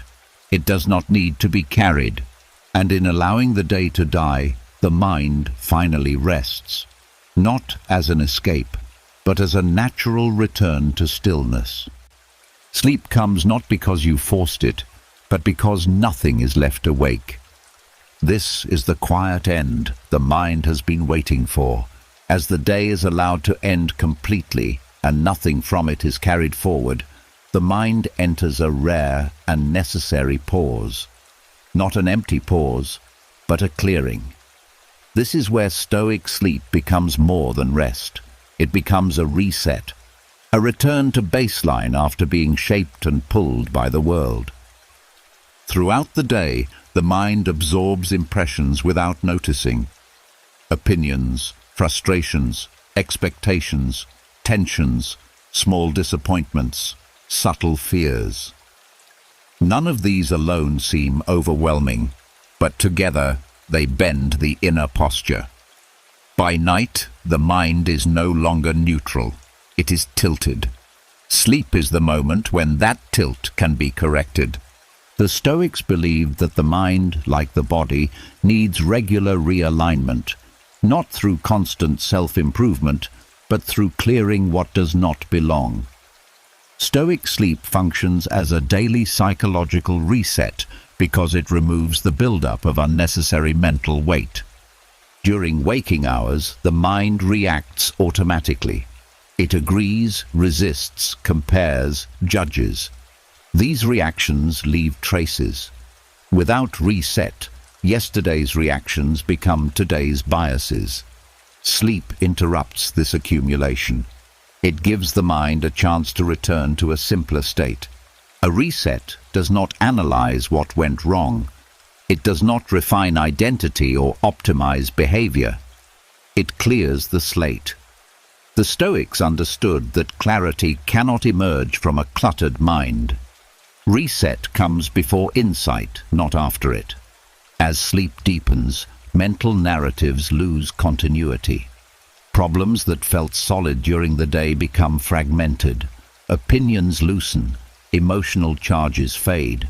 This is not avoidance. It is recalibration. The mind is shedding what it does not need to carry forward. Stoic sleep resets perspective. During the day, the mind often overvalues what is recent or loud. A single comment can feel enormous. A small failure can feel defining. Sleep restores proportion. What mattered shrinks back to its true size. What was exaggerated loses force. This reset happens because the mind temporarily steps out of its interpretive role. It stops framing experience.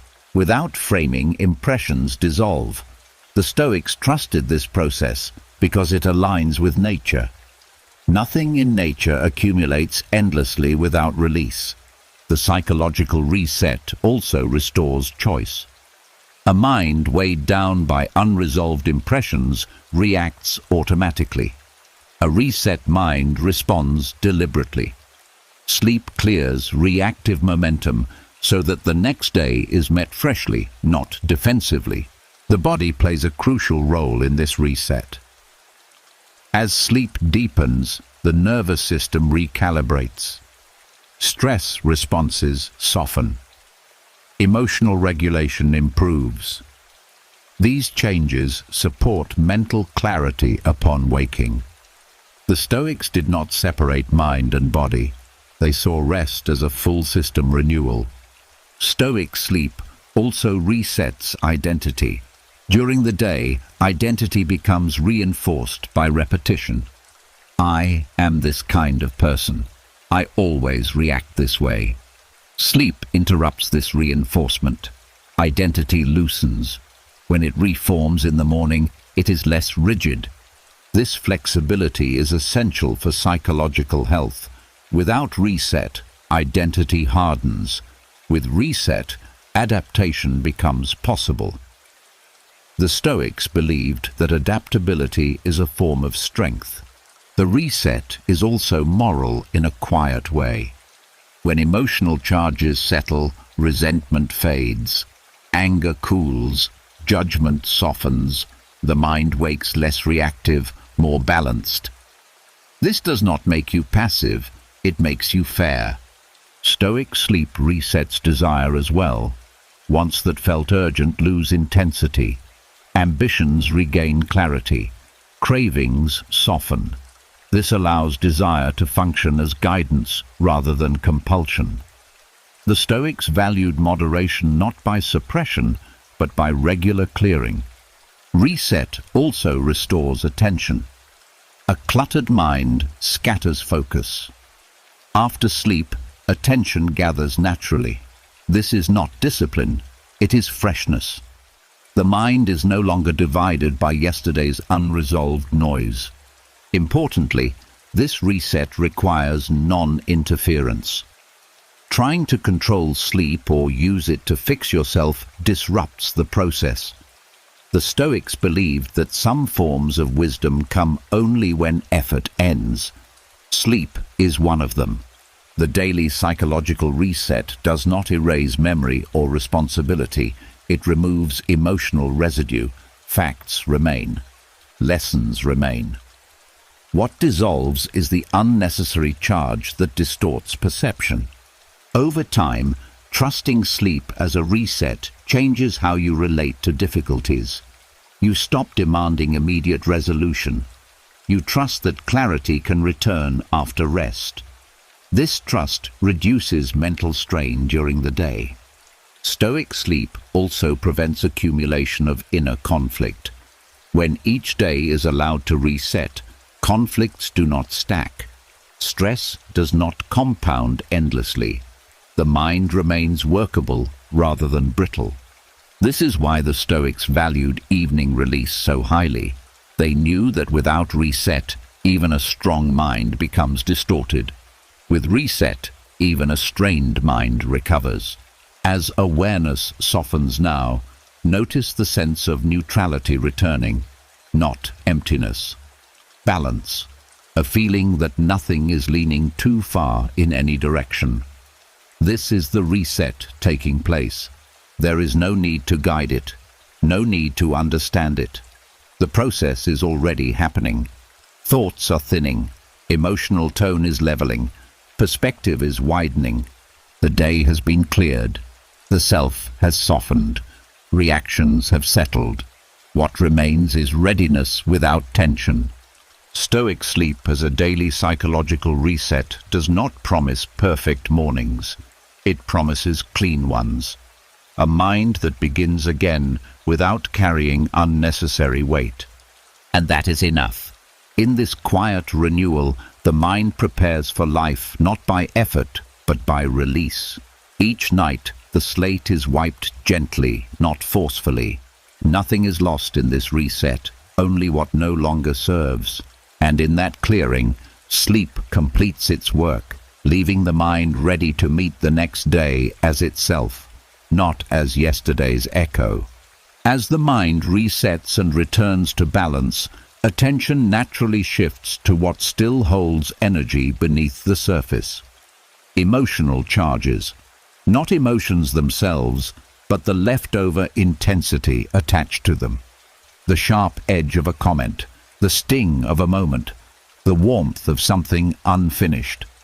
These charges are what keep the body subtly tense even when nothing is happening. Emotional charges form when feelings are interrupted, when there was no time to fully respond, when something was swallowed instead of expressed, when the body prepared for action that never came. The emotion passes, but the charge remains stored in the nervous system. By night, these charges often surface as restlessness, shallow sleep, or vague unease. The Stoics understood this without modern language. They knew that unresolved impressions disturb the mind long after events end. Their approach was not to relive emotions, but to remove the false judgments that kept them active.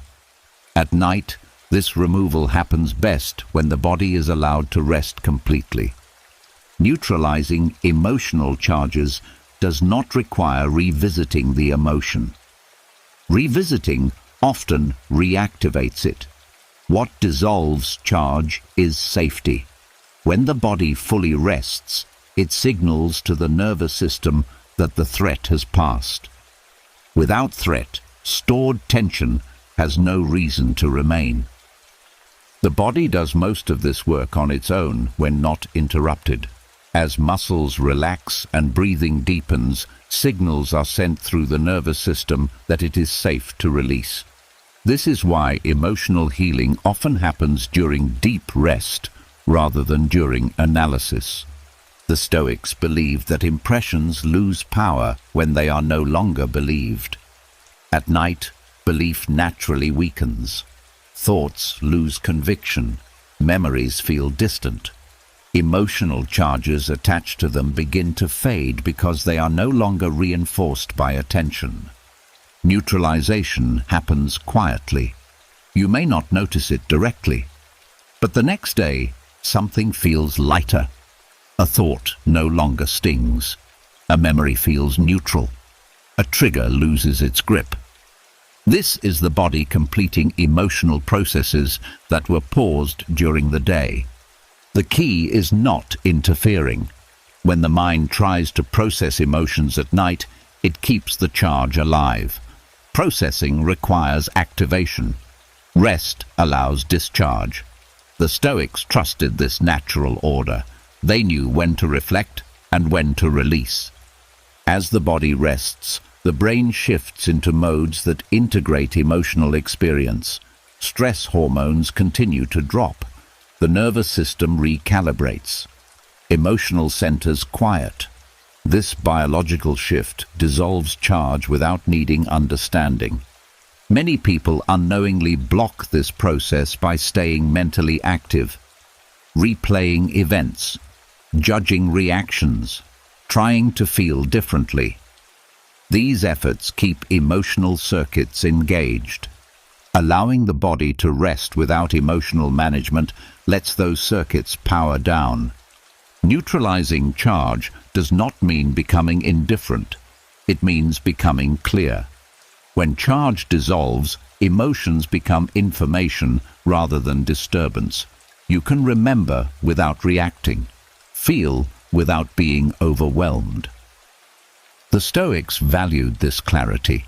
They believed that emotions should inform action, not control it. Nighttime rest returns emotions to this proper role by removing excess intensity. This process also explains why sleep deprivation worsens emotional reactivity. Without enough rest, charges accumulate. The nervous system remains loaded. Small things feel big. Neutralizing charge requires rest, not resilience. As rest deepens, the body releases stored tension in waves. You may notice subtle shifts, a deeper exhale, a sensation of warmth, a feeling of heaviness. These are signs of discharge. The system is letting go. There is no need to track this. Awareness can remain broad and passive. The more passive it is, the more effective the process becomes. The Stoics emphasized non-interference because nature regulates itself best when left alone. Neutralizing emotional charges also restores emotional range. When charge builds up, emotions flatten or spike unpredictably. After rest, feelings feel proportionate again. Joy feels lighter. Sadness feels softer. Anger feels less sticky. This restoration carries into waking life. You become less reactive, not because you suppress emotion, but because there is less stored intensity driving reaction. This is emotional strength built through rest, not control. The Stoics believed that calm comes from internal order. Emotional charges are disorder. Night restores order by dissolving what does not belong anymore. Each night is an opportunity to return to equilibrium. As awareness softens now, notice how the body feels heavier, warmer, more settled. This is not just relaxation. It is regulation. Systems that were overactive are standing down. Stored energy is being released. There is no need to direct this process, no need to think about specific emotions. The body knows where tension lives. It releases what is ready when conditions are right. Those conditions are present now. This is why true rest feels restorative rather than numbing. Something real is happening beneath awareness. Emotional weight is being lifted without effort. The Stoics trusted this quiet work. They did not believe that every emotional disturbance needed conscious resolution. They believed that right conditions allow resolution to occur naturally. As the night continues, emotional charges continue to neutralize. Not all at once, not dramatically, but steadily. Each moment of rest contributes. Nothing needs to be finished. Nothing needs to be felt more deeply. The work is already underway. And in this deep, undisturbed rest, the body completes what the day could not. It clears the residue of emotion. It restores balance. By morning, you may not remember what shifted. You will only notice that something no longer weighs the same. That is the quiet power of neutralizing emotional charges while the body rests.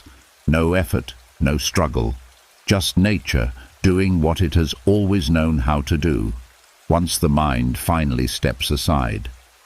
Tonight, you have walked a long way without moving at all. You learned how to let go instead of holding on, how to stop arguing with the mind, how to release control, identity, regret, fear, desire, and the weight of the day. You allowed emotions to settle, thoughts to pass, the body to rest, and the nervous system to feel safe again, not by force, not by fixing yourself, but by allowing what already is to finally soften. This is the heart of Stoic rest, not escaping life, but ending the struggle with it, not silencing the mind, but no longer obeying every noise. Night after night, this practice becomes a reset, a return to balance, a reminder that peace is not something you chase, but something that appears when resistance ends. If something in this meditation touched you, grounded you, or helped you breathe a little deeper, leave a comment below and write, "I choose calm." It helps others find this space, and it tells me you were here until the end. If you want more meditations like this, deep, steady, and built to quiet the mind, subscribe to the channel.